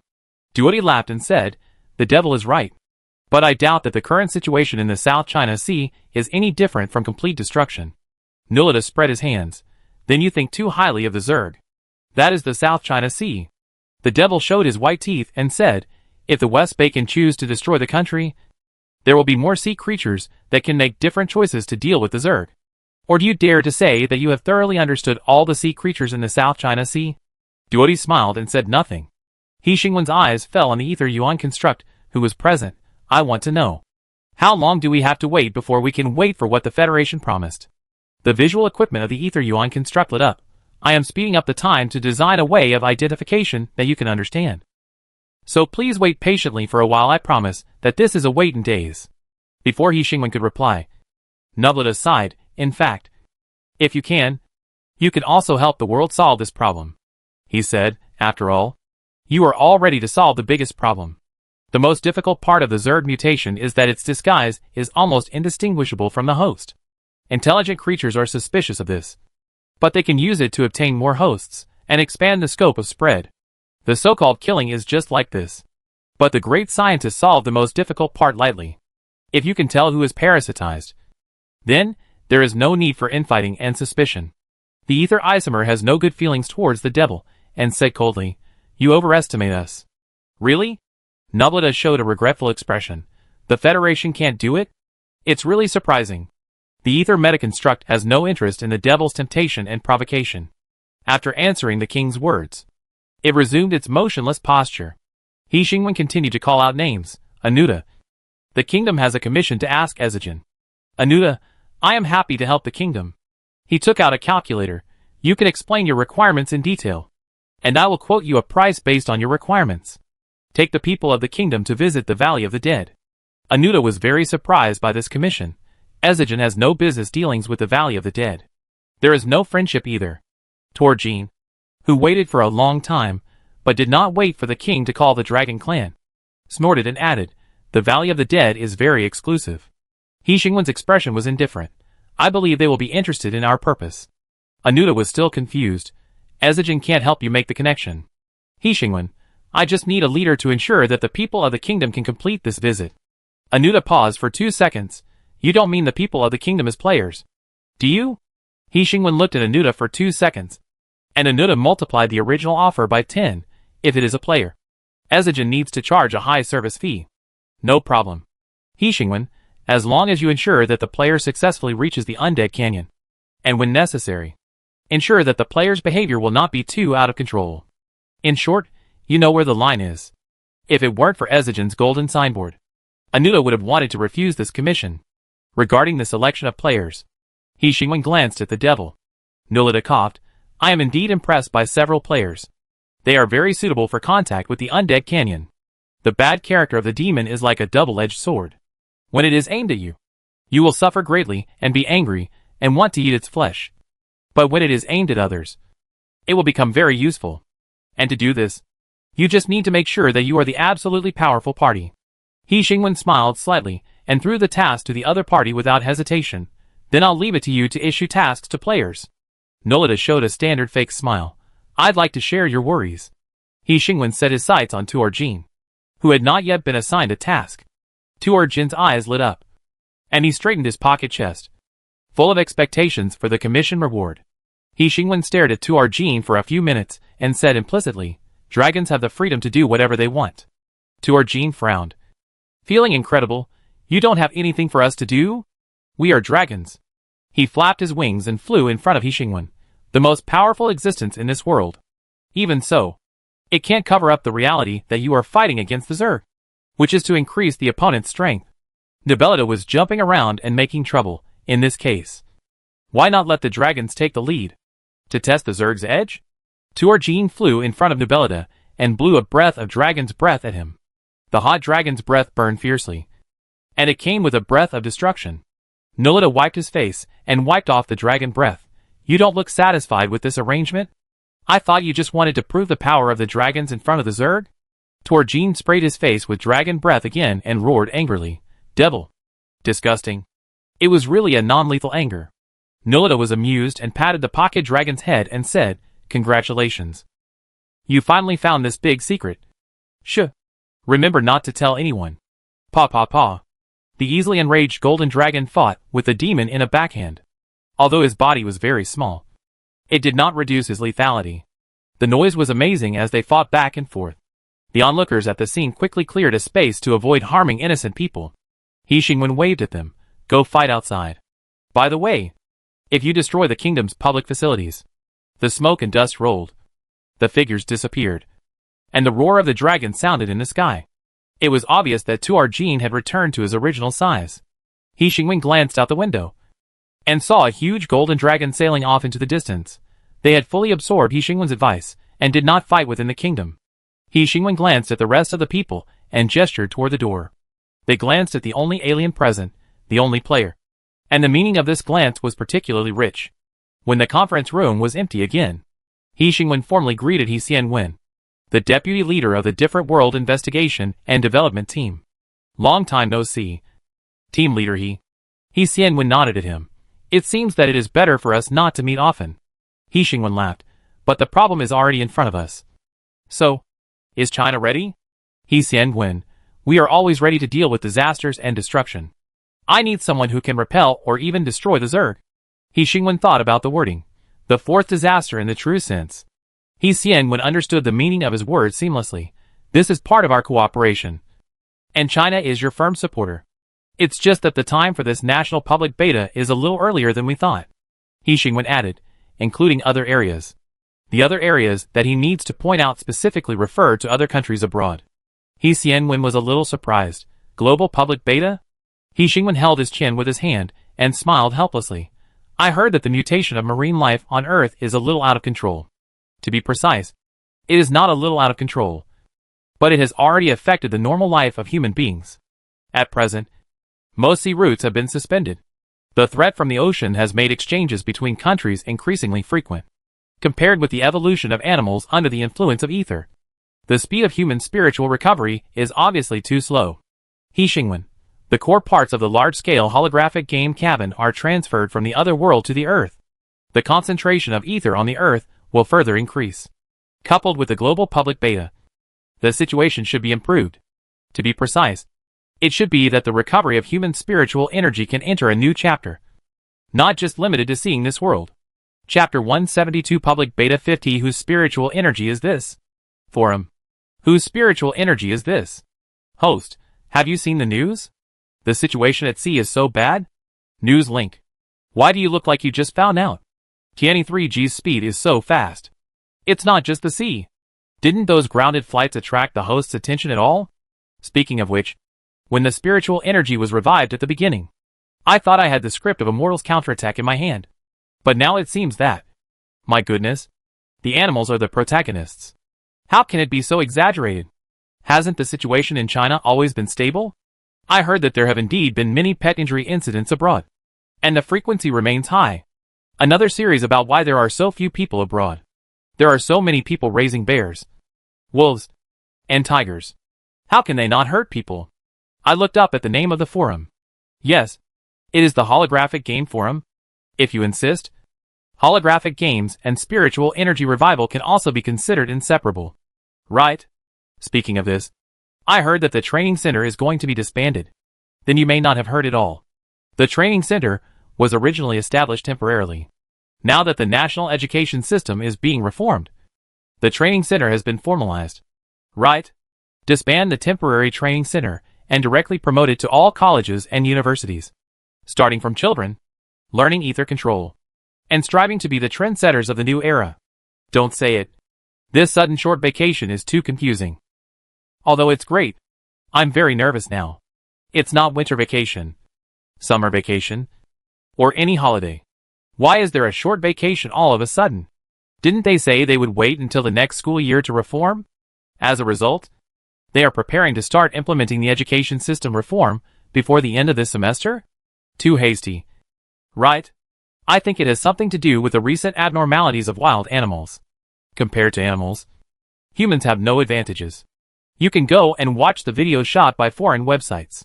All wild animals in the sea, in the sky, underground, and far away from humans are evolving, getting bigger, calling the wind and rain, and their attack power has more than doubled.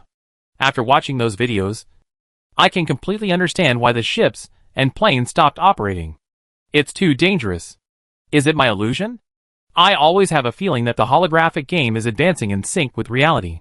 When the South China Sea dungeon came out, the embargo incident, which was already turbulent, suddenly had a sense of déjà vu. It's not an illusion. I have seriously considered how I should take refuge after the Zerg appears on Earth. I have submitted my manuscript to several magazines. I suggest that everyone should prepare for the end of the world. Too exaggerated. Zerg is a game setting. If this thing really appears on the Earth, there is no point in resisting. Just lie down. I watched the video carefully. Animals have not evolved to the point where they can withstand guns and cannons. Is this good news? It will happen sooner or later. Everyone can see that they are becoming more and more powerful. And the extent to which humans benefit from the spiritual energy revival is pitifully small. Those humans who have superpowers are still familiar with their abilities, let alone turning the tide. How can the above know the situation of superpowers so well? The situation of the training center is not announced to the public. Maybe it's because he's also a hard-working superpower user. It's too difficult. Once you become a superpower user, you think you're the protagonist template. But who would have thought it would be a hard start? On the contrary, ordinary people who are not superpower users can control the ether according to the course and class. Who said that humans are the chosen ones? It's obviously animals. The promised spiritual energy revival. All fed to the dog. Thinking about it carefully, there's nothing wrong with saying this. After all, it's really all fed to the dog. The administrator is not here today? This post has been floating on the homepage for so long? I suspect there is a traitor among you.jpg. Since the administrator is not here, let me say something else. Anyway, I don't plan to keep this account. Pointing to social media and have we finished the discussion today? Fuck. Wow. I'm just saying wow. Is this guy a diplomat? I heard that this is the smuff of a diplomat who is responsible for negotiating holographic game-related matters with foreign countries. Fuck? How long have these negotiations been going on? Finally finished? Thinking carefully, it's almost over. If the current situation drags on, people around the world will unite to resist foreign enemies. Looking at the comments, we've made a lot of money? No wonder the news recently has been saying that a certain country has reached a trade agreement or a friendly agreement with our country. This topic is a bit dangerous. Although the administrator seems to be away, let's not talk about it anymore. I'm more curious now whether new foreign players will join a new server or directly join the same server as us. If they join the same server, will their faction also be a kingdom? Or will His Majesty do something big? For example, put new players from abroad into the enemy camp? First of all, is this game divided into different servers? Secondly, there is not even a camp switch. Do you think His Majesty is going to create a confrontation between players? Finally, given the current status of players at the bottom of the food chain, is it necessary to create a confrontation? Be thankful if you are not killed by other NPCs. Here at Nulita, what happened to the players in the Nulita expedition team at that time? Wasn't the ship taken away by the Sarfa Federation? You missed too many classes. How long have you been offline? Although the ship was dismantled and taken away, all the players died and returned to the resurrection point halfway. I was off the internet to review for the exam before the school holiday. Died halfway? I thought they were taken back to the Sarfa Federation? I don't know what happened. Anyway, the players were at the resurrection point of the kingdom as soon as they opened their eyes. It's interesting that we don't know what happened. Could it be that the Sarfa Federation secretly conducted some inhumane experiments? Do they need to do experiments secretly? Doesn't Arnes City have long-term tasks? To cooperate with research. But didn't the players accept more in-depth research tasks? And the Sarfa Federation has such a strong aura of a behind-the-scenes boss. It's hard not to think too much. Lee, damn. I was forced to accept a task. Can tasks be forced to accept? What task? Tell me. The word force gives me an ominous feeling. Could the person who issued this task be Nolita? Then I can understand this sentence. Wait. Your ID looks familiar. Shit. Were you the first one to receive the mission of Nolita to sail to the South China Sea? You even posted a thread to invite players to accept the mission of Nolita, but ended up trapping so many people on Nolita's pirate ship. Shit. It turned out to be you. Don't run away when you go online. I must teach you a lesson. Lee, I am also a victim. I also failed the mission of the demon. I am just like you. And I was tricked by the demon. Fuck. I have been floating in the South China Sea for so long. And I lost sand. And I fought hard. But in the end, I didn't get anything. Is it okay to fail the mission directly? As for the demon's mission, you should have been mentally prepared from the beginning. Didn't the master remind you that the demon is not trustworthy? Besides, how could you not have gotten anything? Didn't you get a clue to unlock a shop campaign mission? And that pirate meat. You know what? Pirate meat is really delicious. It's so delicious. It's worth my going out to sea to find other hosts parasitized by the Zerg. By the way, have you? The players who went out to sea freely one after another found the host parasitized by the Zerg? I don't know how the others are doing. Anyway, I didn't find it. I got lost. I found it. But I didn't kill it. I was killed by it. But it doesn't matter. I have already written down the address. And I will set off again soon. That pirate meat is really delicious. If you don't eat it, you are not a Chinese. By the way, are you still setting up the stall today? You actually created a food court in the novice village. Awesome. The food court is the most primitive pursuit of human beings. No one can stop me from eating delicious food. The guy who found the delicious food above. You have failed once. Why don't you cooperate with us? After all, the journey is long. And it will be a heavy loss if you die once. Why don't you join our foodie alliance? What is the foodie alliance? Vultures. Scavengers that rise up in groups to divide up the corpses. At present, it is an alliance that cooperates with players who have obtained the host position of the Zerg parasite alone, and divides up the delicious food together. It has been very popular in the South China Sea recently, because the transaction process is fair and just. The combat effectiveness is strong, and the number of partners has increased rapidly. Oh, I have heard of it. But now there are several similar alliances in the South China Sea. At least, we don't have to drift around inefficiently on the sea. Which is good. Saving time. And can also win-win. Mainly. Has anyone done the shop mission? Do it for nothing. The prerequisite for this mission is that the novice village chief takes office. Oh! When will the novice village chief take office?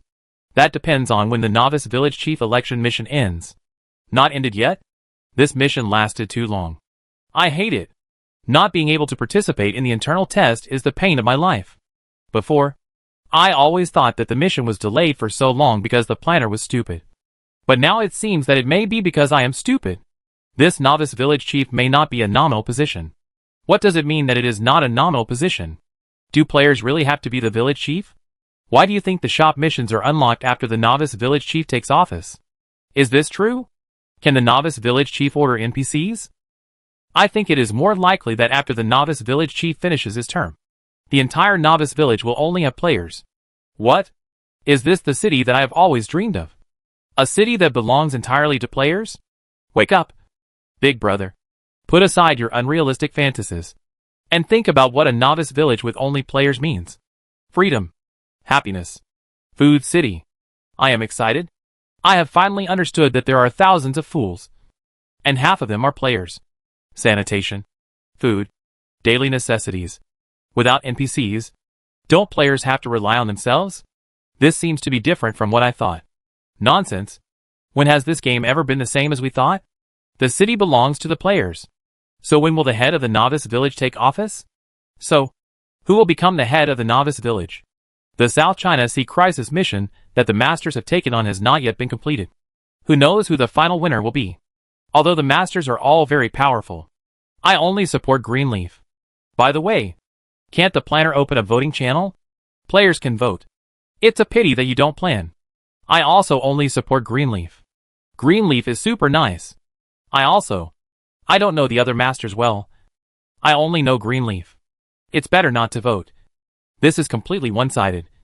At least give some face to the other masters. If it doesn't work, it's okay to have a few people who only support other people. Then, Master Kant? Wisdom is the highest level of sexiness. I can play both supporting roles. Either supporting role or Master Kant. The choice is too limited. I can only play supporting role and Wang Lunlun. Lunlun's strategy is quite useful. Is this a way to save face? This is a massacre. To be honest, supporting role is really good. Li, I just went online to complete a task process. And you guys are going off topic so far? I haven't finished talking about the task that Nulita forced me to take. It's really Nulita? What's going on? Why did Nulita leave you alone to take advantage of him? How did you offend him?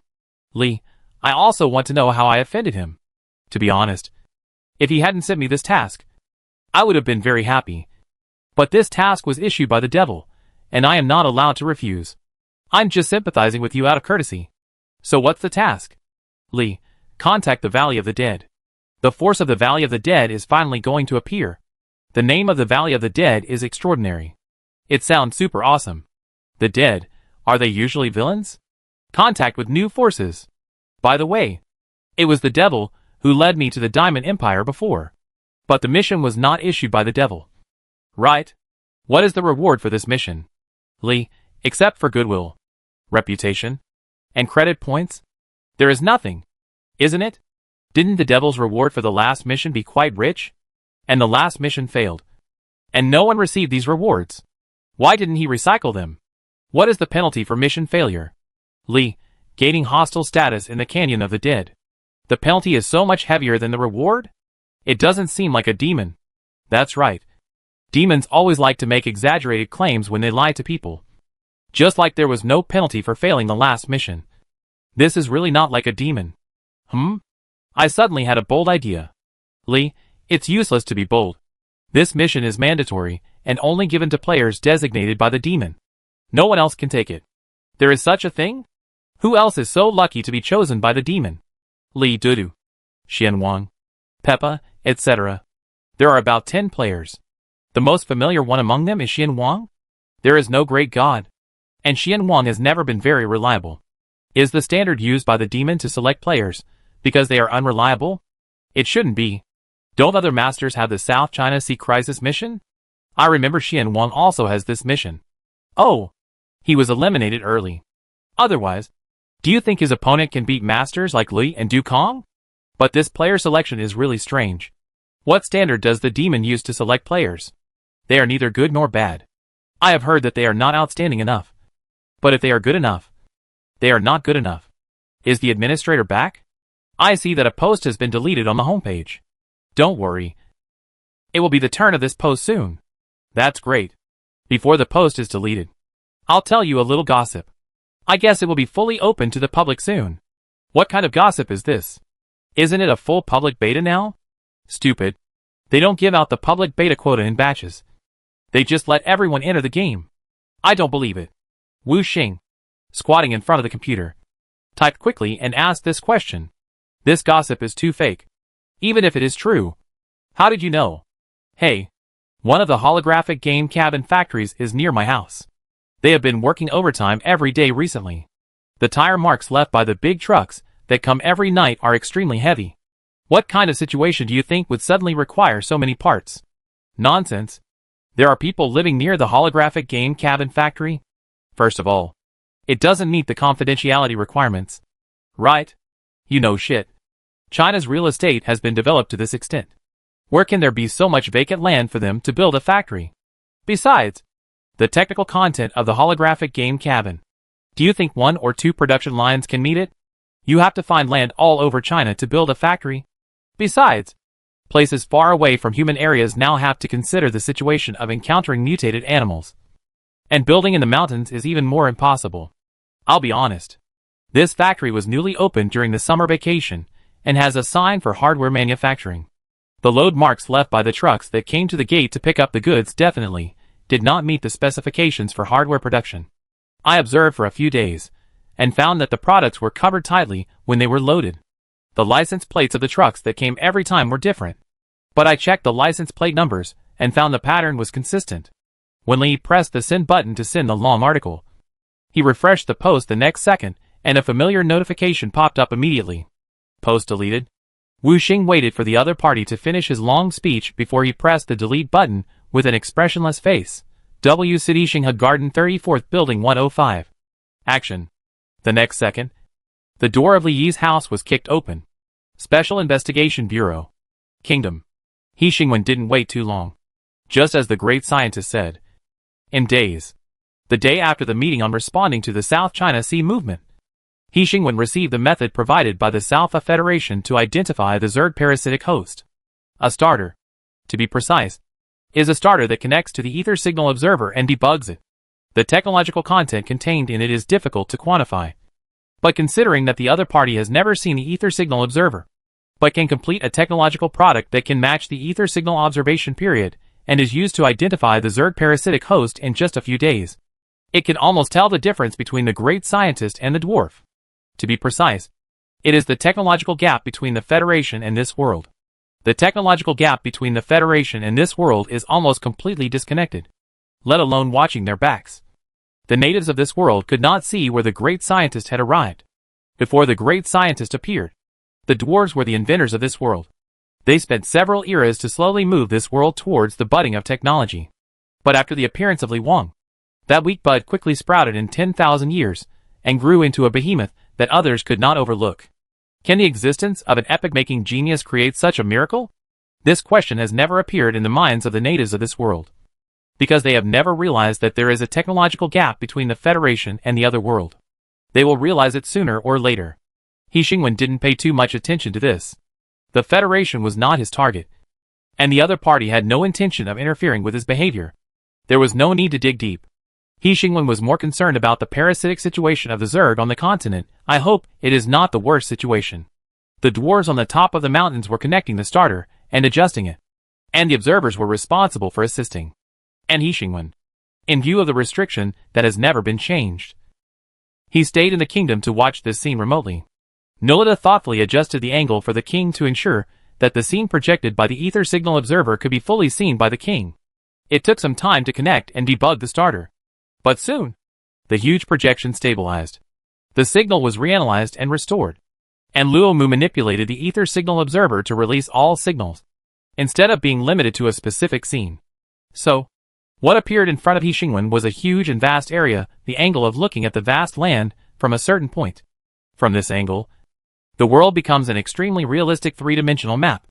The tops of the endless mountains become a small shadow on the map. And everything becomes extremely small. In the extremely small scene, some existences are extremely vivid. The South China Sea was dyed red. After Luo Mu zoomed in on this area, people could find the few remaining blank areas in the dense red area. They were not pure blanks. There were also dots of red in these areas, but they were too scattered to make the blank areas eye-catching. At least this proves that the South China Sea has not completely fallen. Nubita looked at the map of the South China Sea and said in a relaxed tone, "It's surprising that there are so many places in the South China Sea that are not dyed red. Indeed, if you look closely at the red South China Sea, you will find that those large or small white areas are mixed in the red areas and are equally dense. The closer to the northwest, the more white areas there are. When you reach the sea area bordering the kingdom, you can hardly see any red. The projection changes, and the sight falls on the continent. After seeing the red of the South China Sea, the dots of red on the continent are unlikely to cause people to have violent emotional fluctuations." Unexpectedly, Nublita touched his chin and said, "There are actually quite a few Zerg on the continent. To be precise, there are more than Nublita expected." He Xingwen stared at the map. The Kingdom and the South Federation are the only two blank areas. In addition, even the extremely xenophobic Elf Kingdom has dots of red light. Not to mention the Neva Plain, which is the area with the most dense red dots. Because of this scene, the atmosphere instantly became solemn. Luomu manipulated the ether signal observer, randomly selected a red dot, located it, and then magnified the area where the other party was. The dim color was reflected in the projection, and a strange sound was heard. The protagonist locked by Luomu slowly crawled through the puddle. Unfortunately, he was stepped on to death. The person who stepped on it to death didn't even notice its existence, of course. It is difficult for normal people to notice the life and death of an ant. Luomu silently changed the area where several red dots were located, so everyone had the opportunity to watch the short life of the ant, the embarrassing daily life of the mouse being chased by the cat, and the unfortunate experience of the spider being washed away by the rain. There is no parasitic army ready to move. Only snakes, ants, mosquitoes, and insects struggling to survive. Nolita let out a sigh. It seems that the situation is still under control. He looked at the king, who was always calm. Now, there is only one question. How do you plan to eliminate the Zerg on the continent? Killing the parasite is not the end of everything. It has long been dead, and it is the parasitism of the Zerg that keeps it alive. But if you look closely at the Zerg, it is just a bug that is difficult to find with the naked eye. If a basin of water can drown them, the situation in the South China Sea would not be so bad. After they chose parasitism as a way of invasion and abandoned their original combat effectiveness and strong appearance, they inevitably possess the ability to survive beyond ordinary intelligent creatures. Chapter 173 Public Beta 51 Are you ready for war? How to eliminate the Zerg on the continent? This question echoed in the conference room, leading to another tricky follow-up. There were only a few people in the conference room. Nolita never missed the excitement, and Anuta was just in time. He came to confirm with the king the specific time for the players to go to the Undead Canyon. Apart from that, there was no one else. Anuta was not in a hurry to leave, sitting steadily thinking about this question. The king, on the other hand, seemed to always be like this, as if all the questions had already been answered and were unmoved. Anuta was thinking carefully on the side, and didn't bother to look at the king. After Nolita raised this tricky question, he stared at the direction where the king was staring with interest. There was nothing in the empty conference room, and there was nothing worth the king's careful attention. Nolita estimated that the king had almost finished talking with the unknown being. So he said, the key to the problem is that most forces will not welcome foreign troops to enter their territory. And for a country like the Elf Kingdom that does not interact with the outside world, even if the king sends people, I am afraid they will not be able to knock on the door. Nolita said this, and he was really curious about the answer to this question, to eliminate the Zerg on the continent. I am afraid we have to convince the entire continent first. And now the Zerg is aiming at the continent. Speaking of this, Nolita changed the subject and sincerely advised the king, how about you write a letter to inform the countries on the continent of the current specific situation? As for clearing the Zerg on the continent, it depends on whether they are conscious. Nolita looked at the only two completely blank areas on the projection, the Kingdom and the South Federation, and was very aloof. He Xingwen looked at Nolita.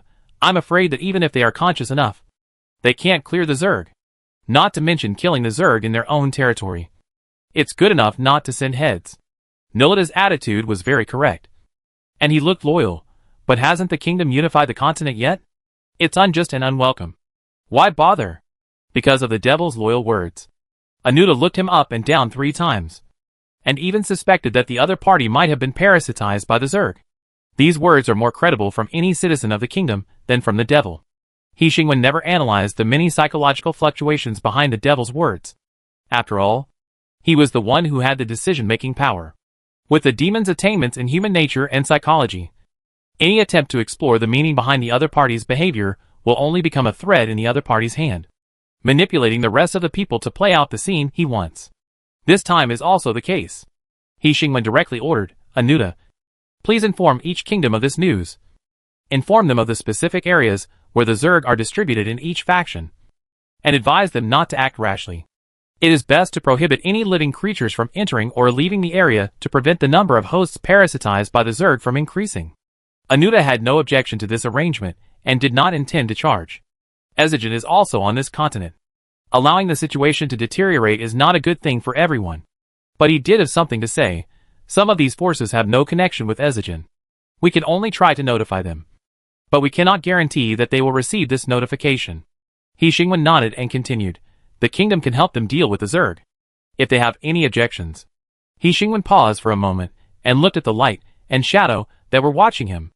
It was not that he doubted what he was going to say next, but he just looked at him subconsciously. This look was very brief. Just like every time he subconsciously looked for the other person's sight before. He Xingwen looked away and continued. The kingdom will help them isolate themselves from the outside world and prevent the spread of the Zerg. Nubuta thought for a moment.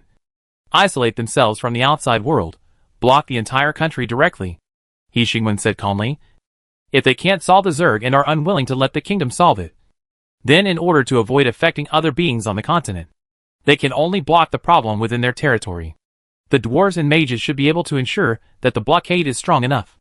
Nubuta lowered his voice and said, Dwarves and mages are more than enough to make a tight coffin.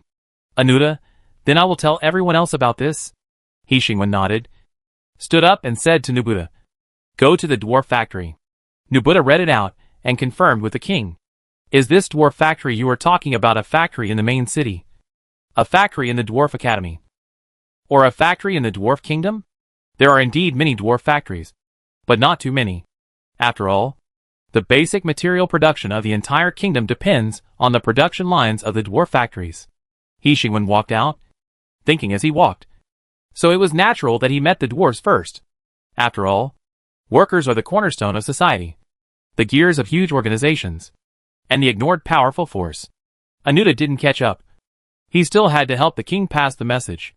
Thinking of this, Anuta suddenly remembered his purpose and raised his voice and asked, King, when will the players leave? He Xingwen paused after stepping out of the conference room. Wait a minute. He Xingwen and Nubuta kept walking, and Anuta pondered for a long time on the spot how long this wait a minute would be. The Dwarf Academy was much quieter.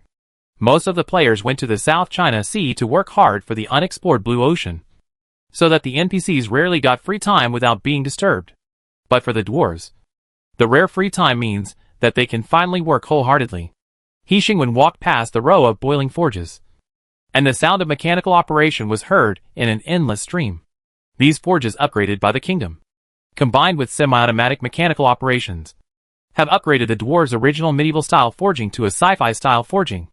In the huge room, rows of dwarves stood in front of the platforms. Blue light and bursting iron liquid contrasted, and all kinds of strange creations were quenched from under the forging furnace, full of wild imagination. Along the way, He Xingwen saw many creations with some modern technology shadows, and even magical existences with sci-fi colors. They were casually placed next to the forging furnace, and on the shelf marked with failed products. Obviously, experience and imagination cannot cross the barriers of the times without theoretical support. But this group of experienced blacksmiths, relying only on their talent for forging and wild imagination, constantly touched the unreachable field. After passing this area, the number of dwarves quickly decreased. But the excitement was no less than the previous area where the silent hammer was swung. Some dwarves were thinking about the half-disassembled parts. Some dwarves were arguing loudly around the parts. And some dwarves were swinging hammers silently. He Xingwen saw Andy Su in the center of the crowd at a glance. He was swinging the hammer in silence, and a group of dwarves surrounded him, watching his movements intently. Because of the height of the dwarves, He Xingwen easily saw Andy Su's ongoing movements from a distance. The module, which already had an outline, showed a clear appearance after thousands of hammerings. Andy Su silently took it off, carved it with many tools such as a chisel, and the parts were formed. Andy Su put it aside and continued to swing the hammer. Dull, uninteresting and repetitive. That's the whole process of forging. No wonder players keep complaining about the daily tasks of the dwarves, because it is indeed too boring. He Xingwen watched patiently for a long time, until Andy Su put down the hammer and assembled the parts one by one on the huge existence beside him. The semi-finished product gradually took on a familiar shape, so that He Xingwen could recognize its appearance instantly. It was difficult not to recognize it, and there were countless identical forging tables next to it. Andy Su was assembling a forging table? As soon as He Xingwen's idea came out, it was confirmed. After Andy Su installed the parts and put in the black blood stone, he reached out and pressed the start button. The dwarves dispersed, and some complained, "Give us some time to react. If it catches fire directly, We're done for. It's not like it hasn't caught fire before. Last time. It almost caught me. I don't want to try the uncontrolled energy of the black blood stone. You're still so impatient. You should at least tell me. For such a big thing. At least you should press the start button seriously. You pressed it too casually. The dwarf's complaint was interrupted abruptly. The forging table lit up with a blue light, which quickly spread to the core area of the forging table, swaying in the forging table like an inconspicuous flame. The scene was surprisingly quiet. He Xingwen took a step forward. Success? He heard countless dwarves inhale. Success? Andy Sue. We succeeded? I knew it. The black blood stone is controllable. Now it's a bit too noisy. Andy Sue, on the other hand, looked particularly calm. He walked out from the celebrating dwarves and stopped in front of He Xingwen. Then showed a little excitement. King, we have just repeated the experiment of the forging table's effective use of the energy of the black blood stone. I'll go tell the wizard. Andy Sue looked at the door, a little impatient, but did not forget to explain the reason to the king. We are responsible for replicating the forging table, and the wizard is responsible for ensuring that the success of the forging table is not accidental. Although the dwarves knew nothing about science, they had already vaguely grasped a point. Success obtained through experience requires further theory to ensure that it is not accidental. The scenes inside the Arcane Academy and the Dwarf Academy were surprisingly similar. Most people were obsessed with experiments, and a few people were arguing endlessly. Andy Sue's arrival interrupted the argument and became the focus of the conversation. Success? Duoti's tone was exactly the same as those dwarves. Andy Sue whispered some difficult words to him, and the two quickly exchanged a theory about the control of black blood stone. Then Duoti said, thoughtfully, I know. Let's try the most basic way here. You find a few dwarves to help. Andy Sue, at present, I am not sure whether this controllability is due to our ideas or the internal structure of the forging table. Duoti, didn't you say before that the structural design of the forging table is just to stabilize energy transfer? Andy Sue thought, but we failed many times before. Only this time we succeeded. There must be something that was overlooked that led to the success. The key to success. Guessing is useless. Repeating over and over again will always find the answer. Duoti made a prompt decision. Let's try one by one. King? Duoti, who suddenly realized He Xingwen at this moment, reacted, you want to talk to us about something? He Xingwen mentioned another point. Has the research on black blood stone made any progress? Duoti shook his head repeatedly. It's still a long way to go. That is, we have successfully copied the mode of controlling black blood stone by the forging table. But without the forging table, we still can't control the energy of black blood stone. Nulita, who had no sense of existence, whispered, if it was the Salfa Federation, it might be able to get the result faster. Duoti's eyes drifted behind the king. And then he found the existence of the demon. And then his face became worse. Andy Sue thought, are they interested in this? He didn't mind the great scientists joining the research on the energy of the black blood stone. But the wizard was very concerned. And Duoti said with a dark face, we don't cooperate with great scientists. They are not interested in black blood stone. He Xingwen, in fact, the progress of your research is fast enough. Nulita was a little surprised. I thought you came here to use black blood stone to deal with the Zerg? Before the dwarf and the wizard showed their surprise, He Xingwen said calmly, their current research progress is enough to do this. He Xingwen said to Duoti, this will be handed over to the people of the kingdom. Duoti showed a clear expression for them. The biggest danger of the uncontrollable energy of the black blood stone is that it has the ability to quickly annihilate all existences. But the people of the kingdom are excluded from all existences. The uncontrolled energy of the black blood stone will not cause any harm to the people of the kingdom. Once upon a time, the mages thought this was the most dangerous point of the kingdom. But now, if the king hadn't suddenly brought it up, they would have almost forgotten it. There are so many things to be vigilant about the kingdom, so many that the king almost never overused the black blood stone. So it was naturally forgotten. Andy Sue confirmed with the king how to use it. He Xingwen made specific requirements, manual trigger and interruption. Spray type. Portable.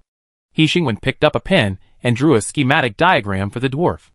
The technical requirements of the device were extremely low, and the only difficulty was the manual trigger device of the black blood stone. Nulita stared at the diagram for a few seconds. What is this? Insecticide spray. He Xingwen smiled slightly, a little regretful, if the black blood stone is not yet uncontrollable. In fact, It can be a bottle for everyone. Nolita didn't feel anything when staring at the diagram. But when the king named the device, Nolita suddenly felt a little sympathetic to the Zerg.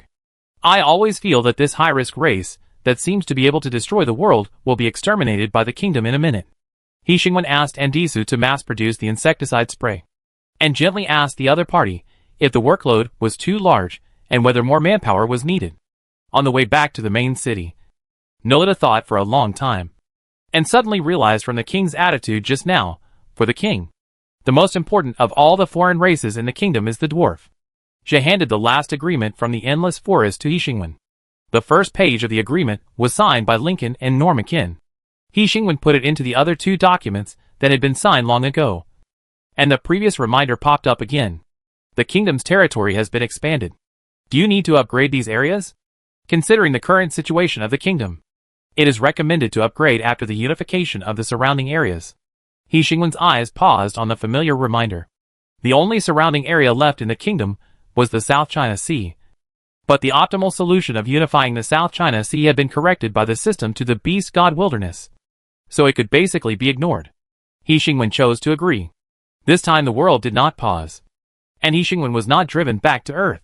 To be precise, nothing happened after he agreed to the upgrade. Outside the kingdom, on the land that had been peaceful for countless years, invisible light and shadow extended from the land of gods fall to the top of the mountains. The endless forest, the arcane academy, the desert, the mountains, and the forests were all included. The ether flowed calmly. The mountains stood silently. The forest swayed gently, and lizards emerged from the quicksand and cast their eyes towards the sky. The changes that took place on another level could not be seen by this world. And this silent expansion ended in peace. There was almost no sense of reality. He Xingwen waited for a moment, and when the wind and waves were calm, he habitually cast his eyes towards the light and shadow. System, the targeted upgrade has ended. He Xingwen, what was upgraded?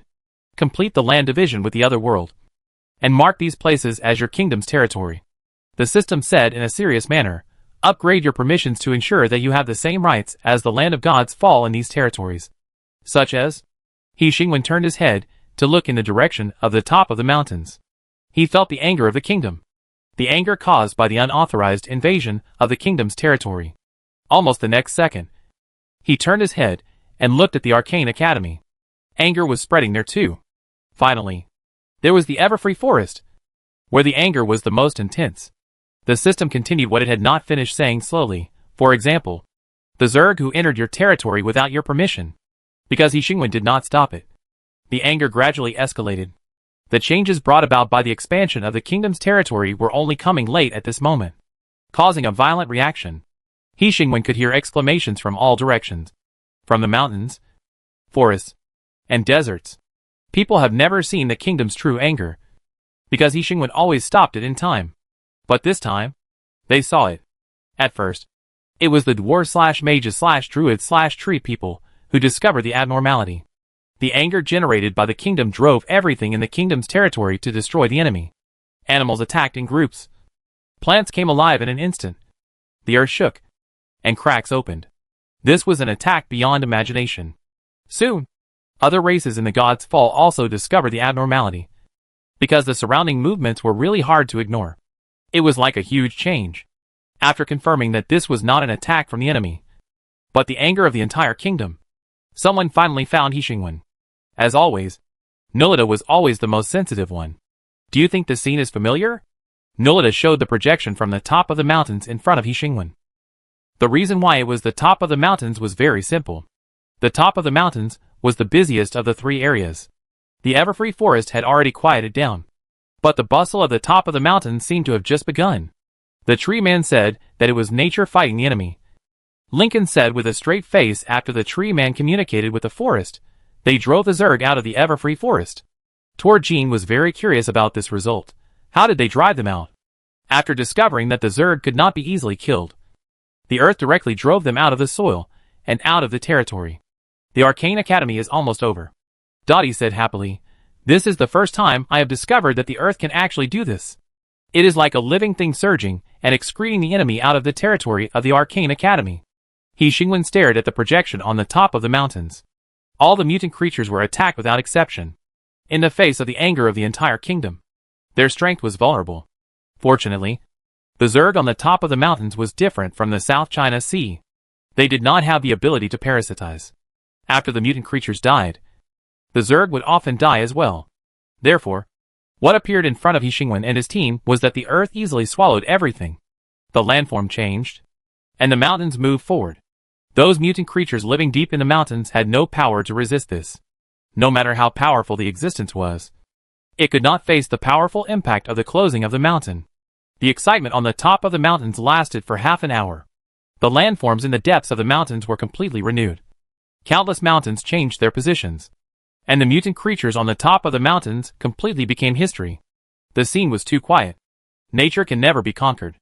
It just stares at all the intelligent creatures who think they have conquered nature with mockery. But among all the people who were shocked by this scene, Nulita was the only intelligent creature who guessed the answer directly. The anger of the kingdom? He Xingwen closed the folder and put the 3 agreements aside. They didn't get permission. The young king said, "This is my territory. At least we don't have to worry about the sudden appearance of Zerg in the kingdom." Nulita said, "After all, the king will not allow them to enter the kingdom's territory." Dottie had a desire to explore. Are only Zergs considered uninvited enemies? Among the countless uninvited beings, only Zergs are intelligent races. He Xingwen, all intelligent races need my permission. Nabuta made a sincere suggestion. Do you think it's too late for you to become the nominal king of the South China Sea now? If you can get the rulers of all the kingdoms in the South China Sea to sign an agreement with the kingdom. He Xingwen, I think it's completely in time. Nabuta couldn't help showing a regretful expression when he heard this. Let's not talk about how many kingdoms there are in the South China Sea. Just take the Nuri Empire and the Coral Kingdom, which have been controlled by the Zerg. Under what circumstances can they sign such an agreement? Then we can only fight. Nabuta told the king another bad news. The Zerg in the South China Sea are controlling the host to form an army and move towards the mainland. Attached with good news, but the South China Sea is vast enough, and their speed of advancement is not fast. So we still have some time to prepare. Are you ready for war? Chapter 174 Public Beta 52. If you have money, you can really do whatever you want. He Xingwen used the busy kingdom to prove to all the intelligent creatures who had this question whether he was ready. He Xingwen did not like war. Winning or losing a war could not change the cruel nature, because the lives that died in the war would not be reborn because of victory. But what was interesting was that what he did most often in this world was to start a war. Then he won in a dragging and indecisive way. I can't be a hero. Nor can I be a tyrant. So I can only be an ordinary person. When He Xingwen was hesitating before making a choice, he said this to the system. Then he followed this choice, and came to the present. In the kingdom territory that had expanded several times, the dwarf factory worked day and night to prepare for the war. In the sea area where the kingdom was connected to the South China Sea, the people of the kingdom came and went, operating machinery, and from scratch, erected a wall in the sea area, completely isolating the place where the South China Sea and the Kingdom Sea area met. Behind this wall, there are busy etheric constructs and dwarves.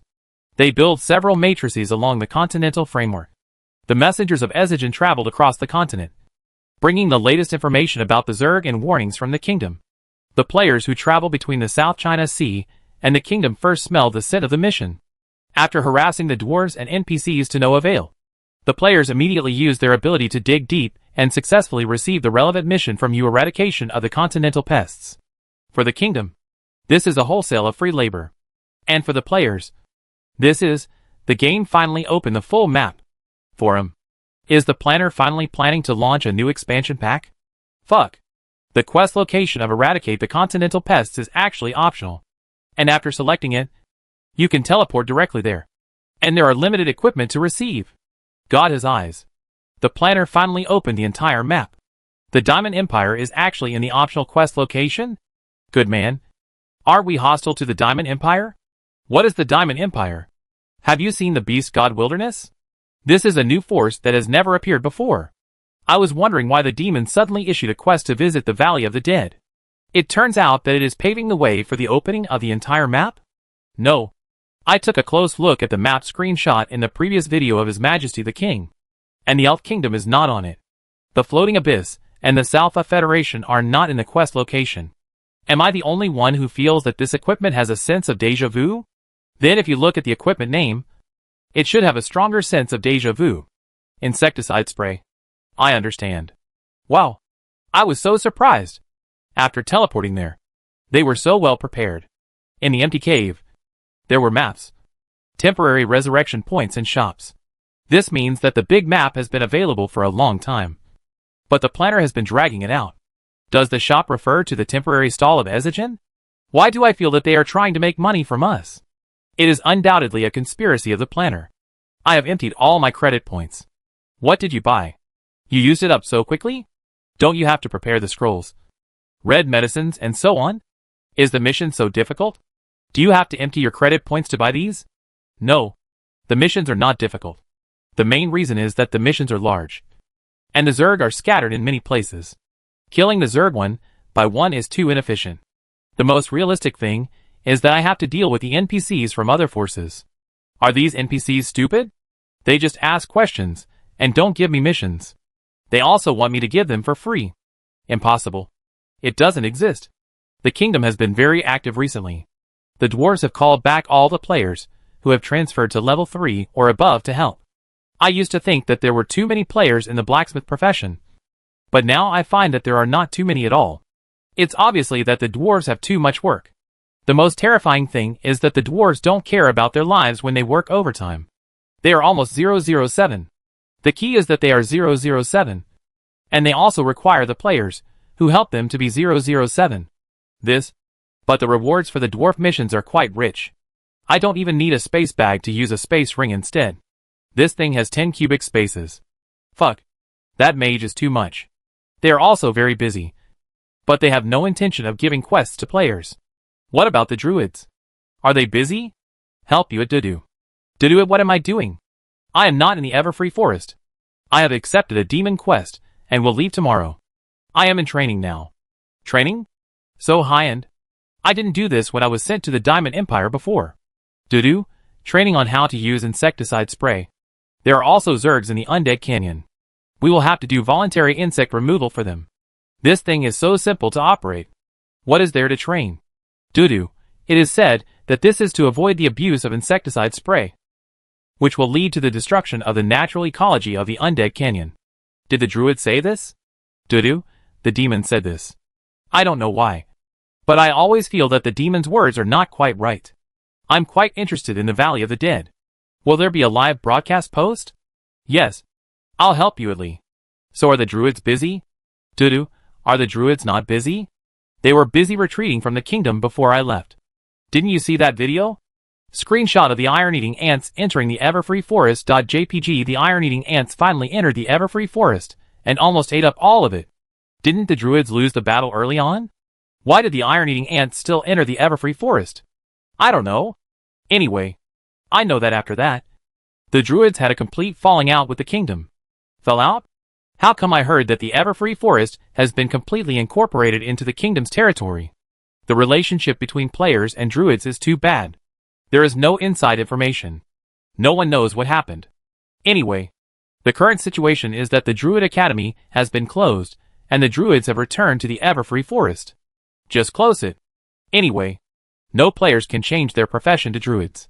Environmental protection is really difficult. JPG.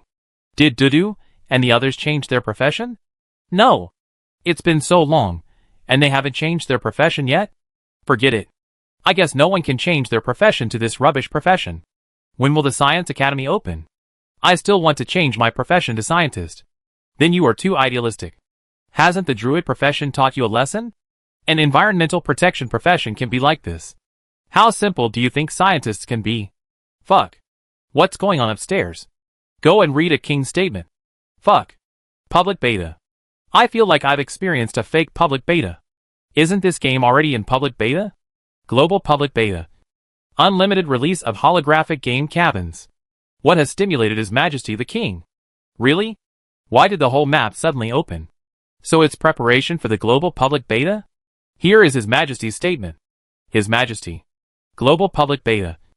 Unlimited release will start at dawn 3 days later. From now on, holographic game cabins will be available on major shopping malls. Online and offline reservations can be delivered to your door and installed by professionals. In order to provide a gaming experience for new players, On the day of the global public beta, the holographic game will launch a large-scale event Eliminate the Insect Tide. Save the South China Sea. And all players can join. His Majesty the King. December 8, 2020. Fuck. This is too sudden. Isn't it? Your Majesty the King actually knows to provide game experience for players? Why do I feel something is wrong? It's a global public beta and a large-scale event right at the beginning. Has His Majesty the King changed his personality? New players haven't upgraded, gone to school, or changed jobs. Can they feel involved in this large-scale event? Why does it feel like they are in a hurry to recruit people? The kingdom's busyness is only part of it. China's busyness is far greater than the kingdom's. The production line, which lasted for 3 months, quickly improved the production speed and quality during the run-in, and cooperated with a large number of holographic game core parts from the kingdom to prepare for the global public beta. And professional installers are like snowflakes, traveling back and forth across the country and even the world, busy for the deadline that is too close. Among these busy notes, the most urgent one is the government, which has maintained a national alert state for more than 3 months, repeatedly training and going deep into the grassroots. This country has its own unique way of mobilizing people, turning scattered billions of groups into a cohesive whole. At this moment, the Zerg still doesn't know what they are about to face. Nubleta stared at the insecticide spray in the king's hand, eager to try it. But considering the great reputation of the black blood stone, he rationally suppressed his impulse. The insecticide spray in Yixingwen's hand perfectly met his requirements, a bottle design that can be carried on the back. One end of the long pole is connected to the controller, and the other end is connected to the bottle. Yixingwen pressed the button, and the blue flame instantly sprayed from the other end of the long pole. After Yixingwen released the button, a tiny black blood stone fell from the bottom of the long pole, wrapped in blue flames, and fell to the ground. Yixingwen bent down to pick it up, and the blue flame below slowly extinguished. Yixingwen unscrewed the groove under the insecticide spray for the black blood stone, put it back, and it could be used again. Reusable. Basically no need to replenish the black blood stone. The energy in a small piece of black blood stone can last for a long time at this frequency of use. The only problem with the insecticide spray is that the forging materials are too scarce, because the controllability of the black blood stone energy has not been overcome. The insecticide spray made of ordinary materials cannot survive in the black blood stone energy at all, which means that the insecticide spray made of ordinary materials can only become a disposable product. But the kingdom is not rich enough to wholesale so many disposable products, especially when the war is imminent and all production lines are overloaded. Therefore, the dwarves had to use the primitive but effective material again, the skin of the kingdom's citizens who were immune to the energy of the black bloodstone. Players were excluded because they were just a ball of ether, and the dead were excluded because they lost the effect. Fortunately, there are enough NPCs in the kingdom to provide players with a batch of insecticide spray. Yixingwen was very satisfied with the final product of the insecticide spray. The dwarves' talent in forging was indeed impeccable. She took the insecticide spray and reported, "The players performed very well.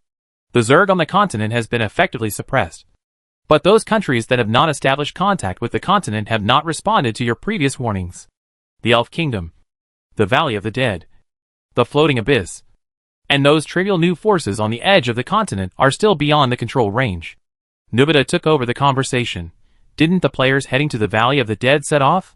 When they knock on the door of the Valley of the Dead and bring back new members to the camp against the Zerg, the Floating Abyss will naturally open its door to us.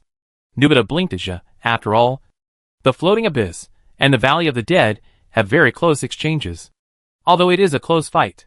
But for the two undead races, a fight to the death is equivalent to no one dying, so their relationship is far from being called mortal enemies. After all, how can a war where no one will die forge an irreconcilable hatred? The Elf Kingdom. Nubleta spread his hands and said, "Their relationship with the demons is very bad. But I think the Undead Abyss and the Floating Abyss will always have a way to contact them. What those undead creatures know may be far beyond your imagination. As for the confusing and chaotic land at the outermost edge of the continent, Nubleta, I suggest you put them aside for now." Yixingwen cast a puzzled look at him. "We know nothing about most of them, and there are many new civilizations beyond imagination." Nubleta thought of the messages sent back by his fellow tribesmen, and changed his words halfway. Even if it is the Zerg, it is probably difficult to do anything at such a long distance. Yixingwen recalled that area. which is located at the outermost edge of the continent. Compared with the wormhole, the distance is indeed very far. But this cannot cover up the far-fetched reason of the demon. He Tong explained to him, that area may be very different from the continent. So Nulita does not recommend that you deal with the two issues of the Zerg and the edge of the continent at the same time. A huge difference? How big will it be? He Xingwen looked at Nulita thoughtfully. Before he could think deeply, Nulita, who noticed his gaze, had already changed the subject very skillfully. The situation on the mainland is still stable at present. But the Zerg in the South China Sea is coming aggressively. He Xingwen's attention was successfully diverted.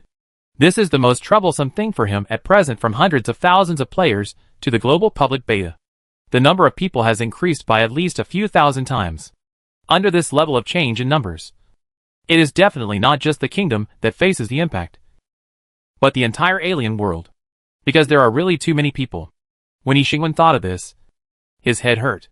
The uncontrollable nature of the players is one of the reasons why it is so dangerous. He Xingwen needs its danger, but does not want it to get out of control. With such a large number of players, this requirement becomes extremely difficult. He Xingwen knew the installation number of the holographic game cabin, and it was because of this that he had a headache. Nulita noticed the abnormality in He Xingwen's expression. The king, who was always confident, rarely showed a difficult situation, which was enough to surprise people, especially a few days ago. The king was still calm in the face of the Zerg's aggressive attack. Nulita stopped talking and asked the king, "You look very distressed?" He Xingwen glanced at Nulita and said, "It's not because of the Zerg."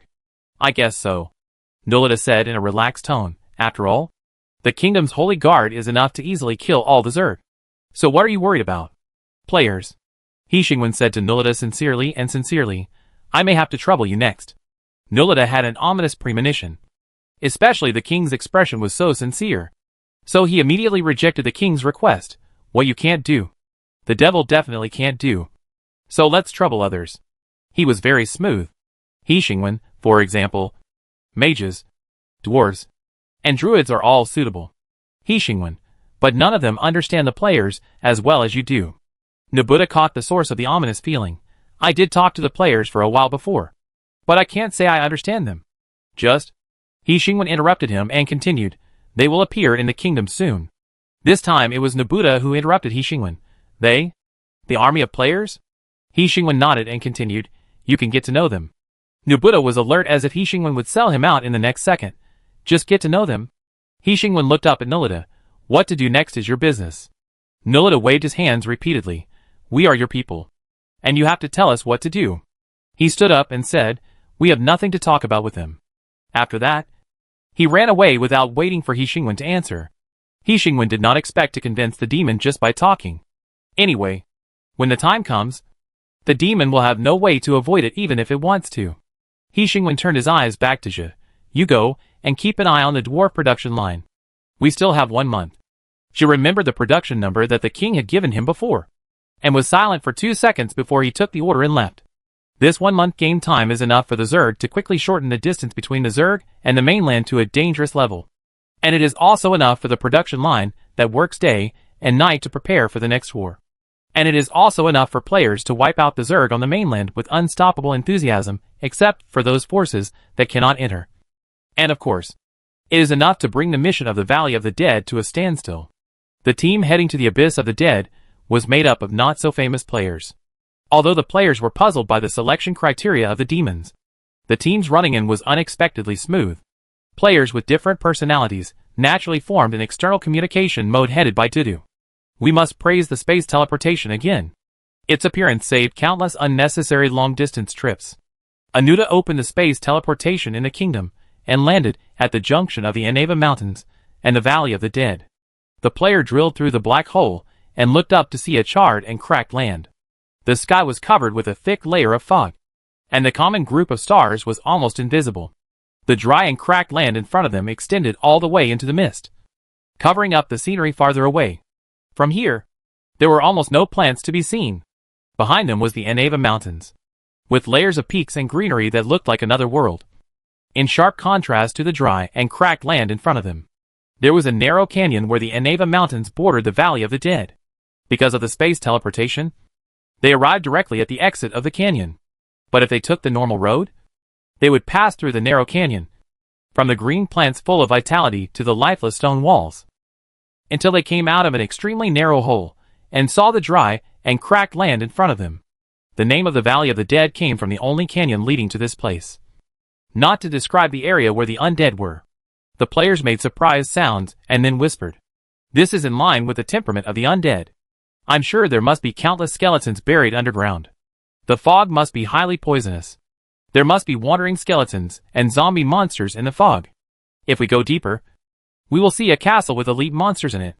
You dog planner. You finally learned to be an honest man. Anuta, who listened to the whole process, wanted to say something but stopped talking. In the end, he chose to speak with his actions. He took out the ether scroll from the ether space, activated it, and threw it into the dry land in front. The ether floated, and the scroll was torn to pieces in the next second. The shiny bones appeared in the air. The players took a step back in unison. It was not because of the sudden appearance of the skeletons, but because of the name of the undead abyss. Everyone had already prepared to face the skeletons. The problem is that the vast land that was empty just now was suddenly covered with skeletons of various shapes. And there was almost no end in sight human-shaped skeletons standing on the ground. Animal-shaped skeletons that were huge enough to overlook the ground. And flying skeletons hovering in the sky. The skeletons were not ugly. And they were even shiny. White and clean. A cluster of blue light flashed in their heads, shaking slightly, as if they had their own will and communicating with each other. But when the player was about to communicate with them, the next second, the skeletons all over the sky disappeared again. And there was still an endless expanse of dry and cracked land in front of them. As if the scene they had just seen was an illusion. The player turned his head to look at Anuta. Anuta introduced them, the skeleton army. They guard the undead canyon and prevent outsiders from disturbing the peace of the undead. This is why Ezigen can't establish contact with the undead canyon. This overwhelming skeleton army is just the first line of defense of the undead canyon. They are immortal and will not return to the Hall of the Dead unless their soul fire is extinguished, waiting for the next summons. They are very sensitive to the fluctuations of the ether. What you see are the lowest level skeletons at the outermost edge of this land. Once you go deeper, you will encounter higher level undead. Lee took a deep breath, looked back and counted the total number of people in the team, and asked Anuta, but we only have 13 people. No one expects 13 players to defeat the overwhelming army of skeletons just now. Right? Anuta nodded, took out 14 single-person suspension pods from his personal space, and distributed them to the players one by one. Next, follow me closely. The player looked at the familiar transportation equipment and the empty plane in front of him, and was a little confused. Will this work? Will it be shot down by the skeletons as soon as it flies up? I just saw a lot of flying skeletons. The sky is also one of their domains. Right? Anuta's tone was calm, yes. So we asked the mage to transform these suspension pods. And each one is equipped with the best defense equipment ether space. The scene was silent for 2 seconds. Lee lowered his voice and asked other players, how much does Ezigen sell for 1 cubic meter of ether space? The other party quoted an astronomical figure. Lee looked at the suspension pods that everyone had, and deeply realized one thing: if you have money, you can really do whatever you want. Chapter 175 Public Beta 53. The dry and charred earth, the dense white skeletons, and the endless white fog constitute the most common scenery of the undead canyon. The mainland knows almost nothing about the undead canyon. It is not that they are not interested in the undead canyon, but that the undead canyon is not interested in them. The dead who revived in the undead canyon became undead creatures in another sense. To them, the disputes of the living are meaningless. At this moment, the meaningless players are carefully operating the suspension capsule. And in the endless army of skeletons, they are in close contact with the white bones. The single-person suspension capsule that is constantly hit is shaking like a rootless duckweed. But the ether space is very worthy of its value. It allows brute force to hit it, and still protects the suspension capsule without any flaws. It is under this situation that the players squeeze away to the undead canyon and the overwhelming army of skeletons. There was no difficulty. After all, apart from the countless bones surrounding the suspension capsule, the scene was so peaceful that no fighting took place at all. Strictly speaking, there was only one-sided casualties. The skeletons were so determined to stop them that they even built a human wall in front of the single-person suspension capsule to block the suspension capsule's progress. The bones fell one after another, and the suspension capsule, which was moving forward with difficulty, slowly rolled over them. It took a long time to enter the short section of the undead canyon. The undead launched an overwhelming attack, trying to block their progress, and even stop them with their own bodies. This wave of bones that continued one after another was enough to make people understand why the undead canyon was here. But no one could go any further. Duda stared at them for a long time and found a problem. She turned on the communication tool inside the suspension cabin. None of these skeletons use ether to attack? Anuda's voice came from the communication tool. These lowest level skeleton soldiers cannot use ether. The team slowly moving forward in the pile of bones welcomed Anuda's popular science. Undead are different from us. They have a complete and complex hierarchy. The Undead Canyon is also called the Undead Empire because of this. Undead of different levels have different rights. Soldiers, viscounts, barons, earls, dukes, marquises, and the only undead emperor constitute a complete hierarchy. In Anuda's popular science, they gradually approached the white fog that permeated the Undead Canyon. In fact, Ezigen doesn't know much about the Valley of the Dead, because no one has come back from the white fog. Anuda gently reminded the players, no matter what happens next, you better be cautious. After all, you are about to face the existence that conquered death. The seemingly white fog revealed its true face after the suspension capsule plunged into it. The mountains and rivers turned upside down. The earth turned over, and the fire burned fiercely. Just like an illusion. In the blink of an eye, the charred and cracked plains, countless skeleton armies, and white fog were replaced by this scene. Lee subconsciously looked around and found that the surrounding suspension capsules had disappeared. At this moment, he was the only one facing the suddenly turned world. The earth was above, and below was the bottomless sky. Of course, in this case, it would be more appropriate to describe it as an abyss. Lee looked around thoughtfully. He saw the upside-down mountains in the distance, just like the earth, connected to the ground above, with peaks facing downwards, one after another. He saw the raging fires close at hand, burning between the sky and the earth, the flames licking the suspension cabin, bringing an extremely real heat wave. Lee sat in the suspension cabin and did not move. Calmly began to think about the scene in front of him. It didn't matter if the world turned upside down. Anyway, it was a game. Nothing was surprising, and the settings of this game were always beyond expectations. But where did the other players go? Hallucination? Lee looked at the ether space that was easily burned through by the flames, and the outside of the suspension cabin had begun to melt. In just a few seconds, Lee would be burned to death in the suspension cabin. Lee, who was not sure whether this was an illusion or another copy, watched the flames burn him. A flash of white light. Lee reappeared, and fell straight from above to the abyss. Fuck. Gravity dragged Lee down to the abyss at a very fast speed.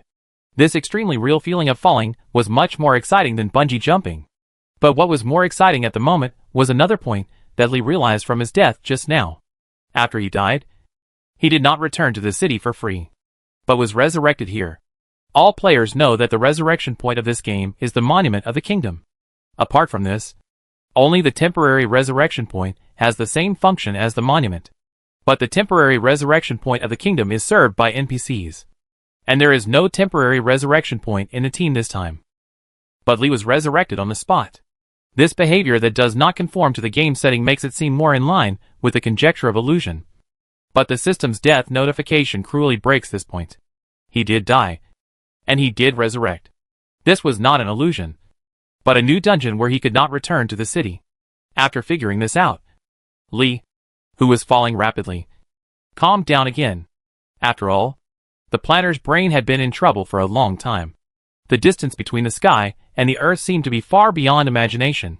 The long time of falling almost made Lee think that the abyss had no end.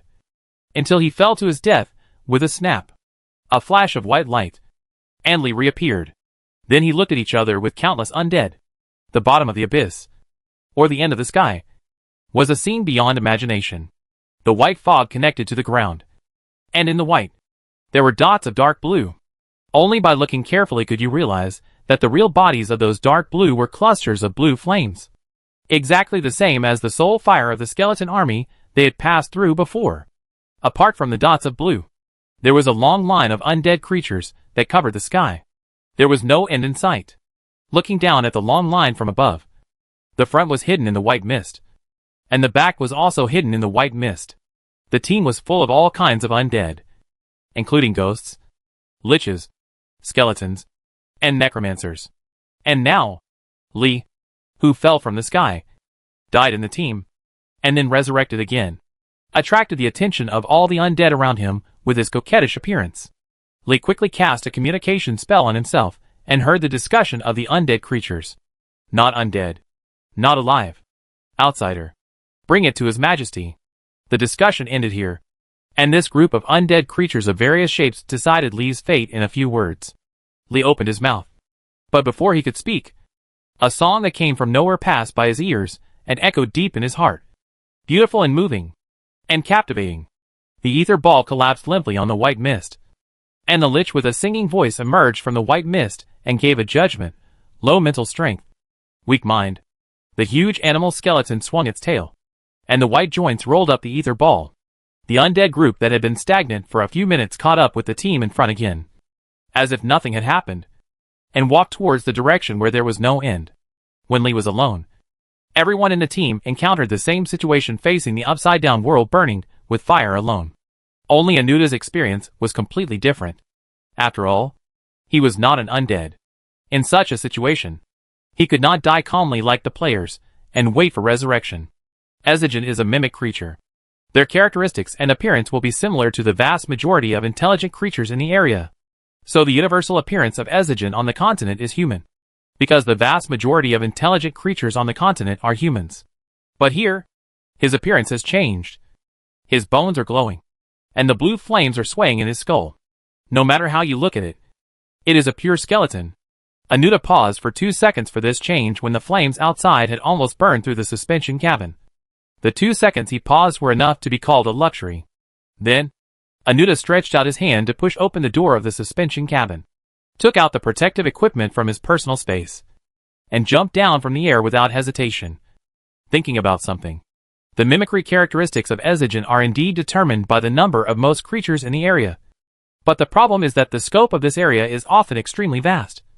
Just like Ezigen has traveled all over the world, and his appearance has always been stable in human form and has never changed. But here, his mimicry suddenly changed. This could only mean that this place is extremely far away from the mainland, even farther away than the new civilizations on the edge of the mainland. Theoretically, this is impossible, because the geographical location of the Valley of the Dead is there, closely connected to the mainland, and it is far from being separated from the mainland. But from this momentary reversal of the scene, perhaps they did arrive at another extremely distant area at this moment. The flames burned, instantly destroying a dozen of Anuta's protective equipment.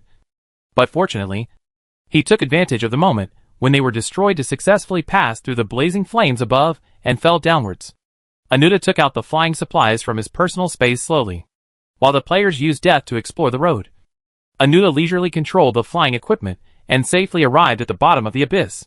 He did not directly fall to the ground below, which was made of white fog. Instead, he turned around in the air and confirmed that the vast area below was not something he could survey in a short time. Then he reached out and took out a palm-sized compass-like device from his personal space again. He lowered his head and fiddled with it. The compass slowly lit up, and a beam of ether shot out from the compass, extending to the end that could not be reached by sight. Anuta lowered his head and continued to operate the compass. Just after setting the parameters, he saw the compass suddenly light up. It turned out that the ether was crushed by an unknown force, causing the compass's measurement function to collapse, and directly showing a white map. Anuta did not show any surprise. He stuffed the compass back into his personal space and took out another scroll. After the scroll was activated, it floated in the air and quickly unfolded. The violent ether fluctuations moved the world, and vague lines appeared on the scroll, quickly outlining the prototype of the map. The ether rippled away layer by layer. Detecting the end of the world here, Anuta let the scroll busy on the side, and took out a stack of protective equipment from his personal space and activated them one by one. Then he looked up and saw that the scroll was already held by a hand that came from nowhere. An ordinary, flesh and blood hand with slender knuckles, which could be called beautiful at ordinary times. But at this moment, it could only be said to make people's heartbeats accelerate. As soon as Anuta's sight fell, the scroll was torn by it lightly. After tearing the scroll, The other party did not stop, but stretched it towards Anuta. Countless explosions sounded in the air, and all the protective devices that Anuta had just activated failed to be precise. They were instantly annihilated by the other party, and did not even cause any obstacles to its progress. It came to Anuta. The next second, the bones scattered all over the ground. The hand stopped moving as if surprised. The bones reassembled in another white mist. Anuta touched his skeleton, and was sure that if he had not triggered the ability of reassembly in time, he would be dead now. Reassembly is one of the products in the Exigen product catalog, which comes from the scientific research results of the Salpha Alliance. Anuta lowered his head, and found a bunch of artifacts from his personal space. Considering that his equipment was almost instantly destroyed in the hands of the opponent, Anuta learned a lesson, and found most of the artifacts for escape and communication. But the other party came too fast. Almost when Anuta lowered his head to look for suitable equipment, the hands emerged silently from the void again, and stretched out towards Anuta. Anuta took a breath and crushed the equipment in his hand. A huge golden dragon appeared out of thin air, picked up Anuta, and spread its wings towards the horizon. The hand followed the golden dragon slowly, maintaining a constant distance. It was more like a playful bystander than trying to catch up. The golden dragon flew tens of thousands of miles in the blink of an eye, attracting the attention of countless undead. Even in such a critical situation, Anuta still did not forget to look down. He saw a team, an endless team, spanning tens of thousands of miles, and still without an end. The sky is the domain of the golden dragon. This phantom carrying the will of the ancient golden dragon galloped for dozens of minutes, until it finally disappeared. The distance between the hand and Anuta had never changed. After the golden dragon disappeared and Anuta stood on the white mist again, it stretched out to Anuta again. But more than 10 minutes was enough for Anuta to find something useful.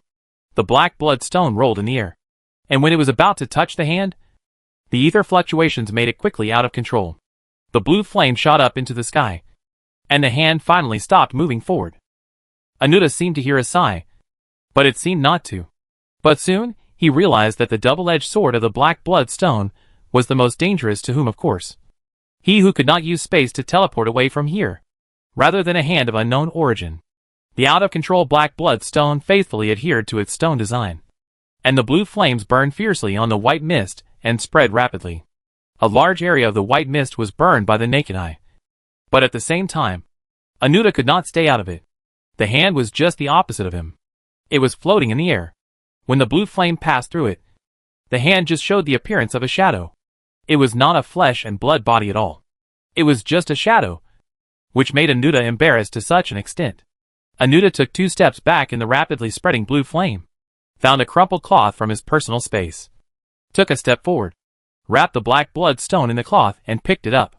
The blue flame lost the energy provided by the black blood stone and quickly extinguished. Anuta put the cloth and the black blood stone into his personal space, and said the first sentence in his escape, obviously, "This place is still covered by the laws of the Father God." While cleaning up the mess around him, Anuta continued, "Although I know that for you, life and death are the same. Please understand that I have no intention of becoming an undead for the time being." He looked at the hand floating in the air and said, "So, please bring me back alive. This is the fundamental reason for this somewhat childish chase." The other party did not want to kill him. But for the other party, life and death are just a stage, not the end. So he didn't mind bringing back an undead. But for Anuta, the difference between life and death is still quite big. He didn't get a reply from the other party, and the hand reached out to him again. The hand that easily destroyed those artifacts touched Anuta. His soul was touched. His body lost weight. And in an instant, everything turned upside down. It was a definite turn of events. Anuta stood on the dry and cracked ground, staring at the white mist not far away, then looked up and saw the familiar sky. He turned his head to look where he came from, and behind him were endless mountains full of greenery. He returned to the earth, but the players did not. Anuta paused for a long time and sighed. He was not the first intelligent creature to rush into the white fog, but he might be the first intelligent creature to come back alive, considering the many deadly murders he experienced in it. Anuta understood why no one could come back alive from here. It was not what the undead did, but the place they went to was too dangerous. The junction of life and death. The world where the undead live. I am afraid only the undead are qualified to enter it. Undead Canyon. The long team was still moving forward slowly. and the end that Anuta had not seen before finally showed up. It was a huge light screen, standing above the white fog. Looking up, you can't see the top. Looking sideways, you can't see the end. It cut off the road and blocked the road behind this light screen. The team at the top stepped into the light screen and disappeared, and the teams behind kept following. Lee was lucky, and the place where he fell was not far from the light screen compared with the teams behind him. He was indeed close enough to be called close. So, after a few days, the undead, who were carrying Lee, finally lined up in front of the light screen. Unfortunately, Lee was still confused by the singing and did not witness this scene. He had no idea that this group of undead creatures were going to drag him into the huge light screen. The team moved slowly, and groups of undead walked into the light screen, until the white bones wrapped in the ether balls also stepped into the light screen. Ripples were faintly visible on the light screen. After the invisible white light flashed, Lee shuddered, and the debuff was reset because of death. And he woke up immediately. "Fuck. How come you are here?" A familiar voice sounded beside him. With a clear sense of disdain, Lee, who was lying on the ground, did a somersault and almost broke his waist. So he slowed down his movements, slowly got up from the ground, and looked around. Green grass and green mountains, blue sky and white clouds, rushing rivers, and bright sun in the sky. Fuck? I traveled through time? Lee looked up at the unmistakable star at the top, emitting soft light, and said, "Where is this?" Dudu, who was sitting beside him, rolled his eyes. "Where else can it be? The Valley of the Dead? Such a big sun." At this point, Lee himself also reacted. Although it was a bright sun in the sky, it was indeed not the sun, but another extremely huge star. Lee began to find fault. That's not right. Isn't there a bunch of random stars in the sky setting of this game? This is the Valley of the Dead. Dudu repeated. Who said this is outside?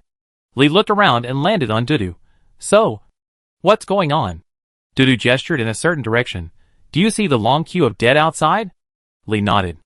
Dudu explained to him simply and clearly. Their destination is a door. I don't know what this door is for. But anyway, after I passed through this door, I came here. Lee rubbed his head. I remember that before I heard the singing, I heard the dead say that they would bring me to His Majesty. He looked around. Have you seen their Majesty? Dudu spread his hands. Except for you. I didn't see any living people. She shrugged. What this means is that there are a lot of dead people here. Lee reacted quickly. Anuta said that the undead have a strict hierarchy. And he also told us about the ranking of earls and viscounts. Isn't this divided into different areas according to different levels? Dudu frowned. Does this mean that we still have to pass the level? Lee continued to look around. Did you see Anuta? Dudu shook his head. Lee took a breath. It's over. This place is so dangerous. He won't die. Right? It depends on what the planner thinks. Dudu said. We were separated as soon as we came in. If Anuta died, it would be a plot kill. No one can save him. But it's not a big problem if he died. Lee was still looking around. Have you forgotten where we are? At most, we can take a skeleton back. There is no such thing as death in the worldview of this game. Dudu remembered the last words Anuta said before entering here. Did Anuta say before that death was conquered here? I suspect we have come to the underworld. Lee picked and chose from his space ring, at the very least. It must be a product of the fusion of the East and the West. Dudu, then the planner is too casual. Isn't it? Lee didn't care whether the planner was casual or not. He took out the black blood stone from the space ring and handed it to Dudu. Dudu hesitated and said, Others haven't arrived yet. Why don't we wait? Lee, how long will it take for everyone to wait? I think it's more important to see the King of Hell. At worst, the King of Hell can find someone faster than us. Right? Dudu was convinced. And after being convinced, she quickly took the initiative and was eager to try. You only brought one piece? Without waiting for Lee to answer, she took up the conversation herself. It's okay. I brought a bunch of them. Even if this is the underworld, it's enough for us to burn through the 18 levels of hell. Lee took a step back and handed the stage to the other party. Dudu squatted down, took out the lighter, and put the black blood stone on the ground. A hand quietly appeared and pressed on her. A white light came on, and Dudu was resurrected on the spot before he came back to his senses. Lee poked his head from behind Dudu and held down Dudu, who took out another black blood stone. The person we are looking for is here. Duda held the black bloodstone and greeted the other party. Hello? The hand paused for a second, then moved forward again. 2 white lights came on, and Dudu and Li were reborn on the spot. Looking at the hand close at hand, Li hesitated. Well, how about I introduce myself first? Player. He pointed at himself and Dudu. The undead. Dudu interrupted. We are looking for the undead king. If you know him, can you introduce him to us? We need to find him for something. Li continued, of course. If you don't believe that we won't die, you can try a few more times. Dudu showed the other party the black blood stone in his hand. But if we can't see your boss, we will set fire to the mountain. Li sang the same tune on the side. We don't want to cause trouble. It's mainly because you are too hard to find. Wait a minute. Li saw a white light up not far away. Stop talking. And grabbed the resurrected King Xian. This is our teammate. By the way, a group of our teammates got lost in the white fog. Can you help us find them? Wang Xian raised his head dizzily and bumped into the hand hanging in front of him. He woke up instantly with a start. Fuck. What is this? How can you talk like that? Li raised his voice and shouted, then lowered his voice to explain to him, this thing may be the king of hell. Wang Xian was confused. Am I crazy? Or is this world crazy? How did the king of hell become a broken hand? Chapter 176 Public Beta 54 Global Public Beta. Starting today, everything that happened in the Valley of the Dead was just a trivial matter that the 2 extremely busy worlds had no time to care about. He Xingwen, who was preparing for the big trouble with all his strength, had no time to think about what the players he sent out to contact the Valley of the Dead encountered. And the aggressive Zerg from the South China Sea attracted most of the attention of the other world. Even other forces that were dissatisfied with the king's warning before quickly corrected their attitudes under the Zerg's high-profile approach and stayed indoors to show their sincerity. This was not out of selfishness, but it was what the kingdom had asked for in its previous warning. We are asked to stay indoors to avoid adding more troops to the Zerg. Does His Majesty intend to wipe out the Zerg on his own? Although he has successively taken over the 3 areas of the mountain top, the Arcane Academy, and the Ever Forest, most of these 3 areas are rarely visited, and the mountain top is even more deserted. Although the kingdom's territory is now incredibly vast, the number of people may not have increased much. The exact number of Zerg is impossible to estimate, but its characteristics have been widely spread. It can parasitize by contact alone and control the host without anyone noticing. Azajan doesn't even know how many hosts the Zerg parasites have in the South China Sea. The current aggressive Zerg army is said to occupy half of the South China Sea, and it is almost endless. The coming force is more ferocious than the last Zerg tide. Does this kingdom really intend to wipe out the Zerg on its own? I am more curious. Why is he doing this? The curse of the Godfall land is well known. Although his kingdom is adjacent to the South China Sea, at least it is blessed by the Father God and does not need to worry about the Zerg. Why do we need to take the initiative to deal with the Zerg? Even if this king has long had the ambition to conquer the continent. Hasn't he conquered the continent yet? The mainland was talking about this, and they couldn't understand the kingdom's behavior. What was even more incomprehensible was that since the kingdom did not ask other forces to join the battlefield, how did he plan to fight the Zerg that had occupied most of the South China Sea on his own? The Zerg's parasitism threatens not only other races. The people of the kingdom, except for the players, face the same threat. In other words, except for the players, no one else can fight the Zerg head-on. Nulita explained to Torgan Jean, this is caused by the characteristics of the Zerg. Once we fight the Zerg in close combat, we have actually lost, because the Zerg wants to come into contact with the host. Torgan Jean rolled his eyes. It's not like he didn't know this, and he didn't ask Nulita such a question. It was obviously Nulita who was talking non-stop. As if he didn't see Tol Jin's expression. Nulita continued to explain, first, killing the Zerg does not mean killing the host parasitized by the Zerg. Even if you fight hand-to-hand on the battlefield and risk being infected by the Zerg, killing the host is meaningless.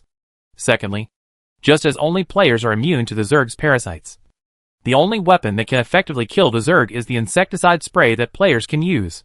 In other words, if there is no new breakthrough, the only ones who can fight the Zerg next are the players. Tol Jin rolled his eyes again and said, aren't you talking nonsense?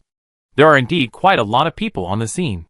It is rare that all the races in the kingdom that are qualified to be present have gathered together.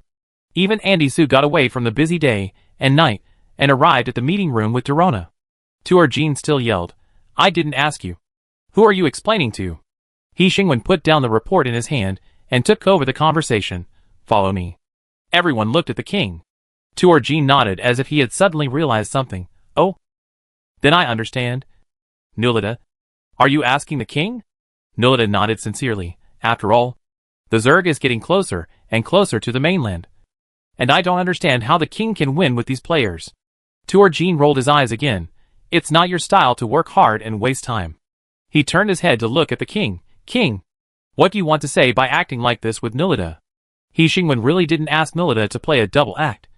But the devil was so talented in being a flatterer that he immediately understood the slightest movement and could pave the way for the leader in the blink of an eye. If the demons were not so bad in nature, and there were almost no beings who could have an absolutely strong position in front of him, the reputation of the demons on the continent would not be so bad. He Xingwen put down the report and checked the time. I really came to talk to you about the players who will fight against the Zerg next. No one responded at the scene.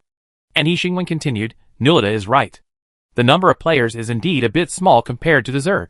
Tuor Jin lowered his voice and said, it's more than just a small number. With so few players, they can only fill up the sea area of the kingdom. The coastline of the South China Sea directly borders half of the continent. With so few players, there is no number of people who can pull up a complete defense line covering the entire coastline of the South China Sea. He Xingwen nodded. So I think the number of players should be a little more. He glanced at the others. At least we can hold off the insect tide. Duodi heard this with a serious expression. That's a lot of people. More than a lot. The ether element, who was watching from the sidelines, had already come up with a more accurate astronomical figure. According to this number, all the people in the kingdom together could not get so many, let alone just the players. He Xingwen nodded. That's why I asked everyone to come. The scene was quiet for another 2 seconds. And Anuta, who had already returned to the kingdom, continued uncertainly, does the king need help? He glanced at everyone present and took the lead. Ezijin can provide supplies. Tuor Jin muttered to himself, here to make money from the war again. Anuta said seriously, the kingdom is for the safety of the entire continent. How could Ezijin accept money? Tuor Jin immediately became energetic after hearing this. Really? Anuta just added slowly, it's the types and quantities of supplies. There is a limit. Tuor Jin drooped again. Forget it. I know you Ijin are greedy for money. Anuta, who was greedy for money, stared at the dragons who wanted to use gold to build Dragon Island into pure gold, and felt that they had no self-awareness. Is there any race on the continent that is more greedy for money than the dragons? Nulita commented objectively on the side. We are evenly matched. He said proudly, but demons are different from them. We are not interested in money. Nulita turned his head to look at the king and brought the topic back. The main thing is that I can't help. So the king, you found the wrong person to find me. He unceremoniously shifted the blame to Anuta, stretched out his hand and said, it's right to find them. The devil's character has never changed. And even Anuta was too lazy to comment on the devil's words. The king nodded again, but I believe you could all help in the future, without giving others a chance to speak. He Xingwen said directly, what do you think of the player operation guidelines before? Everyone who had long forgotten what the player operation guidelines was fell into memories. But Nulita narrowed his eyes, and the ominous premonition became stronger, and he couldn't help but quietly retreat 2 steps towards the door. Tuor Jin first remembered what the player operation guidelines was, the book used to explain the strange behavior of players and how to deal with players. He Xingwen nodded again. Tuor Jin said honestly, it's not made of gold. I don't know where it was thrown away. He Xingwen said with great temper, it doesn't matter if it's lost.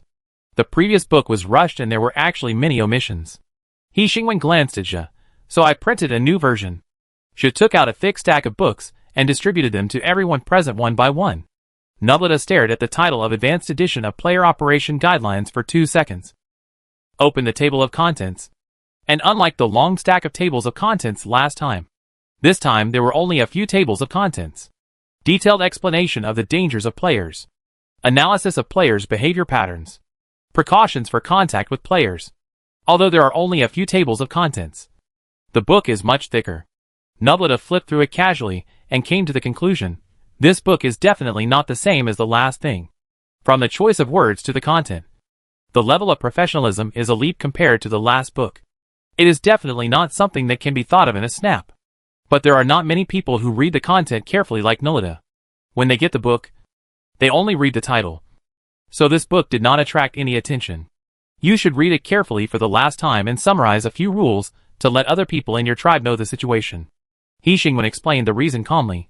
In a few days, a group of new players will appear. Nolita remembered the last conversation between the king and him, and asked reflexively, how many new players? He Xingwen paused for a second. About hundreds of millions. Considering that the global public beta has just started, and the number of people will not reach the peak. He Xingwen gave a conservative number. But others may not think so. Hundreds of millions? Anuta, who is most sensitive to numbers, repeated the number. He Xingwen felt a little guilty. At most 1 billion. 1 billion.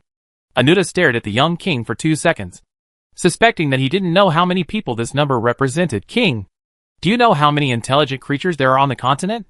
He Xingwen shook his head. There are only 1 billion intelligent creatures on the continent.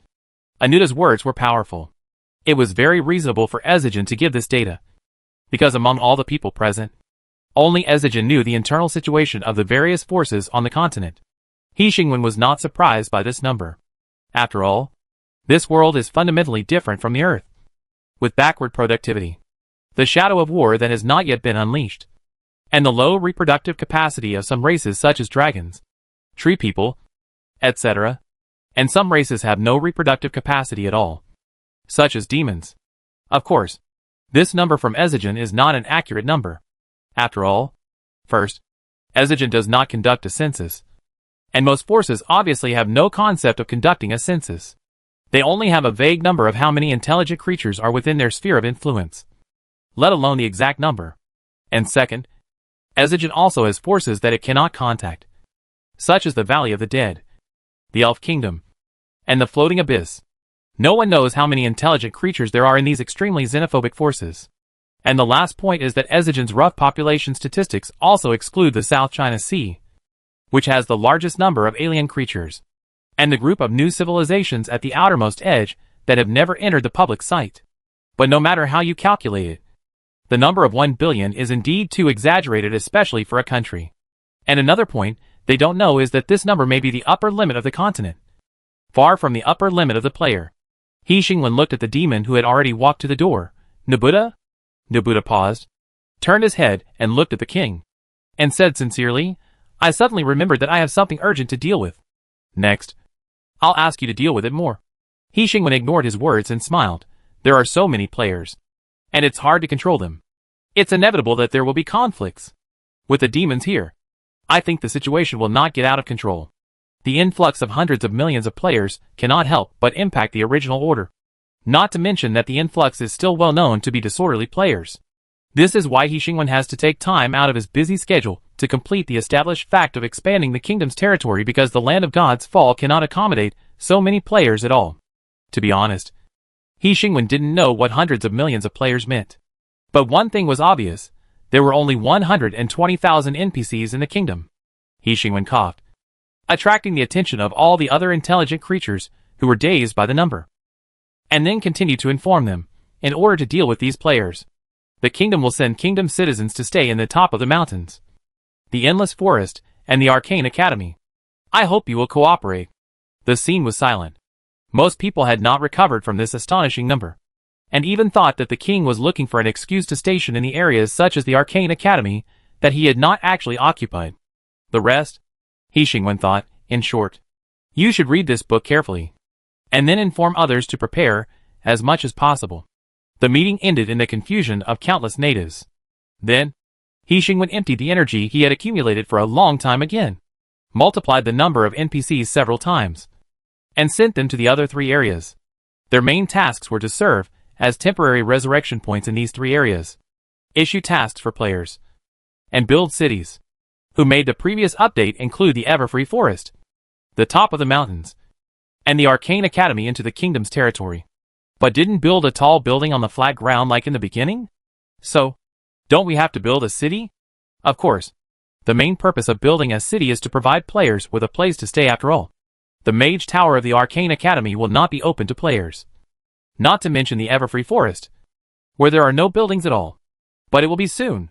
The NPCs that keep pouring out are going to the 3 areas where the natives are located with this task. Among them, the task difficulty of the top of the mountains is the lowest. And the dwarves have the closest relationship with the kingdom.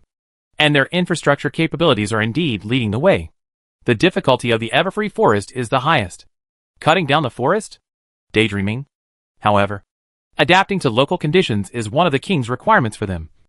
And the NPCs who go there with a mission will not give up just because they encounter some difficulties. After witnessing the endless stream of NPCs that appeared out of thin air under the monument heading from the kingdom to the top of the mountains and other areas, Nubleta thought about it for 2 days and finally realized it. In the political system of the democratic communist country before the king, it sounds good for other races. The kingdom accepts all races and allows the race to maintain the original social order. But at the same time, the race, as a group, still needs to fulfill the responsibility of distribution according to work. Kenny yawned and said, well, there is such a saying. Nubleta, the original social order is not preserved. Kendi was startled by the voice that suddenly raised his voice. What do you mean? So many people in the kingdom went to the top of the mountains, under the pretext of not letting players interfere with the normal life of the dwarves. So they built another city. But, by then, countless players will come and go. After several years, do you think it is the kingdom's territory? Or is it a dwarf kingdom that retains the original social order? Kenty lowered his eyes, uninterested. Oh, you have a point. It won't take several years. If the number of players is really as large as the king said, it will only take a few months for the players and the people of the kingdom to become the mainstream in that territory. Kenty nodded perfunctorily. So, the druids should have refused from the beginning? Nubleta suddenly lost interest. That requires them to have a reason to refuse and be able to refuse His Majesty the King. As the global beta test date approaches, the craze on various social media is getting more and more lively. And the changes in the kingdom naturally appeared on major social media at the first time. People are talking about every corner of the game and are excited about the upcoming global beta test. I don't know how many people are busy behind this, struggling to maintain the situation between the two sides, walking on a road that no one has ever walked on, like walking on thin ice. Ordinary people have ordinary people's happiness. And the Special Investigation Bureau, or the Chinese government, also has their troubles. Repeated meetings, meticulous training, linkage throughout the grassroots, and a huge presence to activate muscles and bones, ready for a tough battle. The main question is, in what name? One person in the conference room spoke first, since the truth is not told to the public. In what name should the government link up with the grassroots? In fact, we should have guessed it a little earlier. Another person said, after all, the ether course learned in the game can be effective in reality, which is a strong hint in itself. It just depends on whether the interested people think in that direction. In my opinion, it is better to package the truth and tell the public. Otherwise, we will have a hard time moving forward. I have already said this. There is no need to discuss it repeatedly. For most people, this is just a game. Then we should consider finding a good excuse to cover up our next behavior. How about winning glory for the country? After all, it is a global public beta. It's a bit far-fetched, but it's okay. Then it's settled. Shall we? Are the statistical results out? The total number of holographic game cabins installed in China is 434.8 million, mainly composed of young people spreading from cities to rural areas. It's a bit small. Another person said objectively, but without the country's mobilization, this number is already very good. It's mainly because the production of holographic game cabins can't keep up. I have asked them to prepare more inventory. After the education system is reformed, holographic games will be one of the educational methods after the reform, and the number will increase further. I am very optimistic about this. After all, the revival of spiritual energy has objectively affected everyone, as long as it is still playing a role and occupies an increasingly important position in people's lives. The promotion of holographic games will definitely come naturally and enter every household. Have you made all the other preparations? The pressure in the other world is also very high. Don't let so many players get out of control and cause trouble. Things are coming. Using the village committee as a unit, Chinese players have established contact information when installing the holographic game cabin. After the public beta, we will ensure that every new player can be contacted. Your Majesty the King has transported so many core parts of the holographic game cabin from another world. How is the recovery of spiritual energy? The abilities of people with special abilities have been further enhanced. And the control of ordinary people who have sensed the ether before has also been further enhanced. The concentration of ether has increased. Our initial judgment was correct. After the concentration of ether increased, the power of ether used by humans has indeed increased. What about wild animals? It's still the same. At present, it seems that the change in the pattern between humans and nature seems inevitable. The area outside the human gathering area has become the habitat of animals. And the changes brought about by the recovery of spiritual energy make it difficult for humans to easily occupy the area they occupy. In other words, animals are competing with humans again, dividing up the original resources of the earth. As long as they don't pose too much of a threat to humans, this is actually a good thing. Pressure brings motivation. The earth is so big, and humans are not the only residents. We have to allow them to survive. And amid countless preparations and countless expectations, what is coming will always come. In the early morning, a sleepless night, countless lights are lit up on the earth, and countless people of different appearances, skin colors, cultures, and genders lie in the holographic game cabin, facing the darkness, thinking about countless disturbing thoughts, until the stars are shining and the Milky Way is the background. They confirm that the holographic game has really entered the stage of global public testing. Create a character, name it, and enter the game. On an ordinary day, the kingdom welcomed hundreds of millions of new players.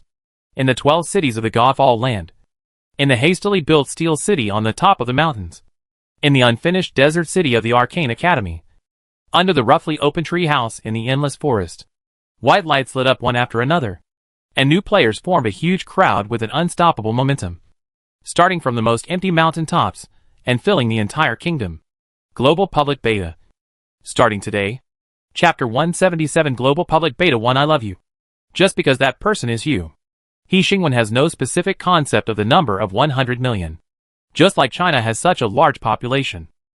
But he never feels that the city is crowded. He Xingwen has a wrong understanding of this. China has a population of more than 1 billion. And there is no big problem. Then change to the kingdom. 500 million or 600 million players. It will not cause the order of the kingdom to collapse. Right? Of course. Out of reason and cognition of the size of numbers. He Xingwen is still very clear that this unit represents an astronomical number.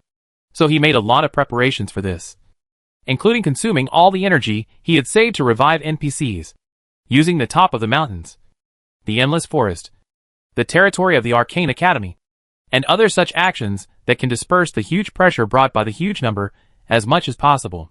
But he obviously doesn't understand what the concept of 100 million is. Nor does he understand why China has a population of more than 1 billion. But it can still operate smoothly. So, something unexpected but reasonable happened. On the first day of the global public beta, the kingdom's traffic collapsed. The 12 cities in the land of gods were jammed. Not to mention the other 3 areas outside the land of gods. The cities that had not yet been built suddenly welcomed so many players. The stampede happened immediately. But unfortunately, the players reborn at the resurrection point the next second, further exacerbating the congestion. At this time, only half an hour had passed since the global public beta began, and new players, who had just completed the character creation environment, were still logging into the game continuously. The situation is so serious that, let alone He Xingwen, all races in the kingdom have to face the impact of countless players. New players who have just landed are stuck at the birth point and cannot move forward or backward. The outermost players are forced to squeeze out because of the continuous emergence of new players, filling the roads, filling the cities, and then starting to fill the entire kingdom. The area of the gods' falling land itself is definitely not small. The 12 cities scattered on the gods' falling land still leave a considerable distance between each other. But now, it is visible to the naked eye that the players who continue to pour out are densely scattered in the kingdom. In fact, considering that the kingdom occupies nearly half of the territory of the alien world, hundreds of millions of players can definitely be digested on average. After all, the current area of the kingdom is amazing enough. But the problem is that, first of all, they have to be evenly distributed throughout the kingdom. Players do not appear randomly in every corner of the kingdom's territory. They emerge from the birth point, and the birth point of the kingdom is in the center of the 12 cities, in countless temporary cities that have not yet been completed. So the current situation can be understood. Why did the kingdom's traffic suddenly come to a standstill? Because the players were rushing towards the city center where the NPCs were. What used to be a very lively scene was now completely out of control with a countless number of players. Another point is that there are too many players. even if most players want to rush towards the area where the NPCs are located in the city. It is inevitable that more players will be squeezed out of the city and scattered in the wild. In the land of God's fall, the situation is still controllable. After all, there are neither people nor dangerous beasts in the wild of the land of God's fall. The situation at the top of the mountains is not bad. After all, apart from the dwarves, there are more endless mountains at the top of the mountains. The dangerous mutant creatures have been cleared out by the kingdom before. The situation of the Arcane Academy is completely different from that of the Everfree Forest. The problem with the Arcane Academy is that they did not intervene in the king's talk of building a new city. So after a steady stream of players were forced out of the city, the Mage Tower was the first to be harassed by the players. After all, in the eyes of the players, mages are also NPCs. The situation in the Everfree Forest is even worse. The Arcane Academy was only harassed, but the Everfree Forest had already started fighting. Considering the attitude of the druids and tree people towards nature, this is not surprising. But it's still the same old problem. There are too many players. Countless times more than the number of players that the Everfree Forest faced before. Players cannot be killed. Even if they are wiped out by the plants controlled by the druids in an instant, they will reappear in the next second, causing irreparable trampling damage to nature from an objective perspective. After the druid proved this with the death and resurrection of countless players, the players achieved a victory that the kingdom had never had before. The Everfree Forest made room for them to avoid the players from continuing to trample on the plants and causing large-scale plant damage. It was still the same problem. There were too many players. The Everfree Forest could make room for a piece of space, but it couldn't make room for so many players. This is the true meaning of the phrase that all races in the kingdom had to face the impact of countless players. The players had a huge impact on each race, and the conflict over limited territory and resources was decided from the beginning because of the excessive number of players and their undead characteristics. But then again, the players knew nothing about this. In their eyes, isn't it normal for the global public beta to be crowded? Even if any famous online game holds a large-scale event, computer players still have to queue up. Now it's just a holographic game with people squeezing in. It's too normal. Even the players are constantly praising the game server. So many people didn't even have to queue up on the login interface and let the players log in directly. After witnessing this scene with his own eyes, He Xingwen reflected deeply. I forgot that there should be a login queue. At least reduce the energy buffer. The light and shadow stared at He Xingwen for 2 seconds, and He Tong said puzzledly, isn't that the previous public beta mode? He Xingwen reacted.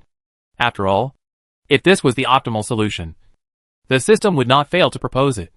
And he didn't propose it, which proved that it was not the optimal solution.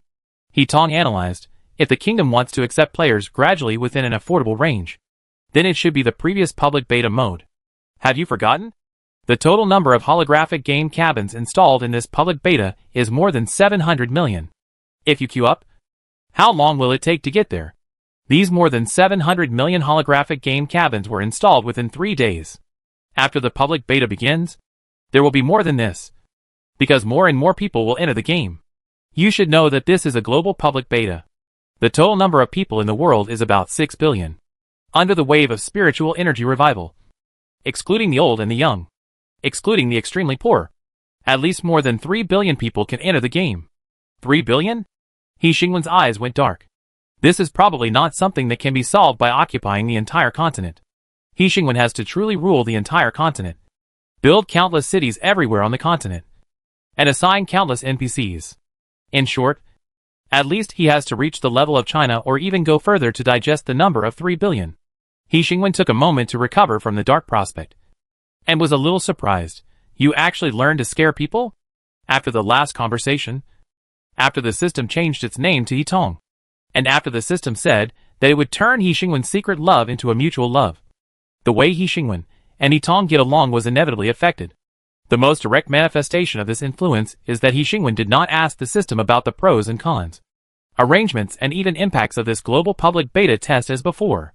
After confirming that the system agreed with the idea of global public beta test, He Xingwen got busy. The system did not change much. It was still the same as before. If He Xingwen needed it, he would give him advice. If he didn't need it, he would watch him quietly.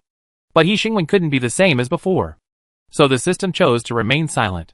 But this awkward and unspeakable situation could not last too long. The bond between He Xingwen and the system started from the barren desert and has been to the huge kingdom that now occupies half of the territory of the other world, far surpassing everyone else. He Xingwen will eventually have to face it all. But not now. He Xingwen muttered in his heart. I am just stating the facts. He Tongyi said sternly, and it is a fact that will not embarrass you. Although this number sounds very shocking now. Once you stabilize these hundreds of millions of players, you will find that 3 billion players are not that shocking at that time. No matter how you think about it, this number is difficult for people to accept easily. Although thinking so, He Xingwen did not realize that he had relaxed because of the judgment of the system. He Tong noticed it, and then continued, about what I said before. He Xingwen looked at the huge shadow hovering in the sky, as if he had just discovered the existence of the shadow, and said in surprise, Toward Jean?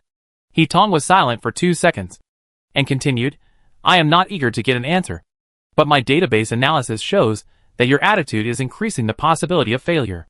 King? The golden dragon bowed its head slightly, staring at the tiny figure below, and was greeted by a fierce scream in the kingdom. The situation in the kingdom is out of control. Do you want to see it with your own eyes? Wait a minute. He Xingwen casually dismissed toward Jean and turned his attention back to the system. You are not. The problem is, He Xingwen was at a loss for words for a long time, and finally said, I think there is something wrong with your previous judgment. To our Jean, who was dismissed with a wait a minute. The kingdom is about to explode. And you are still waiting? He Tong was not surprised. Do you mean that it is not you who has a crush on me? But I have a crush on you. He said it calmly, and He Xingwen was a little embarrassed. He coughed and said, I carefully analyzed my heart and felt that it should not be considered a crush. He Tong, if you really have a crush on me, you would not hesitate for so long after I responded. The conversation continued in an inexplicable awkwardness. He Xingwen tried to get rid of the identity of the person involved and discussed the matter objectively. Besides, I don't think you will reject me, although there is no reliable basis. He Xingwen is very sure about this. Perhaps it was because the system had never rejected him. Or perhaps it was because he knew the feelings he had for the other party at this moment. The system was always very calm, compared with the possibility that I rejected you. The latter is indeed overwhelmingly superior. The huge shadow above kept circling, revealing a bit of urgency from the other party. The noise from the players became more and more noisy, and it was obvious that the situation had deteriorated further without anyone intervening. He Xingwen was silent for 2 seconds, and then continued, He paused, and then said, in fact, there are many clues, but I have never thought about it. The system said calmly, because you never thought that I would also have a passionate feeling for a certain existence.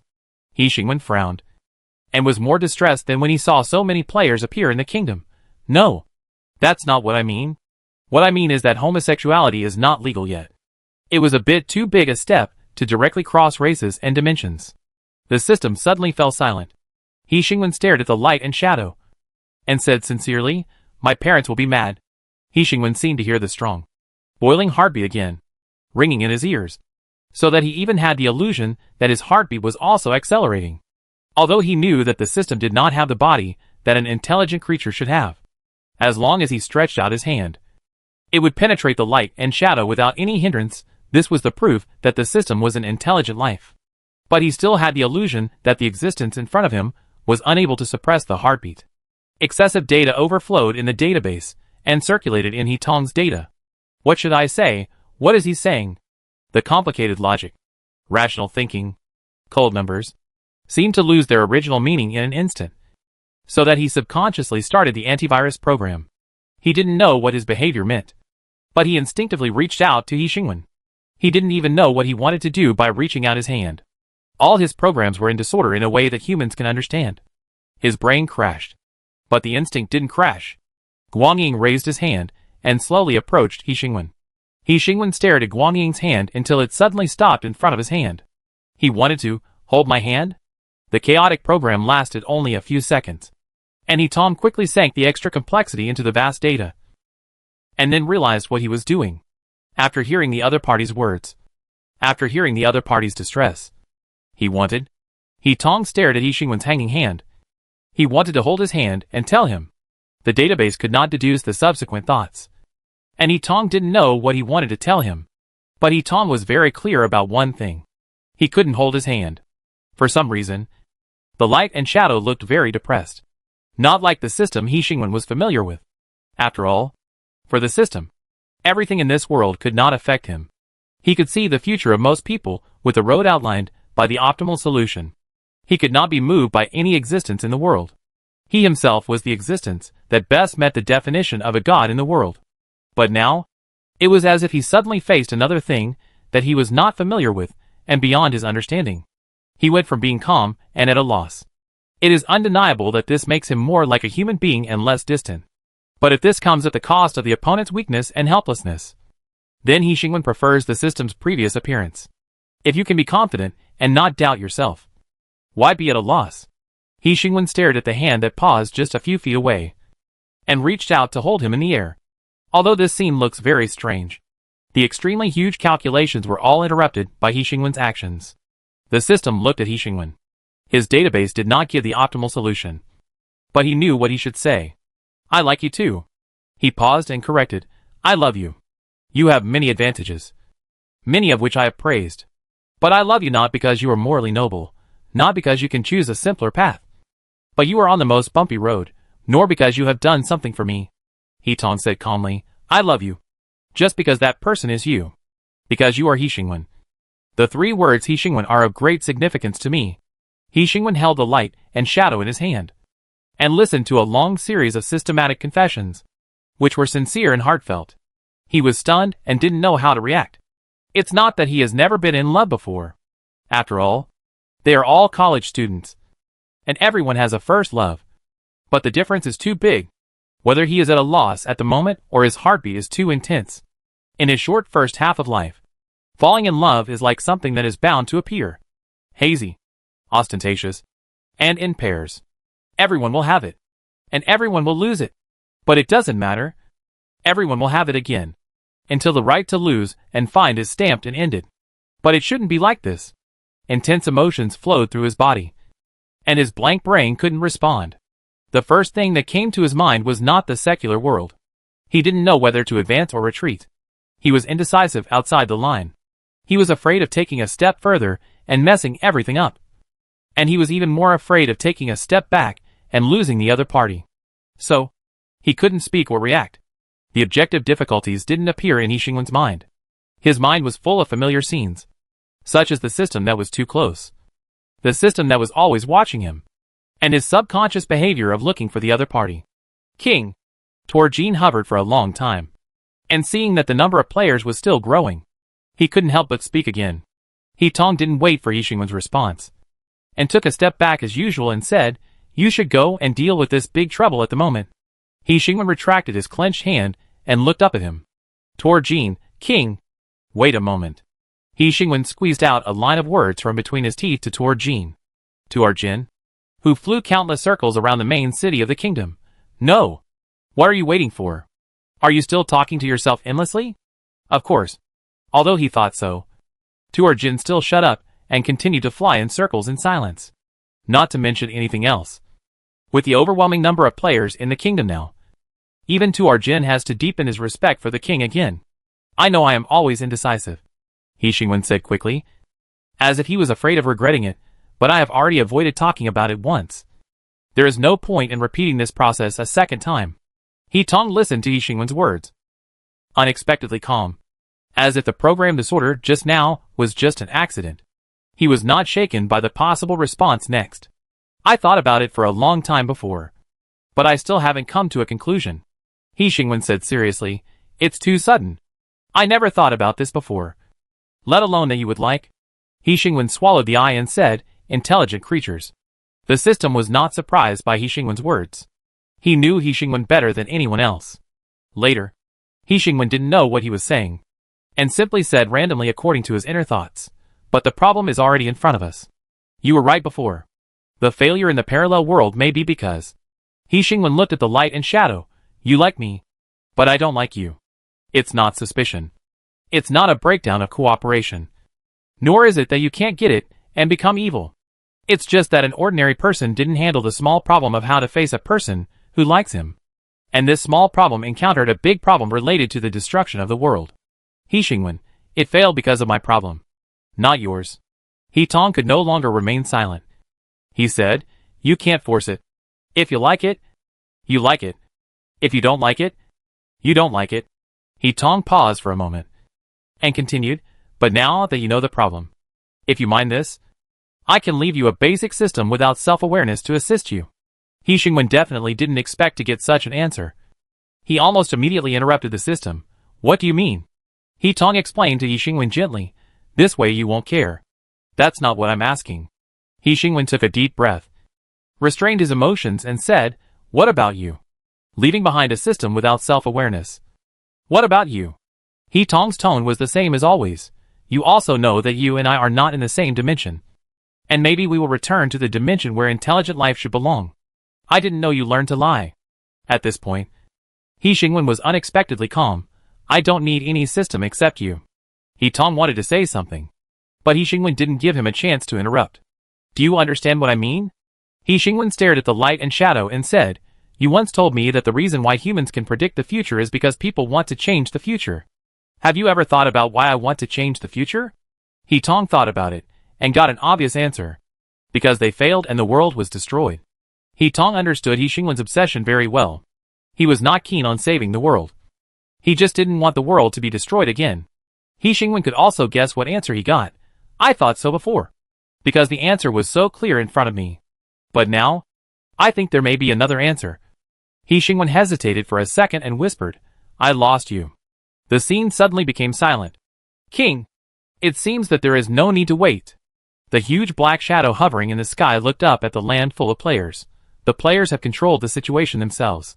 He Xingwen suddenly realized that this silence was not an illusion caused by the previous conversation. But the extremely noisy and deafening sound just now suddenly became quiet at this moment. Chapter 178 Global Public Beta 2. The road to infrastructure construction is long and difficult. When He Xingwen talked to the system, the players who were in chaos did not do nothing. On the contrary, everyone who knew the inside story of the game reacted instinctively. They would not wait for His Majesty the King to solve the problem. Just as He Xingwen took it for granted that the aggressive Zerg was his responsibility, these people also took it for granted that the players were their responsibility. But order is not so easy to maintain. The endless stream of players is an insurmountable objective factor. Countless people are crowded together, and it is difficult to move. Even connecting everywhere is very difficult, let alone making so many players orderly. The situation was deadlocked for a moment. As the number of players increased, it exceeded the original hundreds of thousands of internal beta/public beta players several times in an instant. Another function that was almost forgotten by everyone suddenly came online again. Special skill, Group Contact Note. This skill has a distance limit. It can only be used when the number of players on site accounts for more than 90% of the total number of players. The regional call channel was unlocked again after the Arcane Academy incident. And this time the unlocked area covered the entire kingdom. In an instant, all players were bombarded with countless voices. "Is this a public channel? Fuck. Stop squeezing. Is it going out we're in? You guys should discuss it. I was trampled to death twice. Why is my birth point right here with the druid? The druid is too cruel. He came up with his ultimate right away. I didn't even see what was around me clearly. And I died dozens of times. Why are you pushing so hard? There are so many mountains. Why don't you go out? You have to go in. So I can't go in or out. The NPC is inside. Can the people inside make way? Can the people outside make way? I want to go out. But I can't. Fuck. Where am I being pushed to? Why is there nothing in the sky and the earth? No. How many people are there in this public beta? Has anyone notified the forum that the rest of the people should not play the game? Let's take it easy. If you say don't play the game, then don't play the game. Who are you? Where is the king? Where is the planner? Do the mission. Don't stop me. I want to do the mission. Wow. This is a holographic game. Hello? How are you? Fine. Thank you. Why are you pretending to be so high and mighty? This game comes with a built-in translator. And how are you? You? What a fart. No. I've been squeezed here for half an hour. Where are the NPCs? How come I can't see a hair? Who knows? I don't even know where I am. When I look up, my head is full of people. When I look down, there are feet everywhere. This mage tower is too fierce. I didn't mean to go there. There were so many people squeezing behind me. I accidentally passed by. and a thunder struck me to death. In just a few seconds, countless sounds exploded in the ears of players. Words of different volumes and accents overlapped, almost playing the role of magic sound penetrating the ears, and almost sent most of the players away directly. The players who were attacked by a wave of mental attacks reacted and shouted in the public channel, "Stop talking. It's too noisy. Ears. My ears. Can you have some sense of public morality? I'm almost deafened by so many people talking. Stop making noise." The group of people who advised others not to talk caused the players to hear a second wave of evil sounds. And then, they scolded the group of people asking others not to talk. "But you are talking so loudly instead." There was another wave of evil sounds.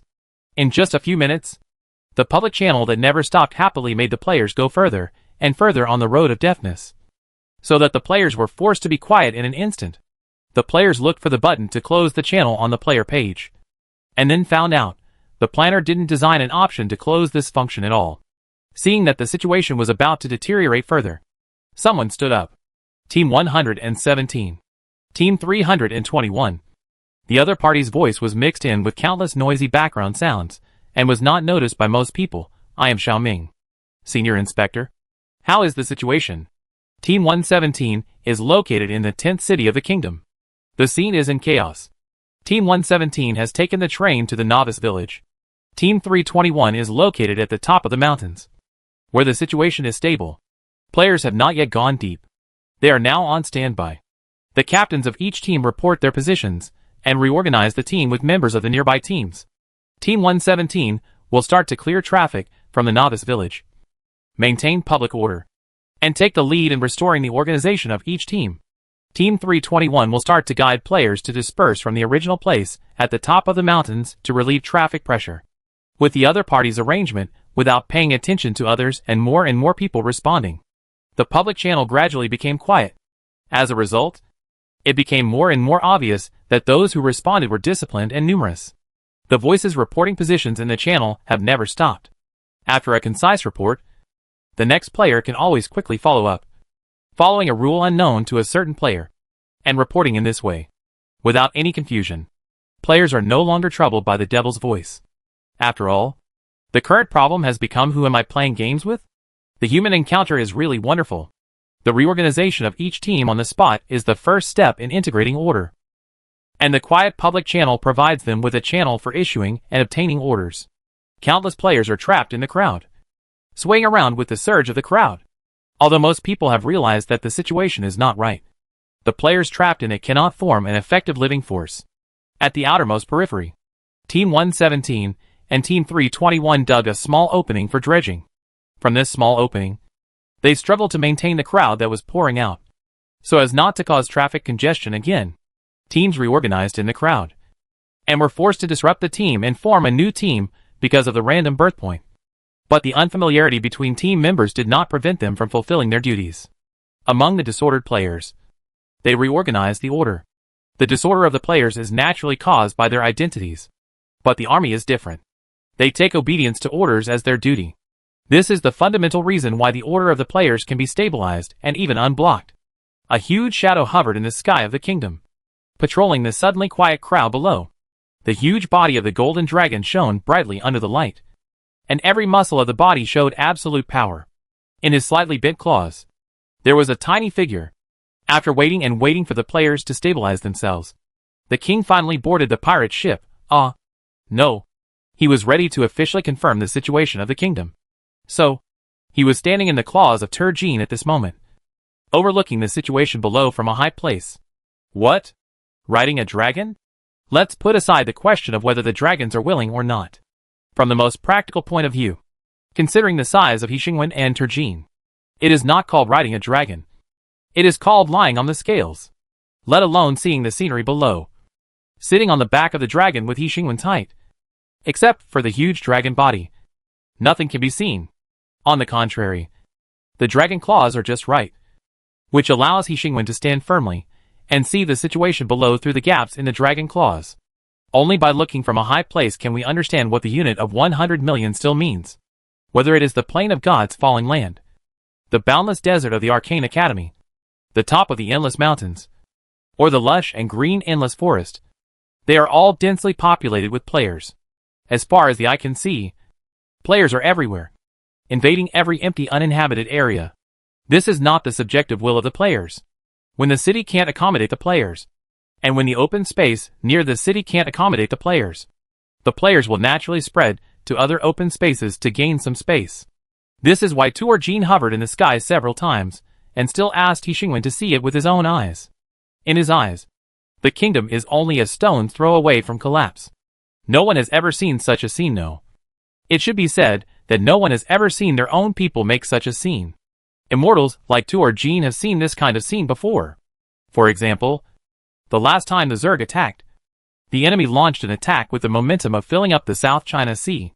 However, the judgment that the kingdom is only a stone's throw away from collapse was Tuor Jin's conclusion a few minutes ago. Because now, the disordered players are integrating in an orderly manner.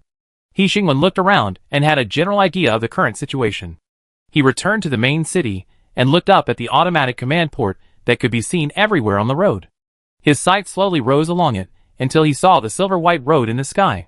After the last major update of the kingdom, almost all the updated equipment was put into operation, except for these roads in the sky, because it has no place to be used. Players and NPCs take public transportation and single-person suspension capsules to travel. The roads on the ground are enough for use, and people naturally don't need the roads in the sky. Until now, the crowded crowds and collapsed traffic made He Xingwen cast his eyes on the road suspended in the sky for the first time. Jia hurried over, looked at Tuor Jin and said, "Your Majesty, there are too many players, and not enough citizens in the kingdom." "It's okay." He Xingwen retracted his gaze from the sky and said, "They can't take care of this now. They can't even walk on the road, let alone find NPCs to accept tasks. Use these." He Xingwen gestured upwards and said to Jia, "It should be able to alleviate the traffic pressure a little, although it may not be able to alleviate much. After all, the carrying capacity of the kingdom's infrastructure is far lower than the current number of players." However, He Xingwen is not worried about this. After all, players should have long been accustomed to one thing in the internal and public beta tests, that is, this game does not have such a thing as game experience. The road to infrastructure construction is long and difficult, and there is no end. It is time to let the players realize this. After He Xingwen gave his instructions to Jia, he walked leisurely towards the city gate, looking like he didn't feel any pressure at all in the current scene where countless players were pressing on the border. Space teleportation is really the most praiseworthy thing in the world. Nulita, who successfully escaped from the hands of the players using space teleportation, thought so from the bottom of his heart, and then looked at each other in the center of the main city. Nulita looked out. Dodie led a group of mages with a fierce momentum. Lincoln and Normankin had gloomy faces, as if someone owed them millions.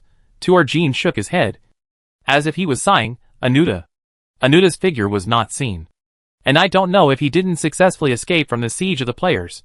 None of the dwarves were present. But this is not surprising. The relationship between the dwarves and the kingdom is different from theirs. Just like Nulita and his team escaped from the players at the first time. With the dwarves' stubbornness, they would only stay to restore order. Nubalada's appearance made quite a noise. Tuor Jin and the others looked in his direction, and saw a dense crowd of demons. "You ran decisively," Tuor Jin said reflexively. "Did you bring all the demons here?" "There are too many players in the novice village," Nubalada said confidently. "They are too enthusiastic about all the people of the kingdom. I can't stay here." "What do you call overly enthusiastic?" Dodie, who was deeply affected by this, raised his voice and said, "I think they want to tear down the wizard tower." Lincoln said coldly, "The mage tower hasn't been demolished yet, but the Everforest has been almost destroyed. They helped the king to do what he didn't do." Nulita turned to the other demons and said, "You can find a place to live." The other demons dispersed. Tuor Jin, who had already looked around the kingdom, felt sympathetic. The king really keeps his word. He said there are hundreds of millions of players, and there are hundreds of millions. There is a kind of rhetorical device called exaggeration, which everyone is accustomed to. But no one expected that the king was actually a realist. Duodie's expression was serious. "A few 100 million is fine. But in such a hurry?" The kingdom was not prepared at all. What is the king thinking? How to destroy the Great Wall? Lincoln was not interested in what the king was doing. He came to the main city for only one purpose. What does the king plan to do with the current situation? When will those stupid players get out of the Everforest? Nulita glanced at Tuor Jin.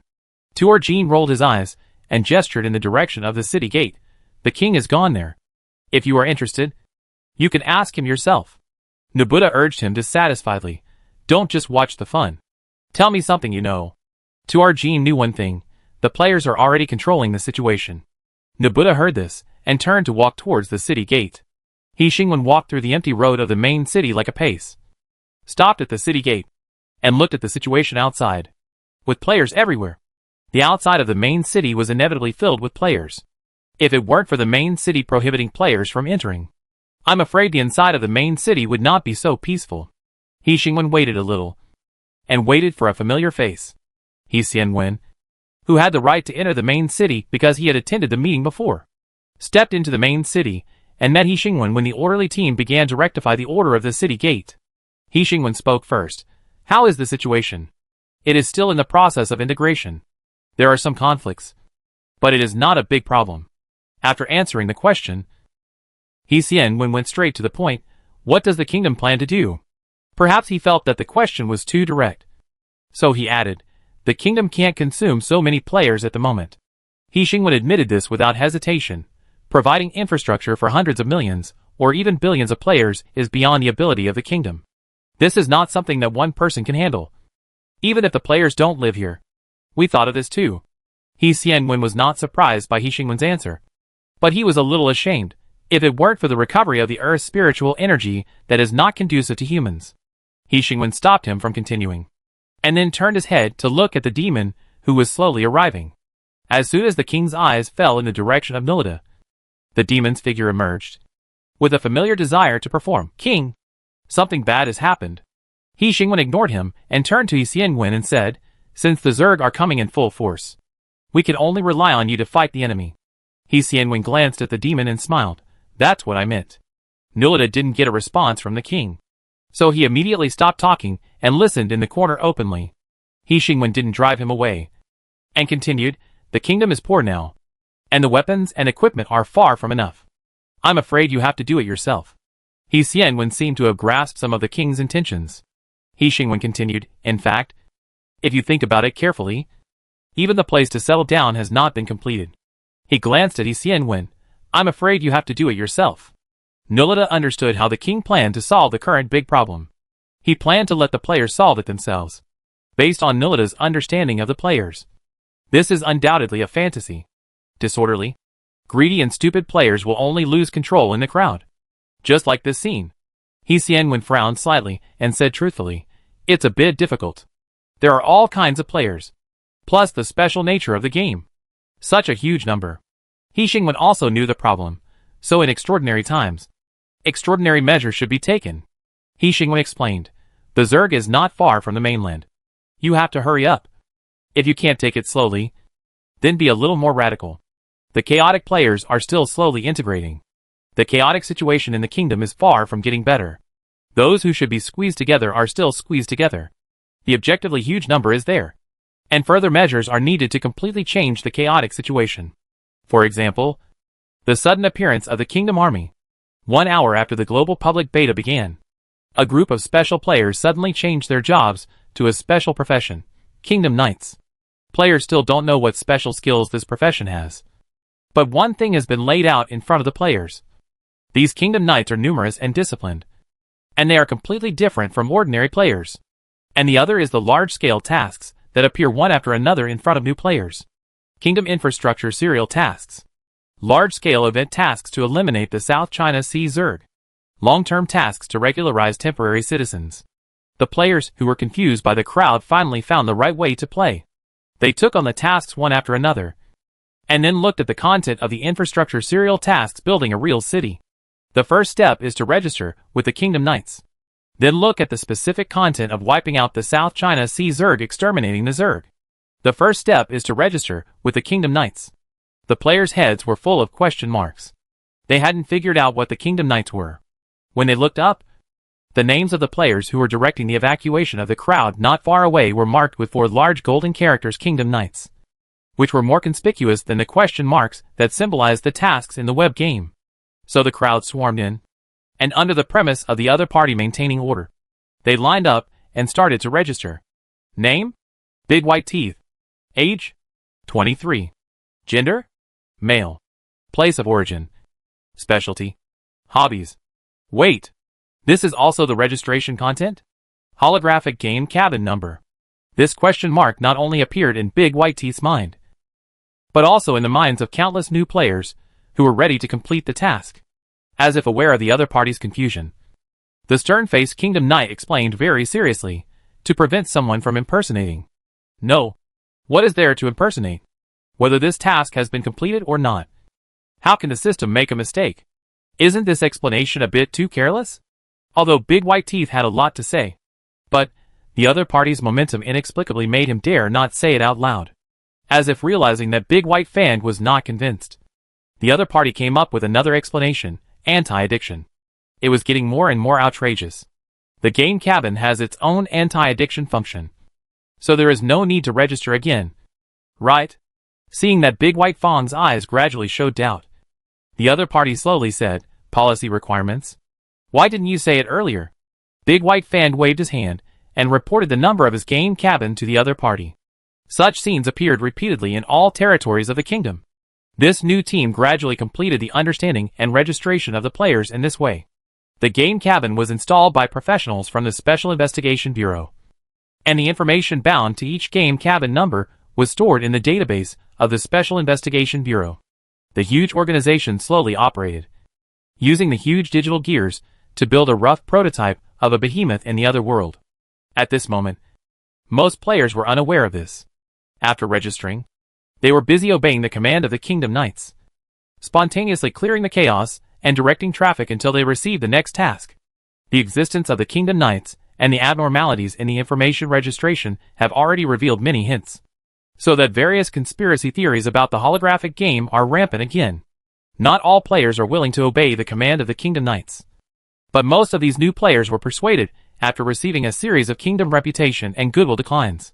Those who were not convinced, after the Kingdom reputation and goodwill became negative, suddenly found that they had no tasks to accept, could not trade with Ezigen, and were even ignored by all NPCs. This degree is enough to convince most players. And the remaining few mighty and unyielding players, most of these players are foreign friends, have received system warnings. System warning: the Kingdom Knights are doubting your loyalty to the kingdom. Please prove your loyalty. Otherwise, it will be regarded as betrayal of the kingdom, and the betrayer will be expelled from the kingdom, and the kingdom reputation will be locked in a state of hatred forever. The kingdom's NPCs will unconditionally kill the betrayer, and the player can claim a generous reward from the NPC after killing the betrayer. In other words, the kingdom did not give players the option to disobey the arrangements of the Knights of the Kingdom from the very beginning. Chapter 179 Global Public Beta 3. Bring glory to the country by working hard in the game, relying on individuals alone, or even on the wisdom of some people alone. It is impossible to effectively keep the people safe in such a chaos with hundreds of millions of players and half a continent as the scope. This is not a problem that can be solved by personal wisdom, because there are really too many people. Hundreds, thousands, or even tens of thousands of people cannot make any splash among hundreds of millions of players. On the contrary, the surging waves will engulf them until the chaos spreads and hits the entire continent. And by then, it will not only be the kingdom that will be affected. The Neva Plains, the God of Beasts wilderness, and even the most distant undead canyon will not be able to avoid the players' fierce momentum. After all, players will not die. In other words, once the current situation cannot be controlled, it will become another Zerg disaster in this alien world in a blink of an eye. In terms of the number and characteristics of the players, there is no doubt about this. If you recall the heyday of any famous online game in China, you can see from afar that the local ecology of the other world was smashed into pieces by visitors from another world. After all, 1 billion people may be the sum of the natives of this continent, but it will never be the limit of players. When a group of individuals is defined as a group, it is meaningless to judge the good and evil of the group by the kindness of individual existence. No one says that players are a group of evil people who kill without blinking an eye. But from the objective perspective of the natives of the other world, players are by no means invaders without any threat. When there are only a few people in the kingdom, the natives of this world will not care about such a new civilization. But when the kingdom, a new civilization, was ready to fight the Zerg alone, and the number of its people was immeasurable, Then the Zerg and the players were essentially invaders. It was just that the former had no wisdom, and only knew how to conquer with brute force. Its two attempts to conquer the alien world were frustrated, while the latter had already created a fait accompli and completed the whole process of accumulating food and slowly becoming king. After all, now, looking around, half of the entire continent belongs to the other party's territory. However, for the indigenous people, perhaps some people have seen this, or perhaps some people have realized something vaguely. But at the moment, it is far from the time when players and Zerg are on par. The reason is very simple. Before the kingdom's order completely collapsed and the players scattered all over the continent and posed a threat to the indigenous people, the situation was stabilized. It was not the work of one or a few people, but the whole country of another existence, helping with all its strength. Of course, in terms of the current relationship between the alien world and the Earth, the term helping with all its strength is not right. After all, although this is helping the kingdom, it is also helping the Earth. Although it didn't turn out to be the worst outcome, it was still a long way from being a complete success. After all, since the players were not scattered across the continent, they could only be crowded into the kingdom. And the objective conditions of the kingdom, no. To be precise, the objective conditions of the entire continent. There was no possibility of absorbing hundreds of millions of people. If they were scattered across the kingdom, they would fill up the vast territory that He Xingwen once thought was extremely vast. How many modern cities would be needed to accommodate so many players? What about the situation in this alien world with a technological development gap? In the Diamond Empire, a city that can accommodate hundreds of thousands of people can be called rich. And most cities only have tens of thousands of people. Of course, considering that the total population of the entire Diamond Empire is only a few million, this number of people in the city is very reasonable. So, the number of players is not the normal natives of the alien world, but the Zerg. As far as the red area on the map that He Xingwen saw at the beginning is concerned, the number of Zerg can at least exceed 100 million. In terms of number, it can barely tie with the players, maybe slightly inferior. After all, it is a global public beta without any restrictions. As long as the game cabin is installed, you can log in. With a total population of 6 billion, He Xingwen can completely use the number of people to defeat the Zerg and even the entire continent. However, if He Xingwen only wants to annihilate the Zerg and the entire continent, there are far more useful beings than players. The Holy Guards are unstoppable. Why should he bother with so many things? The Zerg is not a problem worth paying attention to. The progress of the Earth's spiritual energy recovery, the signs of destruction in the alien world, and the main task in the Mind Palace are He Xingwen's goals. When the first player appeared in the alien world, it was destined that countless players would appear. The moment the ether appeared on the Earth and the alien world formed a close connection composed of the word interest. Not only is there human evolution behind the ether, but there is also a completely different new world, which means countless interests. The discovery of a new continent made Italy and Spain become pioneers of the times, and they are still enjoying the dividends left by it. So what about the discovery of a new world? No one will not be moved by the interests behind it. This is why the kingdom stands on the land of the other world. He built a bridge between the Earth and the other world, interrupting the possibility of the other world and the Earth directly bordering each other on one hand, and suppressing the trend of the Earth's impact on the other world with the number of people on the other hand. Just as the system said before, maintaining the balance between the two worlds is the only choice. When the chaos of the players was slightly suppressed, the next countermeasures had already reached the players through the Kingdom Knights like water. It was a series of measures made by an experienced political organization, issued by the army that maintained order and dredged traffic among the players, and gave motivation in the form of game tasks, so that the newly integrated players became the most practical labor force and began the long and difficult road of infrastructure. The infrastructure of the dwarves was once crowned with the word absolute by another world. But the series of infrastructure led by another country that is good at infrastructure is actually very distinctive. The infrastructure of the dwarves is built on the continuous supply of building materials of Egypt gold, and their infrastructure is built on adapting to local conditions and building large-scale projects. The former is beyond imagination, while the latter is a painstaking task. It is not that the dwarves do not work hard, but the abilities they possess are enough for them to solve problems in a simpler way. Players who have nothing can only build infrastructure in a down-to-earth way. So, soon, a new post rose slowly in the forum and was pushed to the front page. with unstoppable popularity. I suspect I have entered a fake game. No! Why can internal test players receive the rare task of being the head of the novice village? And public test players can go out to sea, open a food court, and eat delicious food. But global public test players are actually moving bricks. Let's be honest. Moving bricks is not a tiring job. I'm chopping trees in the game. Can you believe it? What's chopping trees? I'm moving ore. My goodness. That thing is heavy. What are you doing? I'm peeling animal skins. It's bloody. That scene must be 18 plus. That's nothing. I'm watching a big guy making a machine tool. The precision must be at least that of an 8th level worker. Right? What? I suggest you learn about the 8th level worker system before you talk. Simply put, this big guy is a national treasure. I've wanted to say this for a long time. Let's not talk about the identities of those kingdom knights. How can a national treasure of this level enter the game? It's very simple. It's organized by the state. Let alone the 8th level workers. Even grassroots cadres have received orders to enter the game. Why else do you think players can organize and build a city in the wilderness in just a few hours? Can that be considered building a city? At most. It's just laying the foundation. Hammering here and there. I don't understand what you want to do. No. Why do you? A bricklayer. Think so much? Have you finished moving bricks today? Are you stupid? That's called city planning. I just took a walk around. Judging from the scale of hammering here and there, this city planning is quite large. I don't understand what conspiracy theory is behind this game. Anyway, I think it's okay to have fun. What's wrong with moving bricks?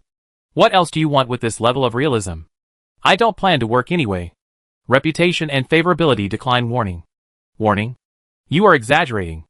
I asked those kingdom knights. This thing requires voluntary participation. If you don't want to do the task, you don't have to do it. You are too young. You have not stayed in the game for a long time.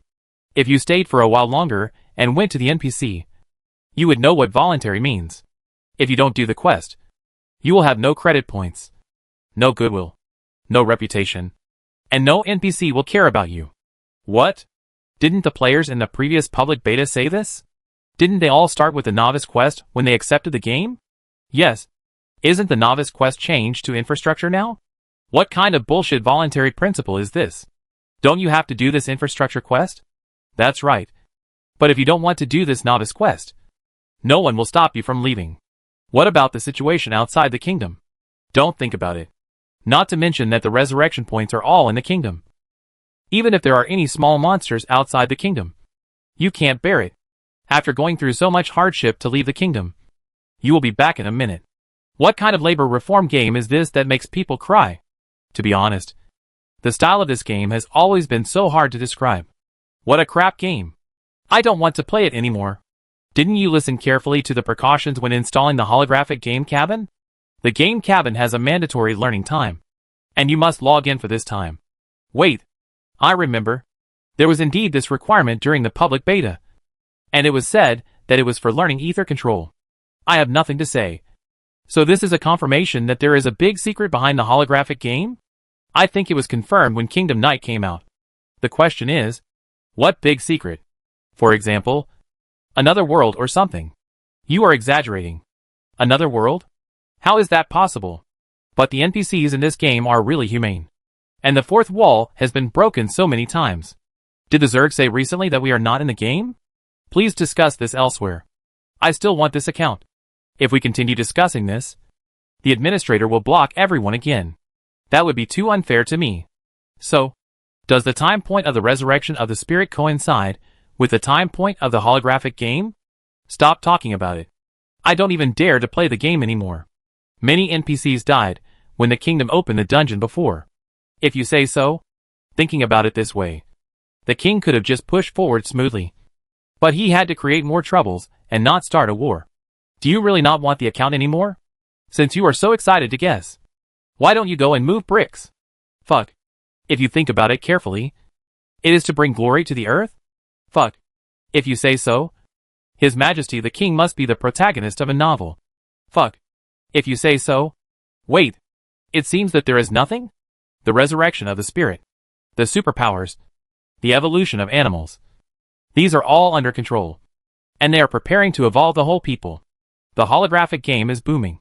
And the kingdom is just short of annexing the entire continent. What else is there? That's it. If this is a novel, then it should be the end. Right? No. The Zerg has not been dealt with yet? Didn't you see the players everywhere? If you have no idea about this, then take a look at the notice that was just released. This wave of global public beta has hundreds of millions of players. And the Zerg is nothing. It's over.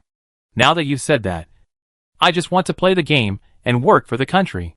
Let alone the countless people wandering around the streets and alleys.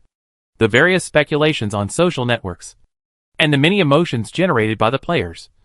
At least in the kingdom. The situation is still getting better. The Kingdom Knights are only the first force to maintain order. But they are definitely not the last. Various professionals who are good at infrastructure construction have emerged one after another, pushing the progress of players' infrastructure. In this process, something big and small happened. Friends from various countries separated from the Chinese players and won the right to build cities independently, becoming an exception among the players. Of course, in contrast, they have gained a certain degree of autonomy. A few days later, different foreign friends gathered among them, which is also a unique landscape. However, compared with Chinese players, these people are too few and scattered. In the current extremely busy construction tide, they are really inconspicuous. After the professionals appeared and contributed to the infrastructure, the last to appear were the grassroots cadres. These bottom-level managers completely connected hundreds of millions of players, completed the final order integration, and allowed the player group to enter a limited freedom stage. Just as He Xingwen said to Xianwen at the beginning, extraordinary times call for extraordinary measures. In terms of grassroots mobilization capabilities, China is countless times better than this world. The vast mountains on the top of the mountains, the dense forests of the endless forest, and the vast deserts of the Arcane Academy are divided up by groups of players. After professionals surveyed the terrain and surrounding environment, they determined the location of each city. The urban planning of each city is done by professionals.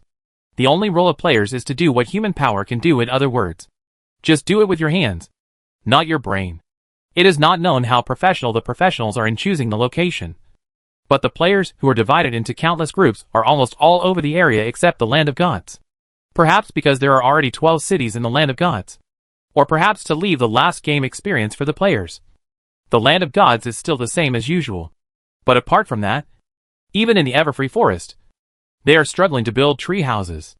The players who are responsible for communicating with the druids say some words that the druids don't understand, such as ecological protection and humanistic culture coexist, and command the players to build an ecological protection park in the Everfree Forest. If the Everfree Forest had not just been gnawed out by iron-eating ants, a deep pit hundreds of miles long, this group of players would not even think about tossing in the Everfree Forest. If the players hadn't lost control of the order before, and almost flattened the Everfree Forest with numbers alone, the druids would not have listened to the players saying these words that they couldn't understand at all. But the truth of the other world is like this. The one with the bigger fist has the final say. So, the tree house was finally built with great difficulty. Of course, most of the other buildings were still built on the deep pit that the iron-eating ants had gnawed out before. The indigenous people in the kingdom watched the players go from crowding the birthplace to scattering everywhere, and then building their own cities. The most surprising thing about this change was that the number of cities being built was so large that almost the entire kingdom's land was developed, and every inch of land was covered with people. Considering the large number of players, this is also normal. If every inch of land is not used effectively, how can we provide players with a foothold? There are so many players. Nubalada stared at the king and said, "It seems that the Zerg can't make any waves." He Xingwen closed the report. Although the Chinese government is busy, at least there are many people. But the kingdom's affairs ultimately need He Xingwen's personal approval. So the chain reaction of the global public beta is that He Xingwen is once again caught in endless busyness, which can be called 996, almost 007, and is simply the most miserable worker in the kingdom. So, what do you want to ask? He Xingwen glanced at Nubalada and gestured to the thick stack of reports in front of him. To make a long story short, you can see how busy I am. There are too many players, Nubalada said in a long story short.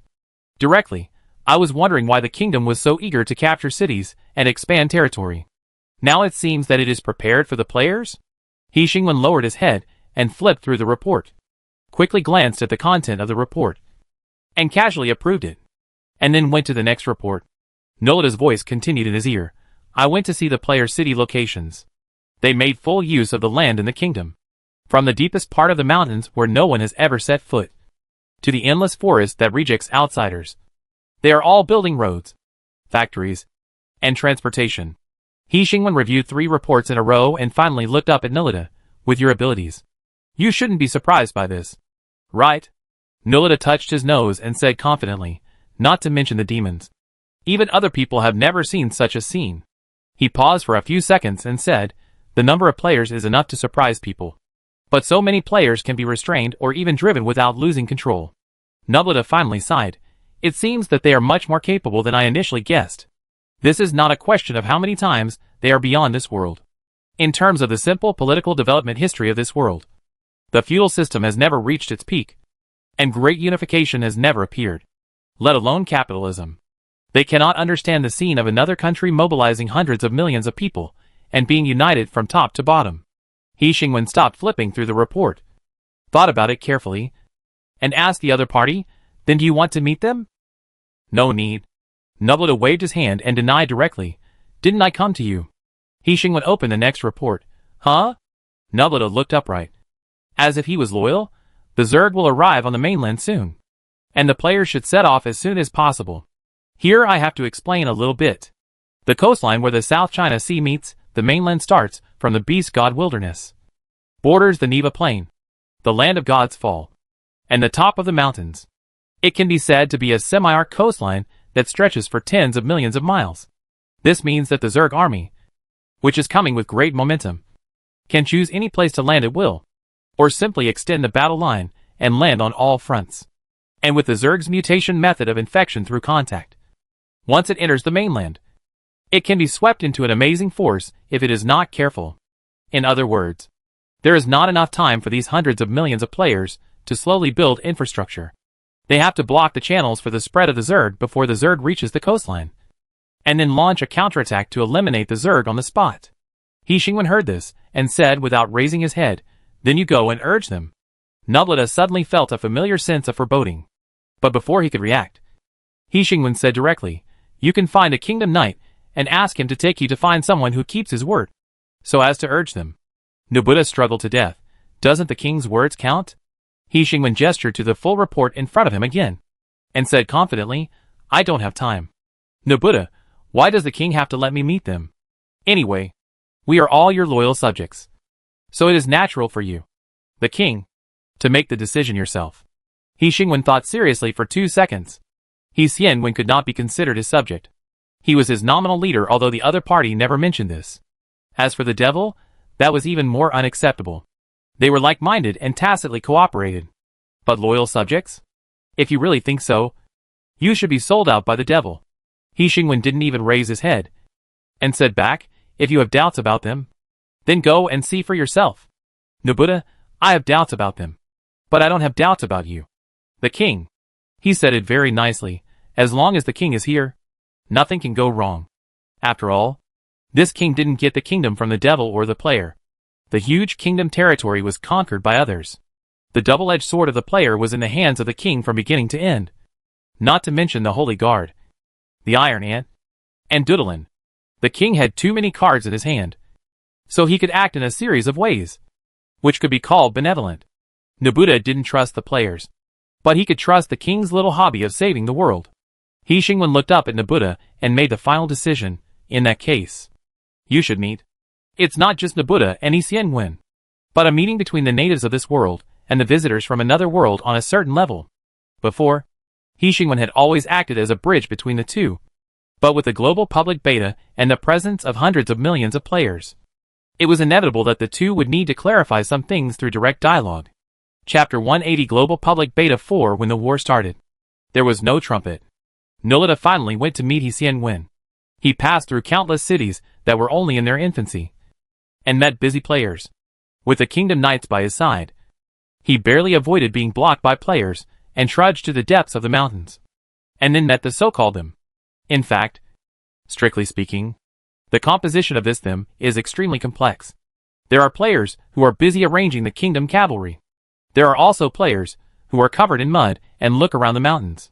There are also players who squat on the stone slabs to integrate the progress of the city construction of all parties and dispatch the construction progress of the players.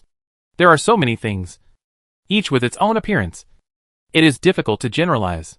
The newly excavated tunnel still had a fresh smell of earth. The tools of the dwarves were everywhere.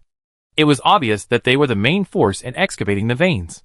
But what surprised Nolita was that the knights of the kingdom were also among them, helping the dwarves. Their movements were skillful, and it was obviously not their first time. Some fluorescent stones were inserted on both sides of the long tunnel, illuminating the front in a shadowy way. After going several miles along the tunnel, it suddenly became bright, and we arrived at the destination, a temporary meeting place. Nolita did not see many knights of the kingdom here, but saw a group of players arguing endlessly, seemingly arguing about the direction of the veins below, and a few players squatted in front of a huge stone slab on the other side, whispering about the progress of urban construction and other words. Nolita was stunned by the scene in front of him, and then looked down at the muddy road under his feet. This place, which can be called a cave, was obviously dug temporarily. The long corridor in front went deep into the mountain, looking for the exact location of the vein. Nolita arrived at the destination, but did not receive any attention. Everyone on the scene was busy, as if they did not notice the arrival of the devil at all. Nolita was not in a hurry. He first slowly walked to the side of the group of people who were arguing the most vigorously, listened to the argument about the direction of the vein, and interrupted. "Can't Ether determine the specific location?" Someone turned his head to look at him, and was shocked by Nolita's outstanding appearance, but did not react at all that this guy was a devil, and taught him, "Didn't I say it? The metal content in the soil layer below is too high, and Ether can't tell it at all. The mountains have existed for too long, and no one has been there for a long time. Over time, a special soil layer structure has been formed, so that Ether can't tell the specific situation in the mountain belly. This is not surprising. After all, the reason why the dwarves left the top of the mountains one after another after the kingdom split was that the resources on the top of the mountains were exhausted. Where does this conclusion come from? Because the Ether cannot search for mineral veins in the mountains. This conclusion was drawn after the dwarf kingdom split. The dragons even searched the top of the mountains thoroughly, but did not find any treasures and returned empty-handed. But the facts proved that the exhaustion of resources in the top of the mountains was a wrong conclusion. During the thousands of years that Luomu and his team were stationed at the top of the mountains, they accidentally found several mineral veins hidden deep in the top of the mountains because they installed parts of the Ether Signal Observer at various places on the top of the mountains. This proved that the resources at the top of the mountains were not only not exhausted, but still the best. Therefore, when hundreds of millions of players poured in, the Kingdom Knights stabilized the order, and prepared to build the city on the spot. The problem facing so many players, and the Chinese government, was where the resources needed to build the city would come from. All infrastructure and urban facilities did not come out of thin air. On the contrary, the total amount of various resources required to build so many cities at the same time was enough to daunt people. This is why Xiangwen and his party are here. They are going to count the total amount of minerals contained in the top of the mountains. This is a big project, and it has just started. But in the face of hundreds of millions of players, what they have to do is not a big project. The excessive number of players is the main cause of most problems. But at the same time, the excessive number of players is also a solution to these problems. The number of mountains on the top of the mountains is so large that after the main mountain range was eaten by iron-eating ants, it is still continuous. Tens of thousands of peaks rise and fall one after another, forming a sky-carrying momentum. Its area is so vast that the former dwarf kingdom could only develop the outer area of the top of the mountains with all its strength. It's not that they don't want to develop the entire top of the mountains, but the entire top of the mountains is too vast. But now, players are densely packed throughout the kingdom. Even the endless forest, which is the most hostile to intelligent creatures, is no exception. Not to mention the top of the mountains. The top of the mountains is divided into countless areas, which are exactly where players are going to build their cities. These divided areas are enough to include the entire top of the mountains and develop it thoroughly. After the task of counting the mineral veins in the top of the mountains is divided equally among each player, it can only become one of the countless daily tasks that make players complain. And it is not difficult at all. But the problem is that before they divide the ore equally among the players, they must at least confirm the location of the ore veins first. They can't let the players dig through the entire mountain top. Right? So the group of players, who are arguing endlessly, are actually all bigwigs, who are good at geographical surveying and or vein directions. The whole country's strength is nothing more than this. Nobuta reacted to what the other party said, and moved to the center of the crowd's argument. He looked at the rough map of the mountain top above, and asked knowingly, "What should we do then?" No one paid attention to him. The old bigwigs argued endlessly, but they gradually determined the order of surveying during the argument. Nobuta didn't understand their words, but he understood their purpose through the conversation. It's not for a few ore veins, but to determine all the ore veins in the mountains more quickly. Nobuta was thoughtful, and Xian Wen, who had finished discussing the progress of urban construction on the other side, finally noticed the unexpected guest. As soon as he stood up, Nobuta turned his head and looked at him. The two sides looked at each other, and Xian Wen introduced himself. Investigation and Development Team. Deputy Team Leader Xian Wen. Nobuta stepped out from the arguing crowd and said casually, "Nobuta." Xian Wen looked around the extremely simple cave, but couldn't find a stool. So he simply walked out 2 steps and chatted with Nobuta at the end of the tunnel at the front of the cave. "The conditions are simple, but I didn't expect to see you here." Although he said so, Xian Wen was not really surprised. After all, although it was inconvenient to send messages in the game, it was extremely convenient to send messages outside the game. As soon as the Kingdom Knight met Nobuta, he sent the message back. Nobuta looked at him and sincerely pointed out a clear way for him. "I don't know the direction of the vein, but even if the vein in the top of the mountains is difficult to find, you can ask the mage to come. They are quite knowledgeable about ether and will surely give you a good solution." Xian Wen was slightly stunned. This is not a difficult problem. Seeing that the other party declined, Nobuta suggested again, "The mage's personality is indeed difficult to deal with, so you can take a step back. Ezigen has a clear price and fair transactions, so you can also ask them for help." Xian Wen didn't expect the demon to be so wild and dig a pit right away. After a long pause, he said, "If necessary, we will contact the king. There is no need to contact Ezigen directly without the king. After all, His Majesty the King had decided earlier that Ezigen was not allowed to trade privately with players. Of course, this is a different time, and Xian original request was not to restrain the Nil, but for the purpose of maintaining mutual cooperation. Xian side has no need to test it now, since he didn't trick the other party. Nobuta didn't mind and continued, "I just passed by the road and saw some players filling the road with stones. Are you going to build a road from where to where?" Xian had nothing to say about this question, whose answer was obvious. There is no road on the top of the mountains. If you are paving a road, it must be from the top of the mountains to the place where the gods fell. Nobuta didn't feel ashamed of asking a nonsense question at all. After getting the answer, he continued to ask, "Although there are places to build cities on the mountains, I see that some players gather not in flat places. Instead, they gather on steep mountain peaks. Isn't this not suitable for living? In fact, just as Nobuta said, the tops of the mountains, the Arcane Academy, and the Everfree Forest are not fertile places suitable for living. The mountains are steep, the desert is dead, and the forests are more dangerous because of the existence of druids and tree people. Of course, this is normal. Areas suitable for living cannot be sparsely populated. For example, the Neva Plains have the largest number of intelligent creatures on the continent, because the Neva Plains are suitable for human reproduction. Therefore, after determining the goal of infrastructure construction, the Chinese government began to study how to adapt to local conditions and change the terrain for use even on Earth. This has been conquered by technology, let alone in the other world. Xian, so, the players are busy making it habitable. These clichés are meaningless. Xian simply asked the other party, "You came to me. Shouldn't you ask these questions?"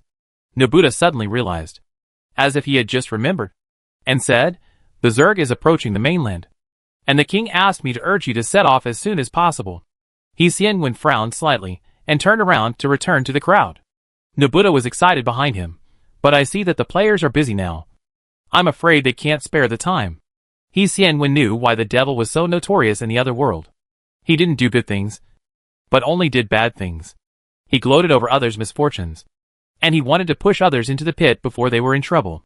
This style of behavior was just notorious, which could only be said to prove the power of the devil from another perspective. "We can still find some time," Xian said without even turning his head. "After all, we have more people. Nubleta said oh, and continued to ask, "What are your plans?" He added, "The kingdom doesn't have so many weapons for you to use. With bare hands, you may not be able to gain the upper hand even if you have more people."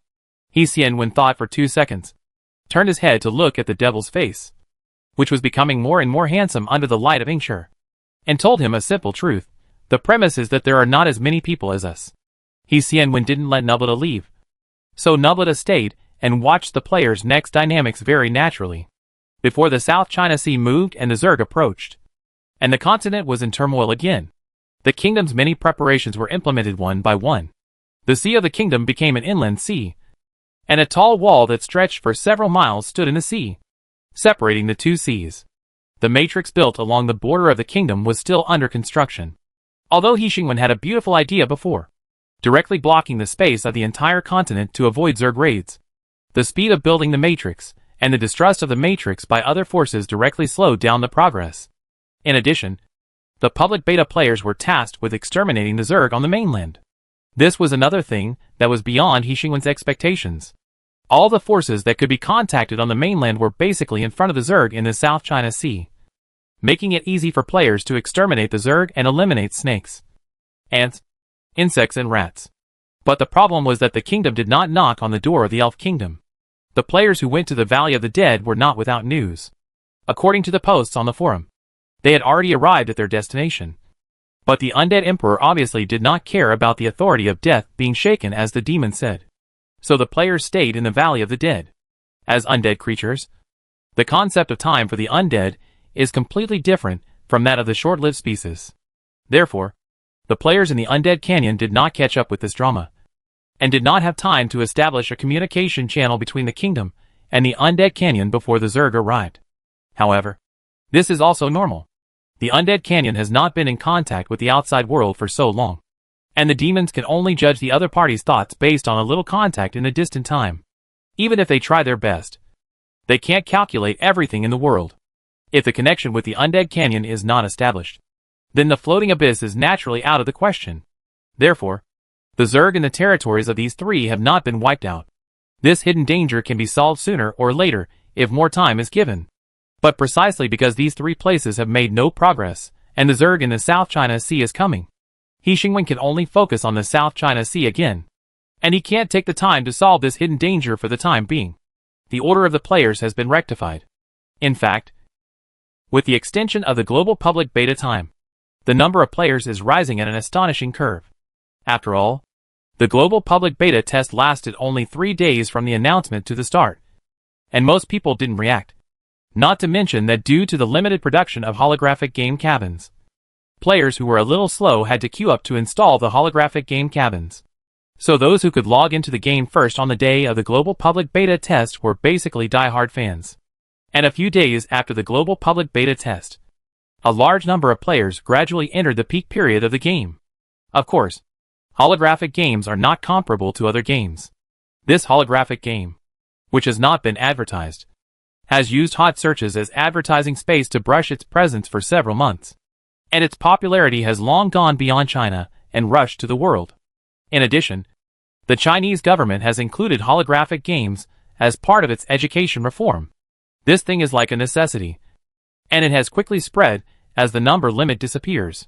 Even if this game suddenly became a brick-moving game after the global public beta, it did not have any impact on it. This is the confidence of He Xingwen to Nullida that there are not so many people. Hundreds of millions of players are just a beginning, not the end. The number of players is always growing, but it is difficult to detect under the premise that the number of players is already large. After all, less than 1 billion can be counted as hundreds of millions. The next action of the player quickly attracted the attention of many forces. First, the player entered the sea. Considering the pressure that so many players brought to the Diamond Empire when they went to the Neva Plain, the Special Investigation Bureau finally decided not to go to the land, but directly to the sea, and form a line of defense to block the Zerg from the sea. The only problem is that if you stay on the seabed for a long time, your health will be lost. That's right. For a player who looks like a human, but is actually just an ether ball, the setting that he can't breathe underwater is only reflected in the fact that he loses health if he stays on the seabed for a long time. In addition, as long as the player overcomes the fear of drowning, they can walk in the water until their health points are reduced and they are resurrected. This problem is actually easy to solve. Whether it is ether or technological products, there are ways to breathe freely underwater. But it is still the same old problem. There are too many players. Even a great magician cannot cast such a large-scale spell on hundreds of millions of players. Let alone technological products. Players don't even have a weapon, let alone other things. Therefore, this question was finally put aside. There were a lot of players entering the sea one after another, and it seemed that there was no end. There were always players coming from the kingdom and joining the defense line. The function of the Kingdom Knights in this process was mainly to ensure that the players entered different teams. Although the number of players was enough to fill the periphery of the South China Sea. Before the war, the Special Investigation Bureau still had a rough division of teams, dividing the internal test masters, public test players, and the final global public test players into different queues to ensure that they would not interfere with each other. After all, except for the global public test players who knew nothing, the public test players had already changed their jobs, and the internal test masters were well equipped, and there were many who were one level away from the maximum level. The master players naturally divided the teams and took on temporary command.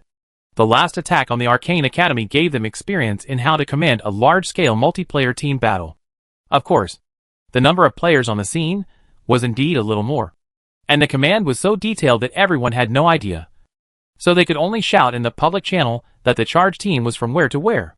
In addition, the temporary resurrection points among the players serve as the final guarantee to ensure that the players can hold the line of defense and firmly suppress the Zerg's fierce attack with the advantage of immortality. This coastline can be said to be long and boundless. In the past, even if other forces bordering the South China Sea blocked the territory, they would definitely not be able to block it completely. But isn't it the Zerg's bad luck that they encountered the kingdom? So the Zerg army probably didn't expect that when they were only a stone's throw away from the mainland. They would not see a flat coastline, but a pit full of players. At a glance, the South China Sea could be renamed. If it weren't for the currents around it, it would be enough to make people mistakenly think that this was the continent rather than the seawater where land creatures could not survive. The most common word to describe the Zerg is that Zerg are everywhere. Now it can be changed to players. The crowds are bustling and the noise is constant. The long battle line in front is long and vast. You can't see the end of the two sides. And you can't see the end of the front. It's like a solid wall of people. Although there is no order, and it is impossible to form an effective charge. Most of the players are unarmed and their combat effectiveness is so low that they can be ignored. But as long as they stand there, it is enough to declare the bankruptcy of the Zerg's offensive intention. The Zerg army has controlled most of the intelligent creatures in the South China Sea, including countless corpses, by virtue of the advantage of parasitism. But the players, they can completely block the Zerg's way forward purely by relying on the advantage of numbers. There were even many players who had no idea about the map. They walked along the coastline all the way to the edge of the South China Sea, which was connected to the broken and scattered ground fragments outside the Beast God Plain, and never saw the Zerg army from beginning to end. This long line of defense along the coastline of the South China Sea and the mainland, with one end at the Beast God Plain and the other at the top of the mountains, and endless players in the middle. When the war started, there was no horn. In fact, because the players in the sea area on the top of the mountains were closer to the Zerg in a straight line. The players in the sea area at the front of the Beast God Plain had already fought a battle with the Zerg army before they saw the Zerg at all. When the players in front of the Beast God Plain finally waited for the Zerg, the players in front of the sea area of the God Falling Land were still doing nothing. This melee, which was more intense than all the wars recorded in the history of the alien world, was large in scale, short in duration, and had few casualties, which was rare in the world. The players carried out a numerical attack on the Zerg with a crushing attitude. The unarmed players relied on their numbers to suppress the Zerg to the point of retreating again and again. After so many players joined the battlefield, the infrastructure construction in the kingdom was still being carried out simultaneously, and a considerable number of players did not participate in the task of exterminating the Zerg. This task attracted a large number of players because of its rich rewards and unlimited monster spawning. But there are always different pursuits among the players, such as life players, and players who are already grassroots cadres, compared with the players who participated in the task. The few players who stayed in this part were a minority. But because the base number was too large, even a small part of the majority was still very large. The players in the South China Sea melee easily suppressed the Zerg army, and even repeatedly rushed through the Zerg army. As for how many times the players died in it, it was not worth mentioning. Anyway, they could be resurrected. Just one word: rush.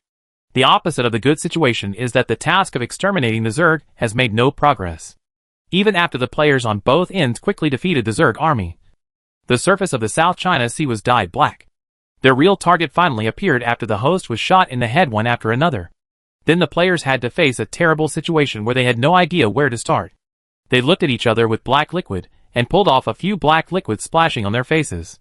When the players on both ends had already progressed to face the Zerg body, the players outside the coastline of the Godfall land had not yet met the Zerg army because in terms of straight line distance, they were the farthest party from the Zerg.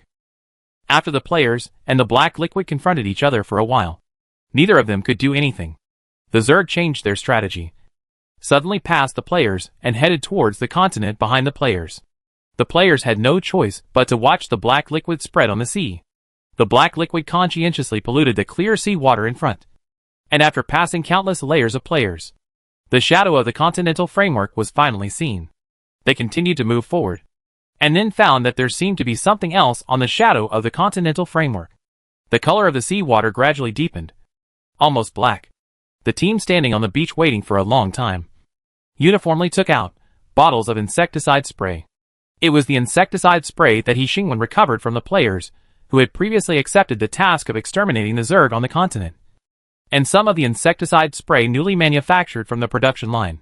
The number of these insecticide sprays was not enough for hundreds of millions of players to use, and barely equipped more than 100,000 Kingdom Knights. This is why the Beast God Wilderness and the Diamond Empire allowed the Kingdom Knights to enter their territory, because the number of Kingdom Knights in their territory is really small compared to the number of players in the sea.